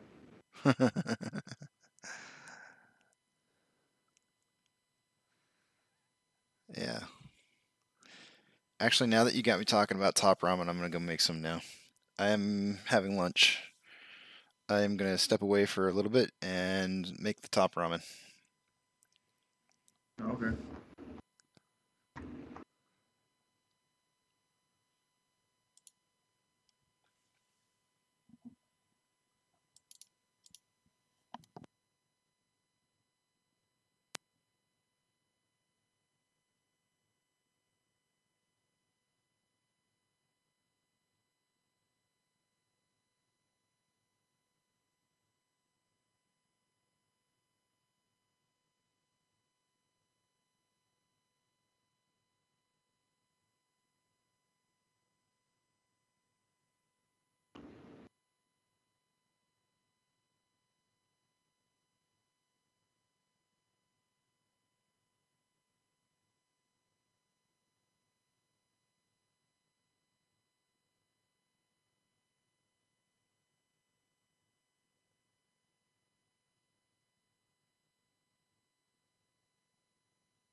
I'm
gonna take a nap. That midday nap.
You guys still there?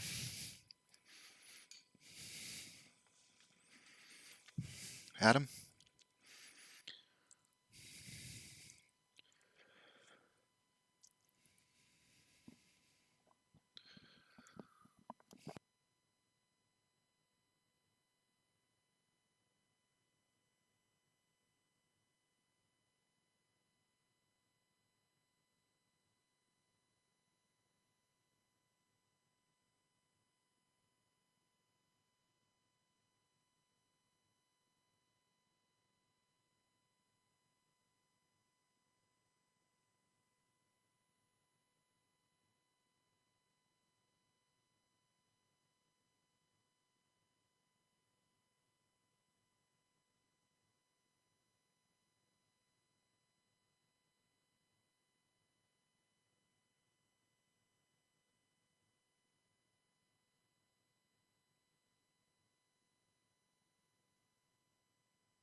John, are you still there?